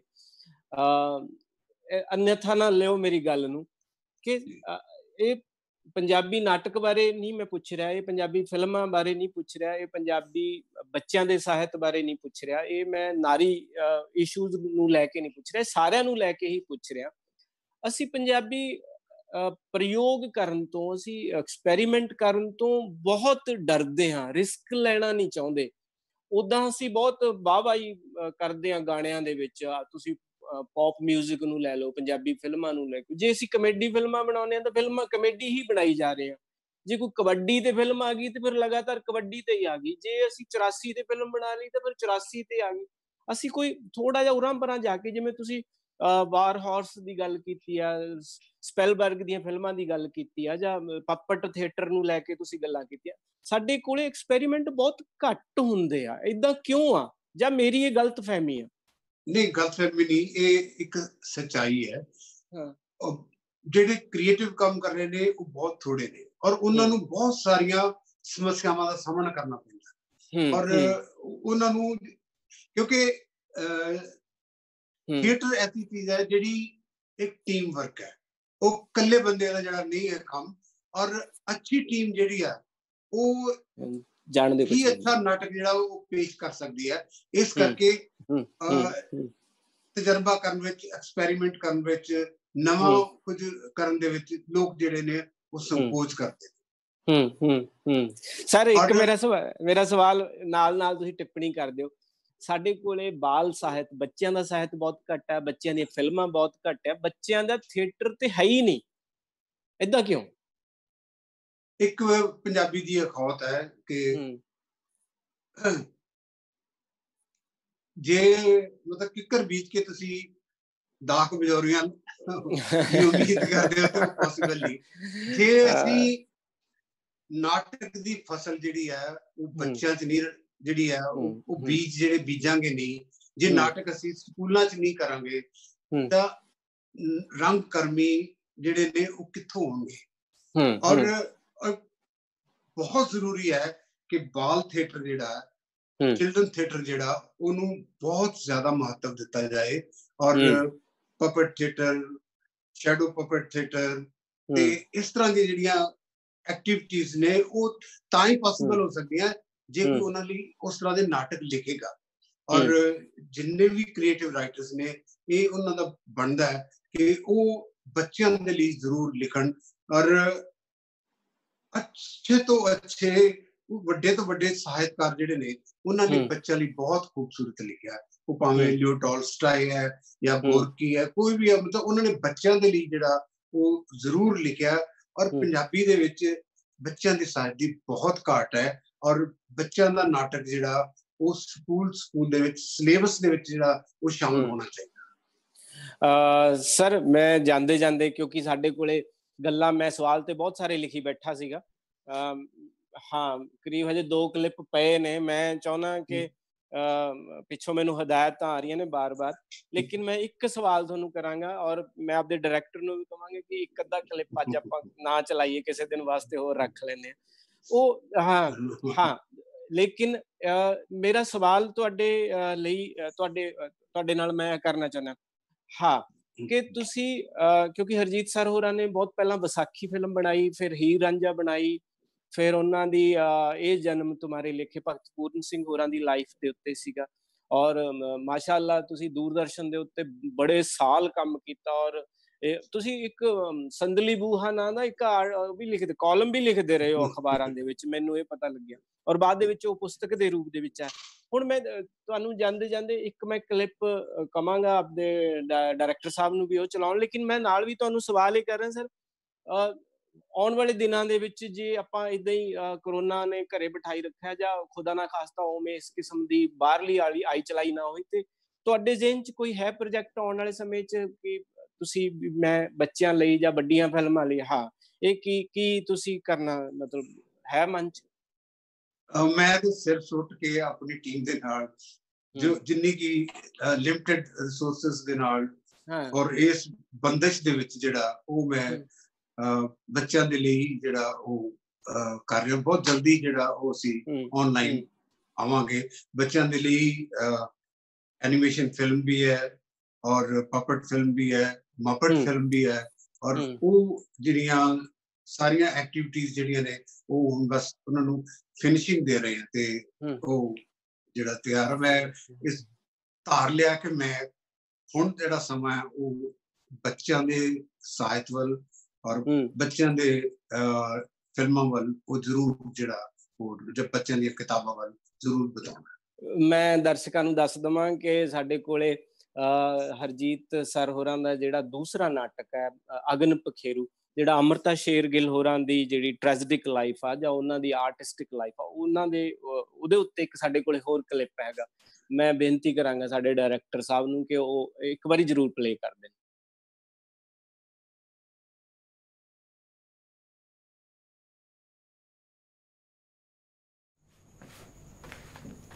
ਕਲਾ ਦੇ ਮਹਾਨ ਪਾਰਖੂਆਂ ਨੂੰ ਅੱਜ ਇੰਨੀ ਵੇਲ ਕਿਵੇਂ ਮਿਲ ਗਈ ਕਿ ਉਹ ਖੁਦ ਚੱਲ ਕੇ ਇਸ ਖਸਤਾ ਕਲਾਕਾਰ ਦੇ ਘਰ ਤਸ਼ਰੀਫ ਲਿਆਏ ਨੇ? ਇਨਾਮ ਮੋੜ ਕੇ ਤੂੰ ਕੀ ਸਾਬਤ ਕਰਨਾ ਚਾਹੁੰਦੀ ਹੈ? ਇਹੀ ਕਿ ਤੁਸੀਂ ਮੇਰੀ ਸਭ ਤੋਂ ਘਟੀਆ ਤਸਵੀਰ ਨੂੰ ਇਨਾਮ ਦਿੱਤਾ। ਤੁਹਾਨੂੰ ਚੰਗੇ ਮਾੜੇ ਵਿੱਚ ਫਰਕ ਹੀ ਨਹੀਂ ਪਤਾ। ਮੈਨੂੰ ਅਜਿਹੇ ਇਨਾਮ, ਸਨਮਾਨ ਤੇ ਵਾਵਾ ਦੀ ਕੋਈ ਲੋੜ ਨਹੀਂ। ਹਾਂ, ਤੂੰ ਐਲਾਨ ਕੀਤਾ ਹੈ ਕਿ ਤੂੰ ਭਾਰਤ ਦੇ ਵਿੱਚ ਕਦੇ ਵੀ ਨੁਮਾਇਸ਼ ਨਹੀਂ ਕਰੇਂਗੀ, ਸਿਰਫ ਪੈਰਿਸ ਦੀ ਅਕਾਦਮੀ ਵਿੱਚ ਹੀ ਨੁਮਾਇਸ਼ ਕਰੇਂਗੀ। ਇਹ ਕਿੱਧਰ ਦੀ ਸੋਚ ਹੈ? ਜਿਸ ਅਕਾਦਮੀ ਨੂੰ ਤੂੰ ਮਾਡਰਨ ਸਮਝਦੀ ਹੈ ਉਹ ਪੱਛਮ ਕਲਾ ਦੀ ਕਸੀ ਪਟੀ ਰਹਿੰਦ ਖੂੰਦ ਹੈ। ਤੂੰ ਹਿੰਦੁਸਤਾਨੀ ਤਾਂ ਆਈ ਹੈ ਕਿਉਂਕਿ ਪੱਛਮ ਦੇ ਵਿੱਚ ਨਾ ਤਾਂ ਤੇਰਾ ਕੋਈ ਵਜੂਦ ਸੀ ਤੇ ਨਾ ਹੀ ਤੇਰੀ ਕੋਈ ਪਹਿਚਾਨ।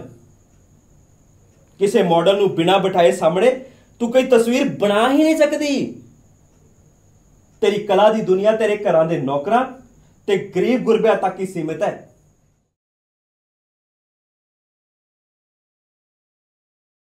ਤੂੰ ਇਸ ਦੇਸ਼ ਦੀ ਗਰੀਬੀ ਨੂੰ ਚਿੱਤਰ ਕੇ ਪੱਛਮ ਦੇ ਅਮੀਰਾਂ ਨੂੰ ਵੇਚਣਾ ਚਾਹੁੰਦੀ ਹੈ। ਤੂੰ ਉਹੀ ਅੰਮ੍ਰਿਤ ਹੈ ਨਾ ਜਿਹੜੀ ਕਹਿੰਦੀ ਸੀ ਕਿ ਹਿੰਦੁਸਤਾਨ ਦੇ ਵਿੱਚ ਜੇ ਕੋਈ ਗਰੀਬੀ ਨਾ ਹੁੰਦੀ ਤਾਂ ਮੈਂ ਤਾਂ ਕੁਝ ਪੇਂਟ ਹੀ ਨਹੀਂ ਸੀ ਕਰ ਸਕਣਾ। ਹਾਂ, ਮੈਂ ਇਸ ਗੱਲ ਤੋਂ ਇਨਕਾਰ ਨਹੀਂ ਕਰਦੀ, ਪਰ ਗਰੀਬੀ ਨੂੰ ਪੇਂਟ ਕਰਨਾ ਮੇਰੀ ਮਜਬੂਰੀ ਨਹੀਂ, ਮੇਰੀ ਸੋਚ ਹੈ। ਬੜੀ ਵਪਾਰਿਕ ਸੋਚ ਹੈ ਤੇਰੀ।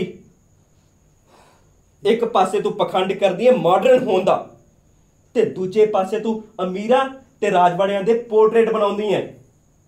ਮੈਂ ਆਪਣੀ ਰੋਟੀ ਕਮਾਉਣ ਦੇ ਲਈ ਅਜਿਹੇ ਪੋਰਟਰੇਟ ਬਣਾਉਣੀ ਆ। ਅੱਛਾ, ਉੱਚੀਆਂ ਉੱਚੀਆਂ ਹਵੇਲੀ 'ਚ ਰਹਿਣ ਵਾਲੀ ਨੂੰ ਰੋਟੀ ਕਮਾਣੀ ਵੀ ਪੈਂਦੀ ਹੈ? ਤੇਰੀ ਗੋਰੀ ਚਮੜੀ ਵੱਲ ਦੇਖ ਕੇ ਅਮੀਰਜ਼ਾਦੇ ਆਪਣੀ ਤਹਿਜ਼ੀਬ ਭੁੱਲ ਜਾਂਦੇ ਨੇ ਤੇ ਤੇਰੇ ਇਸ਼ਕ ਦੇ ਕਿੱਸੇ ਤਾਂ ਤੇਰੀਆਂ ਤਸਵੀਰਾਂ ਤੋਂ ਵੀ ਕਿਤੇ ਜ਼ਿਆਦਾ ਮਸ਼ਹੂਰ ਨੇ। ਮੈਂ ਆਪਣੇ ਜਿਸਮ ਦੀ ਨੁਮਾਇਸ਼ ਨਾ ਕਿਸੇ ਮੁਕਾਮ ਨੂੰ ਹਾਸਿਲ ਕਰਨ ਲਈ ਕੀਤੀ ਹੈ, ਨਾ ਹੀ ਇਸ ਨੂੰ ਕਾਮਯਾਬੀ ਦਾ ਪਾਸਪੋਰਟ ਬਣਾਇਆ ਹੈ। ਹਵੇਲੀਆਂ ਦੀ ਅਮੀਰੀ ਮੇਰੀ ਜ਼ਿੰਦਗੀ ਦੀ ਕਮਾਈ ਨਹੀਂ। ਜੇ ਮੇਰੀ ਚਮੜੀ ਦਾ ਰੰਗ ਗੋਰਾ ਹੈ ਤਾਂ ਮੈਂ ਦੋ ਮੁਲਕਾਂ ਦੀ ਤਹਿਜ਼ੀਬ ਵਿੱਚ ਵੰਡੀ ਪਈ ਹਾਂ, ਤਾਂ ਉਹ ਮੇਰੇ ਚੋਣ ਕਰਕੇ ਨਹੀਂ ਹੋਇਆ।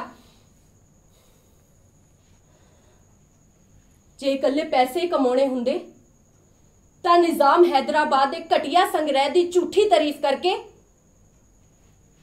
ਮੈਂ ਆਪਣੇ ਪੋਰਟਰੇਟ ਬੜੇ ਹੀ ਮਹਿੰਗੇ ਮੁੱਲ ਤੇ ਵੇਚ ਸਕਦੀ ਸੀ, ਪਰ ਮੈਂ ਅਜਿਹਾ ਨਹੀਂ ਕੀਤਾ।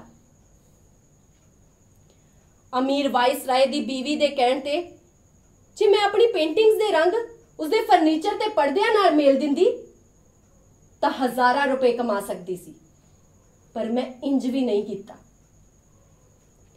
ਤਸਵੀਰਾਂ ਵੇਚਣ ਲਈ ਜੇ ਮੈਂ ਰਾਜਸੀ ਪਹੁੰਚ ਨੂੰ ਵਰਤਣਾ ਹੁੰਦਾ ਤਾਂ ਜਵਾਹਰ ਲਾਲ ਨਹਿਰੂ ਨੂੰ ਇਹ ਨਾ ਆਖਦੀ ਕਿ ਉਹ ਮੇਰੀਆਂ ਤਸਵੀਰਾਂ ਬੰਦ ਅੱਖਾਂ ਦੇ ਨਾਲ ਵੇਖ ਰਹੇ ਸੀ।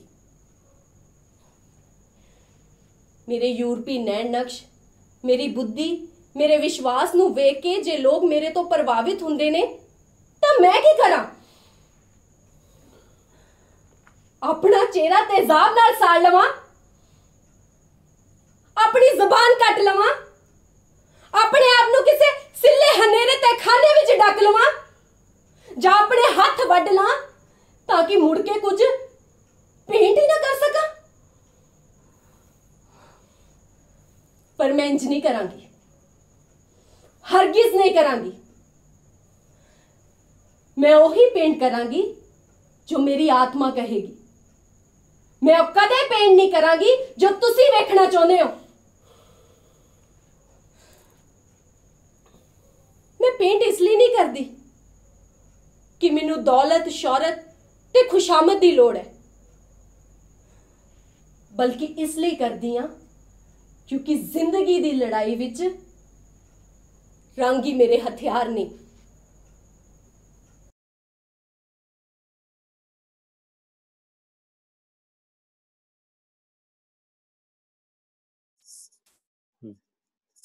बिल्कुल। और एक चीज हरजीत सर, ਤੁਹਾਡੇ ਕਲਿੱਪ ਮੈਂ ਦੇਖ ਰਿਹਾ ਸੀ, ਮੈਂ ਇਹ ਨਾਟਕ ਵੀ ਪੜ੍ਹਿਆ ਹੈਗਾ, ਔਰ ਜਿਹੜੇ ਇਲਜ਼ਾਮ ਉਸ ਵੇਲੇ ਬਰਤਾਨੀਆ ਸਰਕਾਰ ਤੇ ਲੱਗਦੇ ਸੀ, ਉਹੀ ਇਲਜ਼ਾਮ ਅੱਜ ਸਾਡੇ ਆਪਦੇ ਵੱਡੇ ਘਰਾਣਿਆਂ ਤੇ ਵੀ ਤਾਂ ਲੱਗ ਰਹੇ ਨੇ।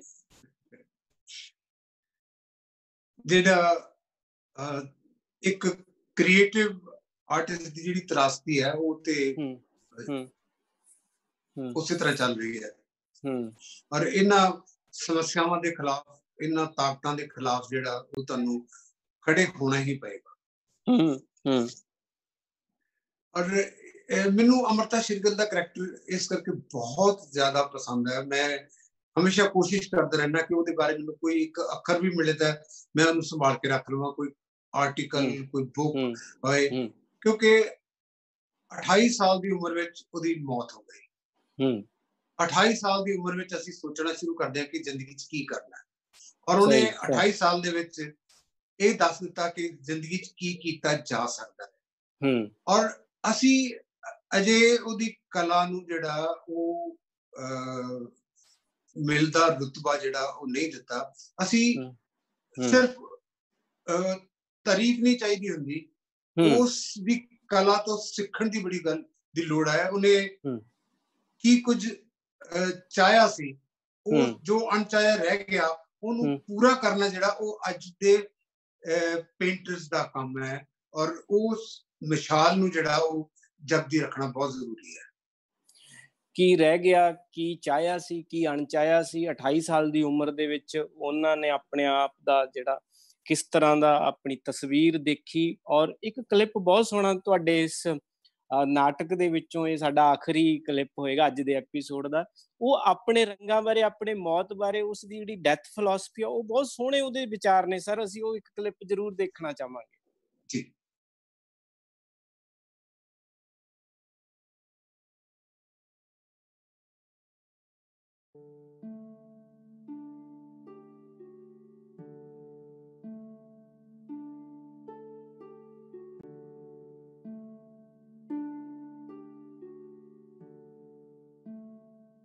ਮੈਂ ਮੌਤ ਹਾਂ ਤੇ ਮੈਂ ਤੈਨੂੰ ਲੈਣ ਆਈ ਹਾਂ। ਤੇਰੀ ਸਰੀਰਕ ਯਾਤਰਾ ਆਪਣੇ ਅੰਤਮ ਪੜਾਅ ਤੇ ਪਹੁੰਚ ਗਈ ਹੈ। ਉੱਠ ਤੇ ਆਪਣੇ ਸਰੀਰ ਨੂੰ ਆਪਣੇ ਤੋਂ ਅਲੱਗ ਕਰ। ਅਜੇ ਤਾਂ ਸਭ ਕੁਝ ਅਧੂਰਾ ਹੈ, ਬਹੁਤ ਕੁਝ ਬਾਕੀ ਹੈ ਅਜੇ। ਹੁਣੇ ਤਾਂ ਮੈਨੂੰ ਰੰਗ ਨਜ਼ਰ ਆਉਣ ਲੱਗੇ ਨੇ,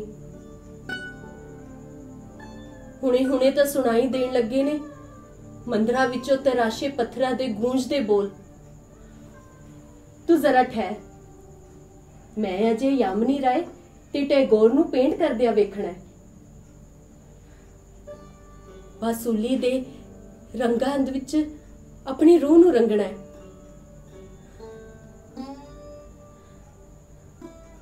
ਮੋਜ਼ਾਰਟ ਤੇ ਮ੍ਰਿਦੰਗਮ ਦੇ ਸੁਮੇਲ ਨੂੰ ਮਾਨਣਾ, ਬਲਦੀਆਂ ਮਸ਼ਾਲਾਂ ਵਿੱਚ ਕਥਾਕਲੀ ਦੇ ਨ੍ਰਿਤ ਨੂੰ ਵਾਰ-ਵਾਰ ਵੇਖਣਾ ਹੈ। ਅਜੇ ਤਾਂ ਮੈਂ ਕਈ ਚਿੱਤਰ ਪੇਂਟ ਕਰਨੇ ਨੇ।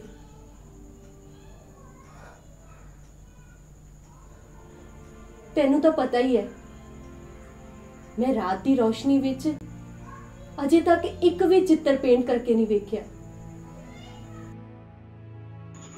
ਮੈਂ ਤੈਨੂੰ ਸਰੀਰਕ ਮੌਤ ਦੇਣ ਆਈ ਹਾਂ ਤਾਂ ਕਿ ਤੇਰੀ ਕਲਾ ਦੀ ਮੌਤ ਨਾ ਹੋਏ।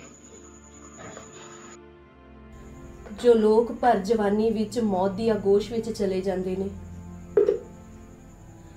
ਉਹਨਾਂ ਦੀ ਜ਼ਿੰਦਗੀ ਵੀ ਕਿਸੇ ਮਨਕੜਤ ਕਿਸੇ ਕਹਾਣੀਆਂ ਵਿੱਚ ਉਲਝ ਕੇ ਰਹਿ ਜਾਂਦੀ ਹੈ।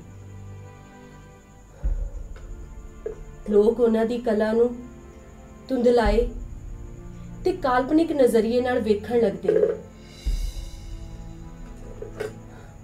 ਕਿ ਮੈਨੂੰ ਕੁਝ ਕਹਿਣ ਤੇ ਲਿਖਣ ਦਾ ਵਕਤ ਮਿਲੇਗਾ? ਤੂੰ ਇਹਨਾਂ ਰੰਗਾਂ, ਇਹਨਾਂ ਤਸਵੀਰਾਂ ਇਹਨਾਂ ਆਕਾਰਾਂ 'ਚ ਸਮਾ ਚੁੱਕੀ ਹੈ। ਹੁਣ ਤੂੰ ਸ਼ਬਦਾਂ ਦੀ ਮੁਹਤਾਜ ਨਹੀਂ। ਜੋ ਤੈਨੂੰ ਜਾਣਨਾ ਚਾਹੁੰਦੇ ਨੇ ਉਹਨਾਂ ਨੂੰ ਤੇਰੇ ਚਿੱਤਰਾਂ ਨੂੰ ਜਾਣਨਾ ਹੋਏਗਾ। ਤੇਰੇ ਲਈ ਹੁਣ ਕੋਈ ਹੋਰ ਜ਼ਿੰਦਗੀ ਨਹੀਂ। ਉੱਠ ਤੇ ਆਪਣੇ ਸਰੀਰ ਨੂੰ ਅਲਵਿਦਾ ਆਖ। ਮੈਂ ਇਸ ਦੇਸ਼ ਦੀ ਮਿੱਟੀ ਵਿੱਚ ਘੁਲ ਜਾਵਾਂਗੀ, ਇਸ ਦੀਆਂ ਹਵਾਵਾਂ ਵਿੱਚ ਸਮਾ ਜਾਵਾਂਗੀ, ਤਾਂ ਕਿ ਮੇਰੇ ਇੱਥੇ ਹੋਣ ਦਾ ਅਹਿਸਾਸ ਹਮੇਸ਼ਾ ਬਣਿਆ ਰਵੇ। ਮਾਰਸੇਲ ਪ੍ਰੂਸਟ ਦੇ ਲੌਸਟ ਟਾਈਮ ਦੇ ਕਿਰਦਾਰ ਮੈਨੂੰ ਲੈਣ ਆ ਗਏ ਨੇ। ਟੀ.ਐਚ. ਲਾਰੈਂਸ ਦੇ ਸ਼ਿਪ ਆਫ ਡੈਥ ਤੁਰ ਪਿਆ ਅਨੰਤ ਯਾਤਰਾ ਤੇ। ਹੁਣ ਜਾਣ ਦਾ ਵਕਤ ਆ ਗਿਆ ਹੈ, ਆਪਣੇ ਹੀ ਅੰਦਰੋਂ ਅਲੱਗ ਹੋਣ ਦਾ ਵਕਤ, ਅਲਵਿਦਾਈ ਦਾ ਵਕਤ। ਤਾਰ ਤੁਪਕੇ ਟਿਪ ਟਿਪ ਕਰਕੇ ਕਿਰਨ ਲੱਗ ਪਏ ਨੇ। ਵਿਸ਼ਾਲ ਕਾਲਾ ਸਮੁੰਦਰ, ਅਨੰਤ ਸਮੁੰਦਰ ਫੈਲਦਾ ਹੀ ਜਾ ਰਿਹਾ, ਬਸ ਫੈਲਦਾ ਹੀ ਜਾ ਰਿਹਾ। ਹੁਣ ਜਾਣਾ ਹੈ ਬਿਨਾਂ ਰੁਕੇ, ਬੇਆਵਾਜ਼, ਜਿੱਥੇ ਕੋਈ ਬੰਦਰਗਾਹ ਨਹੀਂ, ਜਿੱਥੇ ਕੋਈ ਕਿਨਾਰਾ ਨਹੀਂ, ਬਸ ਰੰਗ ਹੀ ਰੰਗ ਨੇ, ਪੀਲੇ, ਨੀਲੇ, ਜਰਦ, ਜਾਮਣੀ ਤੇ ਸਿਆਹ ਕਾਲੇ ਰੰਗ। ਹਾਂ, ਸਿਆਹ ਕਾਲੇ ਰੰਗ, ਸਿਆਹ।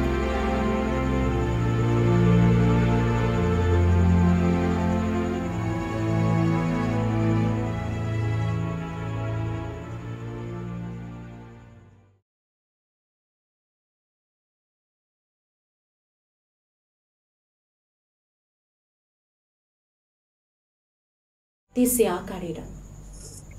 हाँ जी सर, ਇਸ ਫਲਸਫੇ ਨਾਲ ਕਿ ਅਸੀਂ ਕੀ ਇਸ ਮਿੱਟੀ ਵਾਸਤੇ ਕਰਨ ਆਏ ਹਾਂ, ਰੰਗਾਂ ਦੇ ਵਿੱਚ ਜੋ ਚਿਤਰਿਆ ਹੈ, ਜੋ ਜ਼ਿੰਦਗੀ ਮਿੱਟੀ 'ਚ ਮਿਲ ਗਈ ਤਾਂ ਫਿਰ ਅਸੀਂ ਸਦਾ ਲਈ ਇੱਥੇ ਹੋ ਜਾਵਾਂਗੇ। ਸਾਰਾ ਕੁਝ ਖੂਬਸੂਰਤ ਜਿਹੜੇ ਡਾਇਲੋਗ ਨੇ ਔਰ ਉਹਦੇ ਨਾਲ ਅਮਰਤਾ ਦੀ ਜਿਹੜੀ ਤਰਾਸ ਦੀ ਆ। ਕਦੀ ਕਦੀ ਲੱਗਦਾ ਵੀ ਇਸ ਤਰ੍ਹਾਂ ਦੀ ਛੋਟੀ ਉਮਰ 'ਚ ਜੀਣ ਵਾਲੇ ਬੰਦਿਆਂ ਨੂੰ ਮਰਨ ਦੀ ਵੀ ਕਾਹਲੀ ਹੁੰਦੀ ਹੈ। ਇਹ ਤਾਂ ਬਹੁਤ ਅਜਿਹਾ ਸਵਾਲ ਹੈ ਜਿਹਦਾ ਜਵਾਬ ਨਹੀਂ। ਔਰ ਅਸਾਂ ਦਾ ਜੋਬਨ ਉੱਤੇ ਮਰਨਾ ਪਰ ਜਾਣਾ ਆਸਨ ਕਿ ਉਹਨਾਂ ਦੇ ਵਿੱਚ ਕੁਝ ਕਰਨ ਦੀ ਸ਼ਿੱਦਤ ਬਹੁਤ ਜ਼ਿਆਦਾ ਹੁੰਦੀ ਹੈ। ਉਹ ਆਪਣੇ ਸੁੱਖ ਆਰਾਮ ਨਹੀਂ ਦੇਖਦੇ, ਉਹ ਦਿਨ ਰਾਤ ਨਹੀਂ ਦੇਖਦੇ। ਉਹਨਾਂ ਨੂੰ ਜੇ ਨਜ਼ਰ ਆਉਂਦਾ ਤੇ ਉਹਨਾਂ ਨੂੰ ਮਕਸਦ ਨਜ਼ਰ ਆਉਂਦਾ, ਇੱਕ ਉਹਨੂੰ ਹਾਸਲ ਕਰਨ ਦੇ ਲਈ ਉਹ ਜਿਹੜਾ ਉਹ ਬੇਪਰਵਾਹ ਹੋ ਜਾਂਦੇ ਨੇ ਆਪਣੇ ਆਪ ਬਾਰੇ। ਔਰ ਇਹ ਬੇਪਰਵਾਹੀ ਜਿਹੜੀ ਹੈ ਉਹ ਕਿਤੇ ਨਾ ਕਿਤੇ ਇਹਦਾ ਕਾਰਨ ਬਣਿਆ। ਮਤਲਬ ਮੈਂ ਜੇ ਸਿੱਧੇ ਸ਼ਬਦਾਂ 'ਚ ਕਹਾਂ ਤੇ ਛੇਤੀ ਖਰਚ ਕਰ ਲੈਂਦੇ ਨੇ ਆਪਦੇ ਆਪ ਨੂੰ। ਕੁਝ ਕਹਿ ਨਹੀਂ ਸਕਦੇ। ਅੱਛਾ ਸਰ, ਮੈਂ ਜੇ ਤੁਹਾਡੀ ਇਜਾਜ਼ਤ ਹੋਵੇ ਤਾਂ ਕੁਝ ਨਾਮ ਨੇ ਜਿਹੜੇ ਮੇਰੇ ਹਦਾਇਤਕਾਰ ਕਹਿੰਦੇ ਨੇ ਕਿ ਅਸੀਂ ਗੁਰਵਿੰਦਰ, ਜੇ ਦੂਸਰੇ ਪੇਜ ਦੇ ਉੱਤੇ ਕੁਝ ਦੋਸਤਾਂ ਦੇ ਕੋਈ ਸਵਾਲ ਨੇ ਜਾਂ ਹਰਜੀਤ ਸਰ ਨੂੰ ਕਰਨਾ ਚਾਹੁੰਦੇ ਨੇ ਤਾਂ ਤੁਸੀਂ ਮੈਨੂੰ ਟਾਕ ਬੈਕ 'ਚ ਤੁਸੀਂ ਮੈਨੂੰ ਗਾਈਡ ਕਰ ਸਕਦੇ ਹੋ। ਗੁਰਵਿੰਦਰ, ਜੇ ਤੁਸੀਂ ਮੇਰੀ ਆਵਾਜ਼ ਸੁਣ ਰਹੇ ਹੋ। ਹਾਂ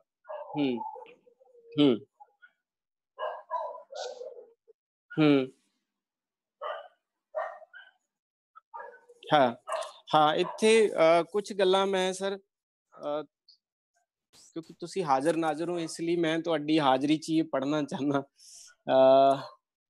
ਨੀਰਜ ਕੌਸ਼ਿਕ ਕਹਿ ਰਹੇ ਨੇ ਕਿ ਮੈਂ ਇਹ ਪੂਰਾ ਨਾਟਕ ਪਹਿਲਾਂ ਵੀ ਦੇਖਿਆ ਸੀ, ਦੁਬਾਰਾ ਇਹ ਛੋਟੇ ਪੋਰਸ਼ਨ ਦੇਖ ਕੇ ਮੈਨੂੰ ਪੁਰਾਣੀਆਂ ਸਾਰੀਆਂ ਗੱਲਾਂ ਯਾਦ ਆ ਰਹੀਆਂ ਨੇ। ਔਰ ਰਮਨ ਢਿੱਲੋਂ ਸਾਡੇ ਥੀਏਟਰ ਦੇ ਬਹੁਤ ਅੱਛੇ ਅਦਾਕਾਰਾਂ ਨੇ, ਉਹ ਕਹਿ ਰਹੇ ਨੇ ਕਿ ਇਹਦੇ ਡਾਇਲੋਗ ਬਹੁਤ ਖੂਬਸੂਰਤ ਨੇ ਤੁਹਾਡੇ, ਆਪਾਂ ਜਿਹੜੇ ਕਲਿੱਪ ਦੇਖੇ ਆ। ਔਰ ਅਨੀਤਾ ਸ਼ਬਦੀਸ਼ ਮੈਮ ਕਹਿ ਰਹੇ ਨੇ, ਉਹ ਖੁਦ ਨਾਟਕ ਦੀ ਇੱਕ ਮੈਨਾਜ਼ ਹਸਤੀ ਨੇ, ਔਰ ਕਹਿ ਰਹੇ ਨੇ ਵੀ ਵਾਹ ਬਹੁਤ ਸੋਹਣਾ। ਸਬਦੀਸ਼ ਕੁਮਾਰ ਕਹਿ ਰਹੇ ਨੇ ਕਿ ਮੈਂ पढ़ के जो महसूस किया सी वो कई होर परतां समेत समझ सकिया हाँ मैं। ਉਹਦੀ ਜਿਹੜੀ ਰੀਡਿੰਗ ਹੈ ਟੈਕਸਟ ਹੈ ਔਰ ਜਿਹੜੇ ਆਪਾਂ ਕਲਿੱਪ ਦੇਖੇ ਉਹਨਾਂ ਨੂੰ ਲੈ ਕੇ ਸ਼ਾਇਦ ਉਹ ਗੱਲਾਂ ਕਹਿ ਰਹੇ ਨੇ। ਇਸੇ ਤਰ੍ਹਾਂ ਜਗਜੀਤ ਸਰੀਨ ਸਾਹਿਬ ਕਹਿ ਰਹੇ ਨੇ ਕਿ creative tragedy after Nora Amrita Pritam now biodrama of life and creative art of Amrita Shergil. Harjeet ji ਤੁਸੀਂ ਬਹੁਤ ਸੋਹਣਾ ਕੰਮ ਕੀਤਾ। ਔਰ ਕੁਲਵਿੰਦਰ ਖਹਿਰਾ ਸਾਹਿਬ ਕਹਿ ਰਹੇ ਨੇ ਬਹੁਤ ਪਿਆਰੀ ਪੇਸ਼ਕਾਰੀ। ਇਹ ਇਧਰਲੇ ਪੇਜ ਵਾਲੇ ਦੋਸਤ ਕਹਿ ਰਹੇ ਨੇ। ਜਿਹੜੇ ਬਾਹਰਲੇ ਪੇਜ ਵਾਲੇ ਦੋਸਤ ਨੇ ਉਹ ਮੈਨੂੰ ਗਾਈਡ ਕਰ ਰਹੇ ਨੇ ਗੁਰਵਿੰਦਰ ਹੋਰੀ। ਹਾਂ ਗੁਰਵਿੰਦਰ ਹੋਰੀ ਦੱਸ ਰਹੇ ਨੇ। ਹਾਂ ਗੁਰਵਿੰਦਰ ਤੁਸੀਂ ਦੱਸ ਦਿਓ, ਡਾਇਰੈਕਟ ਦੱਸ ਦਿਓ, ਤੁਹਾਡੀ ਆਡੀਓ ਸਾਨੂੰ ਮਿਲ ਰਹੀ ਹੈ ਜੀ। ਸੋ ਸਤਿ ਸ਼੍ਰੀ ਅਕਾਲ ਸਾਰਿਆਂ ਨੂੰ ਜੀ। ਪਾਕਿਸਤਾਨ ਦਾ ਆਜ਼ਾਦ ਥੀਏਟਰ ਜਿੱਥੇ ਬਹੁਤ ਸਾਰੇ ਸਾਡੇ ਰੰਗਕਰਮੀ ਅਤੇ ਦਰਸ਼ਕ ਜੁੜੇ ਹੋਏ ਹੈ ਨੇ ਇਸ ਵੇਲੇ ਵੀ ਲਗਭਗ 50 ਦੇ ਕਰੀਬ ਜਾਂ ਉਸ ਤੋਂ ਵੀ ਜ਼ਿਆਦਾ। ਉਹਨਾਂ 'ਚ ਹੀਰਾ ਰੰਧਾਵਾ ਹੋਣੀ ਨੇ ਪਾਕਿਸਤਾਨ ਦੇ ਪੇਜ ਦੇ ਉੱਤੇ ਲਿਖਿਆ ਹੈ। ਬਹੁਤ ਹੀ ਕਮਾਲ ਦੀ ਜਾਣਕਾਰੀ ਹੈ ਡਾਕਟਰ ਹਰਜੀਤ ਹੋਰਾਂ ਵੱਲੋਂ। ਪੁਸਤਕ ਦੇ ਲੋਕ ਅਰਪਣ ਨੂੰ ਮੁਬਾਰਕਾਂ। ਰਜਿੰਦਰ ਕੇ ਰੀਤ ਹੋਣਾ ਨੇ ਲਿਖਿਆ ਹੈ ਅਜਿਹੇ ਕਦਮ ਆਰਟਿਸਟ ਦਾ ਹੌਸਲਾ ਬੁਲੰਦ ਕਰਦੇ ਨੇ। ਪ੍ਰਦੀਪ ਕੌਰ ਹੋਣਾ ਨੇ ਆਜ਼ਾਦ ਥੀਏਟਰ ਪਾਕਿਸਤਾਨ ਦੇ ਪੇਜ ਦੇ ਉੱਤੇ ਲਿਖਿਆ ਹੈ ਕੰਗ੍ਰੈਚੁਲੇਸ਼ਨਸ। ਰਜਿੰਦਰ ਬਿਮਲ ਹੋਣਾ ਨੇ ਪਾਕਿਸਤਾਨ ਦੇ ਆਜ਼ਾਦ ਥੀਏਟਰ ਦੇ ਪੇਜ ਦੇ ਉੱਤੇ ਸਾਨੂੰ ਬਹੁਤ ਵਧੀਆ ਲਿਖ ਕੇ ਭੇਜਿਆ। ਇਸ ਦੇ ਬਿਲਕੁਲ ਨਾਲ ਕੰਗ੍ਰੈਚੁਲੇਸ਼ਨਸ ਸਾਨੂੰ ਲਿਖਿਆ ਹੈ ਮਨੀਸ਼ਾ ਸੂਤਰਧਾਰ ਹੋਰਾਂ ਨੇ। ਮੀਤਾ ਯਾਦਵ ਹੋਣਾ ਨੇ ਸਾਨੂੰ ਕੰਗ੍ਰੈਚੁਲੇਸ਼ਨਸ ਲਿਖਿਆ ਪਾਕਿਸਤਾਨ ਦੇ ਆਜ਼ਾਦ ਥੀਏਟਰ ਦੇ ਪੇਜ 'ਤੇ। ਜਤਿੰਦਰਪਾਲ ਸਿੰਘ ਜੱਬਲ ਹੋਣਾ ਨੇ ਕੰਗ੍ਰੈਚੁਲੇਸ਼ਨਸ ਲਿਖਿਆ ਹੈ ਪਾਕਿਸਤਾਨ ਦੇ ਆਜ਼ਾਦ ਥੀਏਟਰ ਦੇ ਪੇਜ 'ਤੇ। ਸਰਬਜੀਤ ਕੌਰ ਹੋਣਾ ਨੇ ਕੰਗ੍ਰੈਚੁਲੇਸ਼ਨਸ ਲਿਖਿਆ। ਇਸ ਤੋਂ ਬਾਅਦ ਆਜ਼ਾਦ ਥੀਏਟਰ ਦੇ ਹੀ ਪੇਜ ਦੇ ਉੱਤੇ ਸਾਡੇ ਕੋਲ ਮੰਨਾ ਮੰਡ ਜਿਨ੍ਹਾਂ ਨੇ ਇਸ ਪੇਸ਼ਕਾਰੀ ਦੇ ਵਿੱਚ ਆਪਣਾ ਕਲਿੱਪ ਪੇਸ਼ ਕੀਤਾ ਸੀ ਉਹਨਾਂ ਨੇ ਵੀ ਬਹੁਤ ਸਾਰੇ ਲੋਕਾਂ ਨਾਲ ਇਹ ਪੇਜ ਸ਼ੇਅਰ ਕੀਤਾ ਹੈ। ਮੰਨਾ ਮੰਡ ਹੁਣ ਲਿਖਦੇ ਨੇ ਗ੍ਰੇਟ। ਕੁਲਵਿੰਦਰ ਕੌਰ ਹੋਣੀ ਲਿਖਦੇ ਨੇ ਕੰਗ੍ਰੈਚੁਲੇਸ਼ਨਸ। ਇਹ ਸੀ ਆਜ਼ਾਦ ਥੀਏਟਰ ਪਾਕਿਸਤਾਨ ਦਾ ਪੇਜ ਜਿੱਥੇ ਬਹੁਤ ਸਾਰੇ ਸਾਡੇ ਦਰਸ਼ਕ ਜਿਹੜੇ ਨੇ ਆਪਣੇ ਕਮੈਂਟ ਦੇ ਰਹੇ ਸੀ। ਔਰ ਅਗਲਾ ਪੇਜ ਜਿਹੜਾ ਪੰਜਾਬੀ ਆਰਟਸ ਐਸੋਸੀਏਸ਼ਨ ਦਾ, ਕਿਉਂਕਿ ਬਲਵਿੰਦਰ ਭਾਜੀ ਕੋਲ ਨਹੀਂ ਖੁੱਲ੍ਹ ਰਿਹਾ ਇਸ ਕਰਕੇ ਮੈਨੂੰ ਇਹ ਦੱਸਣਾ ਪੈ ਰਿਹਾ। ਸਾਡੇ ਕੋਲ ਤਰਨਜੀਤ ਸੰਧੂ ਹੋਣਾ ਨੇ ਪੰਜਾਬੀ ਆਰਟਸ ਐਸੋਸੀਏਸ਼ਨ ਦੇ ਪੇਜ ਦੇ ਉੱਤੇ ਲਿਖਿਆ ਹੈ ਗੁੱਡ ਮਾਰਨਿੰਗ, ਕਿਉਂਕਿ ਉਧਰ ਸਵੇਰ ਹੈ। ਪੰਜਾਬੀ ਆਰਟਸ ਐਸੋਸੀਏਸ਼ਨ ਸਾਨੂੰ ਸਾਡੇ ਨਾਲ ਐਸੋਸੀਏਟ ਹੋ ਕੇ ਮਾਣ ਮਹਿਸੂਸ ਕਰ ਰਹੇ ਨੇ। ਬੋਹੀਮੀਅਨਸ ਵੀ ਉਹਨਾਂ ਨਾਲ ਜੁੜ ਕੇ ਮਾਣ ਮਹਿਸੂਸ ਕਰਦਾ ਹੈ। ਸਰਬਜੀਤ ਸਿੰਘ ਅਰੋੜਾ ਹੋਣੇ ਲਿਖਦੇ ਨੇ it's amazing to hear from learned people and learn from their experiences. TJ ਬਤਾਓ ਜੀ ਲਿਖਦੇ ਨੇ ਡਾਕਟਰ ਸਾਹਿਬ ਵੈਰੀ ਨਾਈਸ। ਜਗਵਿੰਦਰ ਜੱਜ ਹੋਣੀ ਕੈਨੇਡਾ ਦੇ ਪੰਜਾਬੀ ਆਰਟਸ ਐਸੋਸੀਏਸ਼ਨ ਦੇ ਪੇਜ ਦੇ ਉੱਤੇ ਜੁੜੇ ਹੋਏ ਉਹਨਾਂ ਨੇ ਲਿਖਿਆ ਹੈ Punjabi arts association of Canada is with Gurwinder and doctor ਸਾਹਿਬ। ਬਲਵੰਤ ਸਿੰਘ ਹੋਣੀ ਲਿਖਦੇ ਨੇ ਸੁਪਨੇ ਆਣ ਹੋਏ ਚਿੜੀਆਂ ਨੇ, ਸੁਪਨੇ ਜ਼ਰੂਰੀ ਨੇ ਜਿਹੇ ਅੱਗੇ ਵਧਣਾ ਹੈ, ਇਸ ਤਰ੍ਹਾਂ ਇੱਦਾਂ ਦਾ ਕੁਛ ਉਹਨਾਂ ਨੇ ਕਮੈਂਟ ਲਿਖਿਆ। ਔਰ ਇਸ ਤੋਂ ਇਲਾਵਾ ਸਾਡੇ ਕੋਲ ਹਰਮਿੰਦਰ ਗਰੇਵਾਲ ਹੋਣਾ ਨੇ ਪੰਜਾਬੀ ਆਰਟਸ ਐਸੋਸੀਏਸ਼ਨ ਦੇ ਪੇਜ ਦੇ ਉੱਤੇ ਦੈਟਸ ਸੋ ਟਰੂ ਕੋਵਿਡ ਕਰਕੇ ਕਈ ਚੰਗੀਆਂ ਚੀਜ਼ਾਂ ਸਾਹਮਣੇ ਆਈਆਂ, ਬੋਹੀਮੀਅਨਸ ਸ਼ੁਰੂ ਹੋਇਆ। ਜਗਵਿੰਦਰ ਜੱਜ ਹੋਣੀ ਫਿਰ ਕੰਗ੍ਰੈਚੁਲੇਸ਼ਨਸ ਕਰ ਰਹੇ ਨੇ। ਨੀਤੂ ਸੱਗੂ ਹੋਣਾ ਨੇ ਕੰਗ੍ਰੈਚੁਲੇਸ਼ਨਸ ਹਰਜੀਤ ਜੀ ਵਾਸਤੇ ਕਿਹਾ ਹੈ। ਤਰਨਜੀਤ ਸੰਧੂ ਹੋਣਾ ਨੇ ਥੈਂਕ ਯੂ ਕਿਹਾ ਹੈ ਆਤਮਜੀਤ ਜੀ ਨੂੰ। ਇਸ ਤੋਂ ਇਲਾਵਾ ਗੁਰਚਰਨ ਸਿੰਘ ਹੋਣਾ ਨੇ our elders were also a part in snatching Sandalbar's land from Janglis। ਇਹ ਉਹਨਾਂ ਦਾ ਕਮੈਂਟ ਹੈ। ਸੋ ਗੁਰਚਰਨ ਸਿੰਘ, ਤਰਨ ਸੰਧੂ, ਹਰਮਿੰਦਰ ਗਰੇਵਾਲ ਔਰ ਹੋਰ ਵੀ ਬਹੁਤ ਸਾਰੇ ਸਾਡੇ ਦਰਸ਼ਕ ਨੇ ਜਿਹੜੇ ਇਸ ਵੇਲੇ ਪੰਜਾਬੀ ਆਰਟਸ ਐਸੋਸੀਏਸ਼ਨ ਦੇ ਪੇਜ ਦੇ ਉੱਤੇ ਜੁੜੇ ਹੋਏ ਨੇ। ਲਗਭਗ ਇੰਨੇ ਦੇ ਕਰੀਬੀ ਦਰਸ਼ਕ ਜਿਹੜੇ ਨੇ ਆਸਟ੍ਰੇਲੀਆ ਦੇ ਵਿੱਚ ਦਾ ਹਾਊਸ ਆਫ ਥੈਸਪੀਅਨਸ ਦੇ ਪੇਜ ਦੇ ਉੱਤੇ ਜੁੜੇ ਹੋਏ ਨੇ। ਮੈਂ ਵਾਪਸ ਮੰਚ ਹਵਾਲੇ ਕਰਦਾ ਬਲਵਿੰਦਰ ਜੀ ਦੇ।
बहुत ਜਿਹੜਾ ਸਾਥ ਦਿੱਤਾ ਔਰ ਸਾਰੀ ਰਾਤ ਜਾਗ ਕੇ ਜਿਹਨਾਂ ਨੇ ਮਤਲਬ ਅਸੀਂ ਕੋਸ਼ਿਸ਼ ਕੀਤੀ ਕਿ ਜਿੰਨਾ ਕੁ ਵਕਤ ਹੈ ਜੋ ਵੀ ਫੈਸਿਲਿਟੀ ਹੈ ਉਹਦੇ ਵਿੱਚ ਜੋ ਕਰ ਸਕਦੇ ਆ ਉਹਨਾਂ ਕਰੀਏ।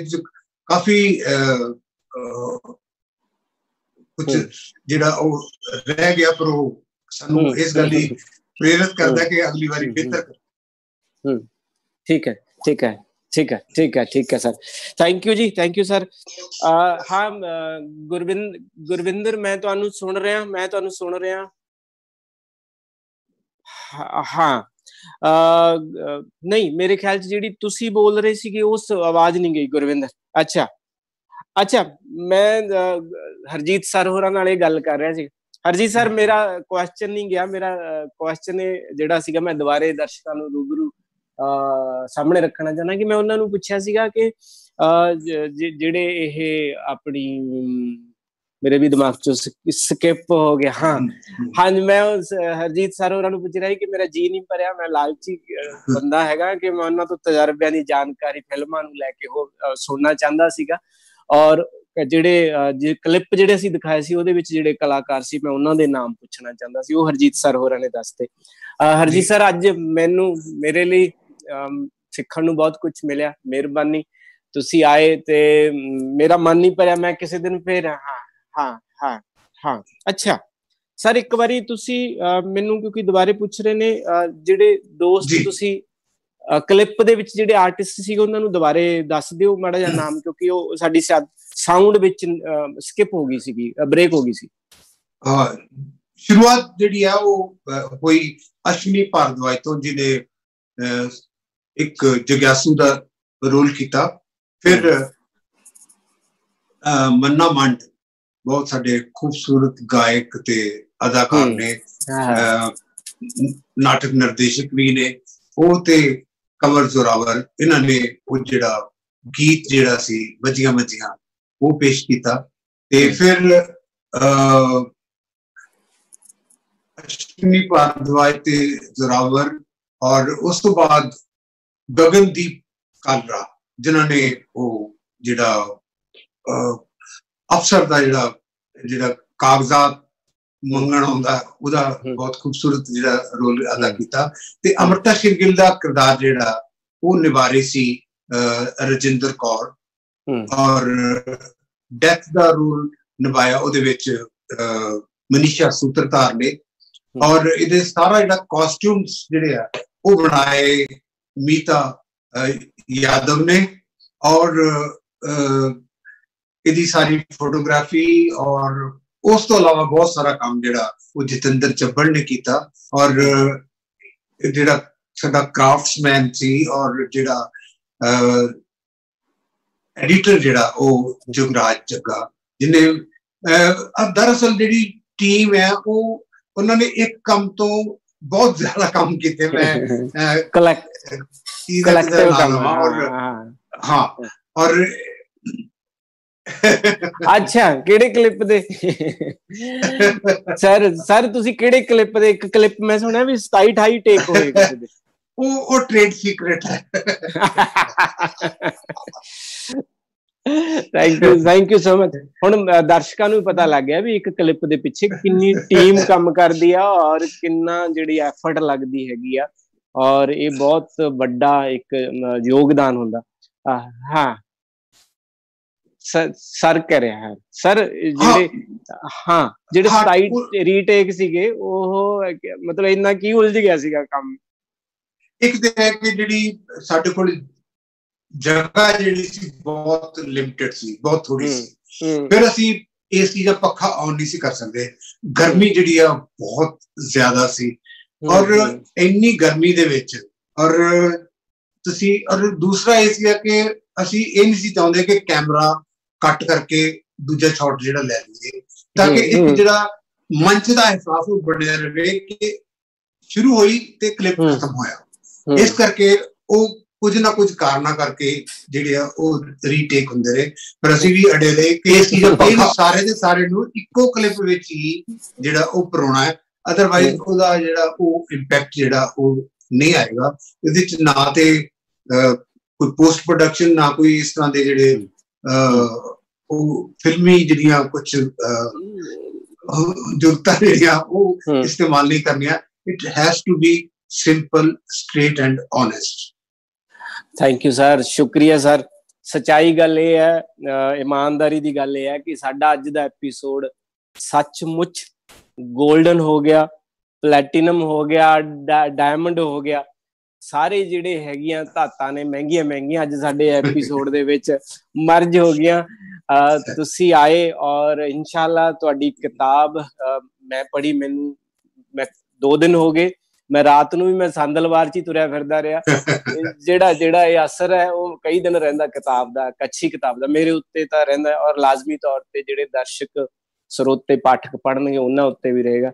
ਸਰ ਸ਼ੁਕਰੀਆ ਤੁਹਾਡਾ ਬਹੁਤ ਸਾਰਾ, ਬਹੁਤ ਸ਼ੁਕਰੀਆ ਤਾਂ ਮੈਂ ਕਰਨਾ ਹੈ ਕਿ ਤੁਸੀਂ ਉਹ ਮੈਨੂੰ ਮੰਚ ਦਿੱਤਾ ਜਿਹਦੇ ਨਾਲ ਮੈਂ ਅਦਰਵਾਈਜ਼ ਜੋੜੀ ਨਹੀਂ ਸੀ ਸਕਦਾ। ਔਰ ਦੇਸ਼ ਵਿਦੇਸ਼ਾਂ ਵਿੱਚ ਬੈਠੇ ਜਿਹੜੇ ਰੰਗ ਕਰਮੀਆਂ ਦੇ ਨਾਲ ਜਿਹੜਾ ਉਹ ਜੁੜਨਾ, ਜਿਹੜਾ ਉਹ ਬਹੁਤ ਇੱਕ ਖੁਸ਼ਕਿਸਮਤ ਗੱਲ ਹੁੰਦੀ ਹੈ। ਮੈਂ ਬਹੁਤ ਬਹੁਤ ਤੁਹਾਡਾ ਸ਼ੁਕਰਗੁਜ਼ਾਰ ਹਾਂ ਕਿ ਤੁਸੀਂ ਅਜਿਹਾ ਮੰਚ ਜਿਹੜਾ ਉਹ ਮੇਰੀ ਝੋਲੀ ਪਾਇਆ।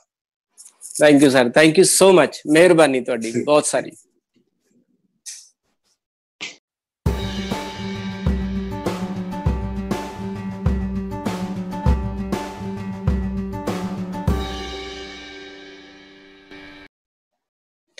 ਇਹ ਸਨ ਡਾਕਟਰ ਹਰਜੀਤ ਸਿੰਘ ਹੋਰੀ ਔਰ ਬਾਕਮਾਲ ਡਾਇਰੈਕਟਰ, ਬਾਕਮਾਲ ਲਖਾਰੀ। ਔਰ ਗੱਲਬਾਤ ਤੁਸੀਂ ਦੇਖ ਲਈ ਕਿੰਨੀ ਸੰਜੀਦਗੀ ਔਰ ਕਿੰਨੀ ਗਹਿਰਾਈ ਨਾਲ ਕਰਦੇ ਨੇ। ਔਰ ਮੇਰੇ ਵਰਗੇ ਨੂੰ ਵੀ ਪਸੀਨਾ ਆ ਜਾਂਦਾ ਸਵਾਲ ਚਾਹ ਪੁੱਛਣ ਵੇਲੇ। ਔਰ ਇਹ ਸਾਰੀਆਂ ਗੱਲਾਂ ਕਿਉਂਕਿ ਅੱਜ ਇਹ ਪਜਾਮਾ ਦਿਨ ਸੀਗਾ ਔਰ ਗੋਲਡਨ ਐਪੀਸੋਡ ਬਣ ਗਿਆ।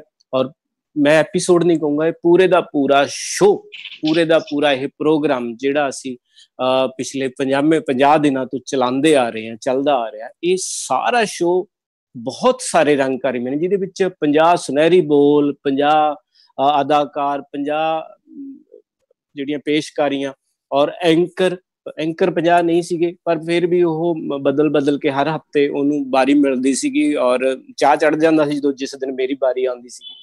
ਇਹ ਸਾਰਾ ਕੁਛ ਰਲਾ ਕੇ ਗੋਲਡਨ ਐਪੀਸੋਡ ਹੋ ਗਿਆ ਔਰ ਪੂਰਾ ਪ੍ਰੋਗਰਾਮ ਗੋਲਡਨ ਹੋ ਗਿਆ। ਔਰ ਅੱਜ ਦਾ ਜਿਹੜਾ ਐਪੀਸੋਡ ਸੀਗਾ, ਕਿਉਂਕਿ ਇੱਕ ਕ੍ਰੀਏਟਿਵ ਔਰ ਜਿਸ ਚੀਜ਼ ਨੇ ਜਨਮ ਲਿਆ, ਉਸ ਕਿਤਾਬ ਨੇ, ਉਸ ਸਿਰਜਣਾ ਨੇ, ਉਹ ਅੱਜ ਆਪਾਂ ਪਹਿਲੀ ਵਾਰੀ ਡਿਜੀਟਲੀ ਜਿਹੜੀ ਰਸਮ ਅਦਾ ਕੀਤੀ। 3 ਨਾਟਕਾਂ ਦੀ ਲੜੀ ਦਾ ਇਹ ਜਿਹੜਾ ਕਿਤਾਬ ਪੁਸਤਕ ਤੁਹਾਨੂੰ ਪੜ੍ਹਨ ਨੂੰ ਮਿਲੇਗੀ ਸਾਡੇ ਫੇਸਬੁੱਕ ਤੇ। ਔਰ ਸਭ ਤੋਂ ਖੂਬਸੂਰਤ ਚੀਜ਼ ਜਿਹੜੀ ਕਿ ਮੈਂ ਬਹੁਤ ਸੁਚੇਤ ਸੀਗਾ, ਅੱਜ ਕੌਨਸ਼ੀਅਸ ਵੀ ਸੀ ਸੱਚ ਪੁੱਛੋ, ਕਿ ਮੈਂ ਇੱਥੇ ਆਪਦੇ ਚੰਡੀਗੜ੍ਹ ਘਰ ਬੈਠਾ ਹੋਇਆ, ਮੈਂ ਪਾਕਿਸਤਾਨ ਦੇ ਦੋਸਤਾਂ ਹਮਸਾਇਆਂ ਨੂੰ ਵੀ ਮਿਲ ਰਿਹਾ ਔਰ ਆਸਟ੍ਰੇਲੀਆ ਦੇ ਵਿੱਚ ਵੀ ਮੈਨੂੰ ਦੇਖਿਆ ਜਾ ਰਿਹਾ, ਮੇਰੀਆਂ ਗੱਲਾਂ ਬਾਤਾਂ ਦੀਆਂ ਜਿਹੜੀਆਂ ਡਾਕਟਰ ਹਰਜੀਤ ਨਾਲ ਵੀ ਉਹਨਾਂ ਨੂੰ ਸੁਣਿਆ ਜਾ ਰਿਹਾ, ਔਰ ਕੈਨੇਡਾ ਦੇ ਵਿੱਚ ਸਾਨੂੰ ਜਿਹੜਾ ਅੱਜ ਦੇਖਿਆ ਜਾ ਰਿਹਾ। ਇਸ ਲਈ ਵੀ ਇਹ ਜਿਹੜਾ ਐਪੀਸੋਡ ਹੈ ਇਹ ਜਿਹੜਾ ਹੈਗਾ ਉਹ ਗੋਲਡਨ ਹੋ ਗਿਆ। ਔਰ ਮੈਂ ਥੈਂਕਸ ਕਰਾਂਗਾ, ਧੰਨਵਾਦ ਕਰਾਂਗਾ ਸਾਰਿਆਂ ਦਾ ਕਿ ਇਸ ਪੂਰੇ ਜਿਹੜਾ ਆਨਲਾਈਨ ਥੀਏਟਰ ਫੈਸਟੀਵਲ ਦਾ ਅੱਜ 50 ਪਜਾਮਾ ਜਿਹੜਾ ਦਿਨ ਸੀਗਾ ਉਹ ਸਮਾਪਨ ਹੋ ਰਿਹਾ। ਔਰ ਅੱਜ ਜਿਵੇਂ ਪੰਜਾਬੀ ਚ ਕਹਿੰਦੇ ਆ ਵੀ ਵਿਆਹ ਸ਼ਾਦੀ ਢੋਲ ਢਮੱਕੇ ਤੋਂ ਬਾਅਦ ਹੁਣ ਡੋਲੀ ਤੁਰ ਗਈ, ਤੇ ਇਦੋਂ ਬਾਅਦ ਕੱਲ ਤੋਂ ਅਸੀਂ ਕੀ ਕਰਾਂਗੇ, ਮੈਨੂੰ ਇਹ ਫਿਕਰ ਹੈ ਕਿ ਕੱਲ ਨੂੰ 8 ਤੋਂ 9 ਵਜੇ ਦਾ ਜਿਹੜਾ ਸਲੌਟ ਹੈ ਉਹ ਏਦਾਂ ਹੀ ਖਾਲੀ ਜਾਏਗਾ ਜਾਂ ਭਰਿਆ ਜਾਏਗਾ। ਪਰ ਮੈਂ ਤੁਹਾਡੇ ਲਈ, ਕਿਉਂਕਿ ਮੈਂ ਖੁਦ ਬੜਾ ਇਸ ਬਾਰੇ ਫਿਕਰਮੰਦ ਸੀ ਕਿ ਜਿਸ ਟੀਮ ਨੇ, ਜਿਸ ਪਰਸਨ ਨੇ, ਜਿਸ ਸ਼ਖਸੀਅਤ ਨੇ ਇਹ ਪ੍ਰੋਗਰਾਮ ਦਾ ਆਈਡੀਆ ਲਿਆ, ਉਸ ਨੂੰ ਪ੍ਰੈਕਟੀਕਲ ਕੀਤਾ, ਉਸ ਨੂੰ ਮੰਚ ਤੇ ਲੈ ਕੇ ਆਂਦਾ, ਉਸ ਨੂੰ ਸਾਡੇ ਰੂਬਰੂ ਕੀਤਾ। ਮੈਂ ਜ਼ੋਰ ਲਾ ਕੇ, ਉਹ ਬਹੁਤ ਹਲੀਮੀ ਆ ਉਸ ਪਰਸਨ ਦੇ ਵਿੱਚ, ਉਹਦੇ ਵਿੱਚ ਬਹੁਤ ਨਿਮਰਤਾ।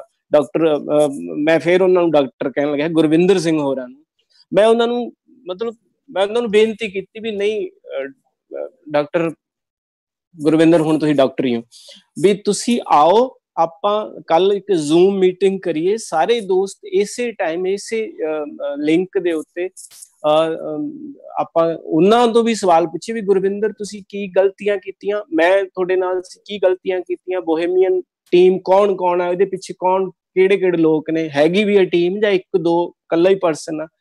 ਇਹ ਸਾਰੀਆਂ ਚੀਜ਼ਾਂ ਸਾਨੂੰ ਕਰਿਓਸਿਟੀ ਹੈ, ਮੈਨੂੰ ਕਰਿਓਸਿਟੀ ਹੈ, ਤੇ ਸਾਡੇ ਜਿਹੜੇ ਦਰਸ਼ਕ ਰੋਜ਼ ਜੁੜਦੇ ਨੇ ਉਹਨਾਂ ਨੂੰ ਵੀ ਕਰਿਓਸਿਟੀ ਹੈ। ਆਪਾਂ ਕੱਲ ਇੱਕ ਗੱਲਬਾਤ ਕਰੀਏ, ਭਾਵੇਂ ਛੋਟੀ ਜੀ ਗੱਲਬਾਤ ਰੱਖ ਲਈਏ, ਸਧਾਰਨ ਜੀ ਗੱਲਬਾਤ ਰੱਖ ਲਈਏ, ਪਰ ਅਸੀਂ ਕੱਲ ਇਸੇ ਵੇਲੇ 8 ਵਜੇ ਦਾ ਜਿਹੜਾ ਐਪੀਸੋਡ 51ਵਾਂ ਨਹੀਂ ਹੋਏਗਾ, ਪਰ ਉਹ 50+1 ਹੋ ਜਾਏਗਾ। ਅਸੀਂ ਉਹ ਇੱਕ ਐਪੀਸੋਡ ਲਾਜ਼ਮੀ ਤੌਰ ਤੇ ਕਰੀਏ। ਤੇ ਗੁਰਵਿੰਦਰ ਹੋਰਾਂ ਨੇ ਝੱਕਦੇ ਜੇ ਹਾਂ ਜ਼ਰੂਰ ਕੀਤੀ ਹੈ, ਤਾਂ ਦਰਸ਼ਕੋ ਅਸੀਂ ਕੱਲ ਗੁਰਵਿੰਦਰ ਹੋਰਾਂ ਨੂੰ, ਜਿਨ੍ਹਾਂ ਦੇ ਇਹ ਕਨਸੈਪਚੁਅਲ ਇੱਕ ਬ੍ਰੇਨ 'ਚ ਆਈਡੀਆ ਆ ਔਰ ਉਸਨੂੰ ਫਿਰ ਸਕਰੀਨ ਤੇ ਲੈ ਕੇ ਆਉਂਦਾ ਤੇ ਸਾਡੇ ਸਾਹਮਣੇ ਲੈ ਕੇ ਆਉਂਦਾ। ਅੱਜ ਆਤਮਜੀਤ ਹੋਰਾਂ ਨੇ ਵੀ ਕੀਤਾ, ਹਾਂ ਇਹ ਵੀ ਆਤਮਜੀਤ ਹੋਰਾਂ ਨੇ ਵੀ ਕਿਹਾ ਸੀ ਕਿ ਪਹਿਲਾਂ ਸੁਪਨਾ ਲੈਂਦੇ ਆ, ਫਿਰ ਉਸਨੂੰ ਯਥਾਰਥ 'ਚ ਲੈ ਕੇ ਆਉਂਦੇ। ਸੁਪਨੇ ਦੀ ਕੁਆਲਿਟੀ ਕੀ ਹੈ, ਇਹ ਨਹੀਂ ਇਸ਼ੂ, ਕੁਆਲਿਟੀ ਯਥਾਰਥ ਦੀ ਆ। ਉਹਨਾਂ ਦੀ ਗੱਲ ਮੈਨੂੰ ਬੜੀ ਵਧੀਆ ਲੱਗੀ। ਤੇ ਵਰਚੁਅਲ ਮੰਚ ਦੇ ਉੱਤੇ ਅਸੀਂ ਲੈ ਕੇ ਆਏ। ਕੱਲ ਗੁਰਵਿੰਦਰ ਸਿੰਘ ਹੋਰਾਂ ਨੂੰ ਪੁੱਛਾਂਗੇ ਇਸ ਵਰਚੁਅਲ ਮੰਚ ਦਾ ਅਗਲਾ ਲੈਵਲ, ਅਗਲਾ ਐਪੀਸੋਡ, ਅਗਲਾ ਥਾਟ ਕੀ ਆ, ਉਹ ਸਾਰੀਆਂ ਗੱਲਾਂ ਕਰਾਂਗੇ। ਵਰਚੁਅਲ ਮੰਚ ਨੂੰ ਅਸੀਂ ਹੁਣ ਹਿੰਦੀ, ਇੰਗਲਿਸ਼ ਤੇ ਦੂਸਰੀਆਂ ਭਾਸ਼ਾਵਾਂ ਦੇ ਲੈਵਲ ਤੇ ਵੀ, ਮਤਲਬ ਉਹਨਾਂ ਤੱਕ ਵੀ ਲੈ ਕੇ ਜਾਵਾਂਗੇ, ਖੋਲਾਂਗੇ ਇਸ ਨੂੰ। ਵੈਸੇ ਤਾਂ ਵਰਚੁਅਲ ਮੰਚ ਵੈਸੇ ਹੀ ਖੁੱਲਾ ਹੁੰਦਾ, ਪਰ ਇਸ ਨੂੰ ਅਸੀਂ ਹੋਰ ਸਰਜ਼ਮੀਨ ਤੇ ਹੋਰ ਧਰਤੀਆਂ ਤੇ ਲੈ ਕੇ ਜਾਵਾਂਗੇ। ਹਾਂ ਪਹਿਲੇ ਪੰਜਾਬੀ ਹੋਏ, ਹੁਣ ਜਿਹੜਾ 50+1-2 ਹੋਏਗਾ ਉਹ ਅਸੀਂ ਖੁੱਲੀ ਡੁੱਲੀ ਭਾਸ਼ਾ 'ਚ, ਉਹਦੇ ਵਿੱਚ ਭੋਜਪੁਰੀ ਵੀ ਹੋ ਸਕਦਾ, ਉਹਦੇ ਵਿੱਚ ਮੈਥਲੀ ਭਾਸ਼ਾ ਵੀ ਹੋ ਸਕਦੀ ਹੈ ਤੇ ਅਫਰੀਕਨ ਭਾਸ਼ਾ ਵੀ ਹੋਣੀ। ਹਾਂ, ਇਹ ਸਾਰੀਆਂ, ਉਰਦੂ, ਕਸ਼ਮੀਰੀ ਸਾਰੇ ਆਉਣਗੇ। ਅੱਜ ਲਈ ਇੰਨਾ ਹੀ। ਹਰਜੀਤ ਸਰ ਹੋਰਾਂ ਨਾਲ ਗੱਲਬਾਤ ਕਰਦੇ ਆ। ਮੈਂ ਥੋੜਾ ਜਿਹਾ ਕਿਉਂਕਿ ਮੈਂ, ਮੇਰੇ ਗੁਰੂਦੇਵ ਟਾਈਪ ਨੇ, ਮੈਂ ਉਹਨਾਂ ਦੀ ਸ਼ਖਸੀਅਤ ਤੋਂ ਬਹੁਤ ਪ੍ਰਭਾਵਿਤ ਹਾਂ। ਉਹ ਇਸ ਲਈ ਮੈਂ ਥੋੜਾ ਜਿਹਾ ਸੁਚੇਤ ਸੀ, ਪਰ ਤੁਹਾਡੀ ਹੱਲਾਸ਼ੇਰੀ ਮੈਂ ਪੜ੍ਹ ਰਿਹਾ ਸੀਗਾ ਕਿ ਇਸ ਲਈ ਮੈਨੂੰ ਵੀ એનર્ਜੀ ਮਿਲਦੀ ਰਹੀ, ਊਰਜਾ ਮਿਲਦੀ ਰਹੀ। ਔਰ ਇਹ ਚਾਰੇ ਪੇਜਾਂ ਦਾ ਮੈਂ ਧੰਨਵਾਦ ਕਰਨਾ ਚਾਹੁੰਦਾ। ਆਜ਼ਾਦ ਥੀਏਟਰਸ ਪਾਕਿਸਤਾਨ ਦੇ ਵਿੱਚ ਸਾਡੇ ਹਮਸਾਏ, ਸਾਡੇ ਦੋਸਤ, ਸਾਡੇ ਵੀਰ ਭਰਾ ਨੇ, ਸਾਡੇ ਪੰਜਾਬੀ ਭਰਾ ਨੇ। ਔਰ ਪੰਜਾਬ ਆਰਟਸ ਐਸੋਸੀਏਸ਼ਨ ਜਿਹੜਾ ਹੈਗਾ, ਕੈਨੇਡਾ, ਪੰਜਾਬੀ ਆਰਟਸ ਐਸੋਸੀਏਸ਼ਨ ਜਿਹੜੀ ਹੈਗੀ ਹੈ, ਐਸੋਸੀਏਸ਼ਨ, ਅੱਜ ਮੈਂ ਬੜੇ ਫੰਬਲ ਮਾਰ ਰਿਹਾ, ਕੈਨੇਡਾ ਦੇ। ਔਰ ਦਾ ਹਾਊਸ ਆਫ ਥੈਸਪੀਅਨਸ, ਇਹ ਆਸਟ੍ਰੇਲੀਆ ਦੇ ਉੱਤੋਂ ਸਾਡਾ ਮੰਚ ਦੇ ਉੱਤੇ ਸਾਨੂੰ ਜਿਨ੍ਹਾਂ ਨੇ ਸ਼ੇਅਰ ਕੀਤਾ, ਸਾਨੂੰ ਸਾਂਝਾ ਕੀਤਾ, ਉਹਨਾਂ ਦਾ ਵੀ ਮੈਂ ਤਹਿ ਦਿਲੋਂ ਧੰਨਵਾਦ ਕਰਨਾ ਚਾਹੁੰਦਾ। ਔਰ ਤਹਿ ਦਿਲੋਂ 50 ਦਿਨਾਂ ਤੋਂ ਲਗਾਤਾਰ ਦੇਖਦੇ ਹੋ ਦਰਸ਼ਕੋ, ਤੁਹਾਡੇ ਤੋਂ ਬਿਨਾਂ ਅਸੀਂ ਅਧੂਰੇ, ਇਨਕੰਪਲੀਟ, ਤੁਹਾਡੇ ਨਾਲ ਹੀ ਅਸੀਂ ਮੁਕੰਮਲ, ਸੰਪੂਰਨ। ਔਰ ਅੱਜ ਦਾ ਇਹ ਐਪੀਸੋਡ ਵੀ ਇੱਥੇ ਹੀ ਸੰਪੂਰਨ ਕਰਦੇ ਆ। ਇਹ ਵੀ ਮੰਚ ਦਾ ਪੂਰਾ ਫੈਸਟੀਵਲ ਸੰਪੂਰਨ ਕਰਦੇ ਆ ਗੋਲਡਨ ਐਪੀਸੋਡ ਦੇ ਵਿੱਚ। ਗੋਲਡਨ ਐਪੀਸੋਡ ਦੇ ਵਿੱਚ ਮੈਂ ਵਿਦਾਇਗੀ ਲੈਣਾ। ਔਰ ਆਪਣੀਆਂ ਸਲਾਹਾਂ, ਆਪਣੇ ਮਸ਼ਵਰੇ ਸਾਨੂੰ ਜ਼ਰੂਰ ਭੇਜਿਓ। ਸਾਡੇ ਫੇਸਬੁੱਕ ਦੇ ਉੱਤੇ ਇਹ ਐਪੀਸੋਡ ਰਹੇਗਾ। ਇਹ ਸਾਰੇ ਜਿਹੜੇ ਮੈਂ ਮੰਚ ਦੱਸਿਆ ਉਹਨਾਂ ਦੇ ਉੱਤੇ ਇਹ ਰਿਕਾਰਡਡ ਰਹਿਣਗੇ, ਔਰ ਤੁਸੀਂ ਉਹਦੇ ਉੱਤੇ ਜਾ ਕੇ ਵੀ ਕਮੈਂਟ ਕਰ ਸਕਦੇ ਹੋ, ਸੁਜੈਸ਼ਨ, ਸਲਾਹਾਂ ਦੇ ਸਕਦੇ ਹੋ। ਤੁਹਾਡੀਆਂ ਸਲਾਹਾਂ ਸਿਰ ਮੱਥੇ। ਸ਼ੁਕਰੀਆ, ਧੰਨਵਾਦ, thank you so much. Balwinder ਨੂੰ ਦਿਓ ਇਜਾਜ਼ਤ। ਰੱਬ ਰੱਖਾ।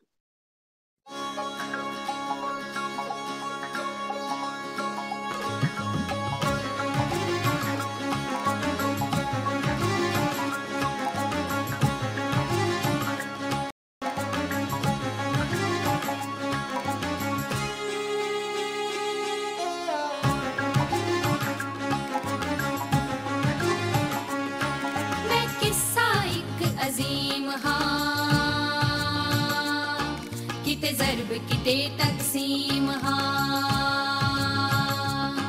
मैं किस्सा एक अजीम हाँ, किते ज़र्ब किते तकसीम हाँ, तेरे अंदर किसने पाई मेरे लिए नफरत दे बीज, मेरे लिए नफरत दे बीज, तेरी छावे कदे न मोली मेरे खिड़े रहन दे रीज, मेरे खिड़े रहन दे रीज। वक्त दी मिट्टी विचों निकली, वक्त दी मिट्टी विचों निकली एक पत्थरीली टीम हाँ,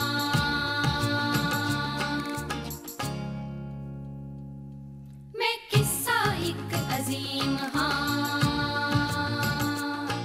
किते ज़र्ब किते तकसीम हाँ, किते ਤੇ ਜ਼ਰਬ ਕਿਤੇ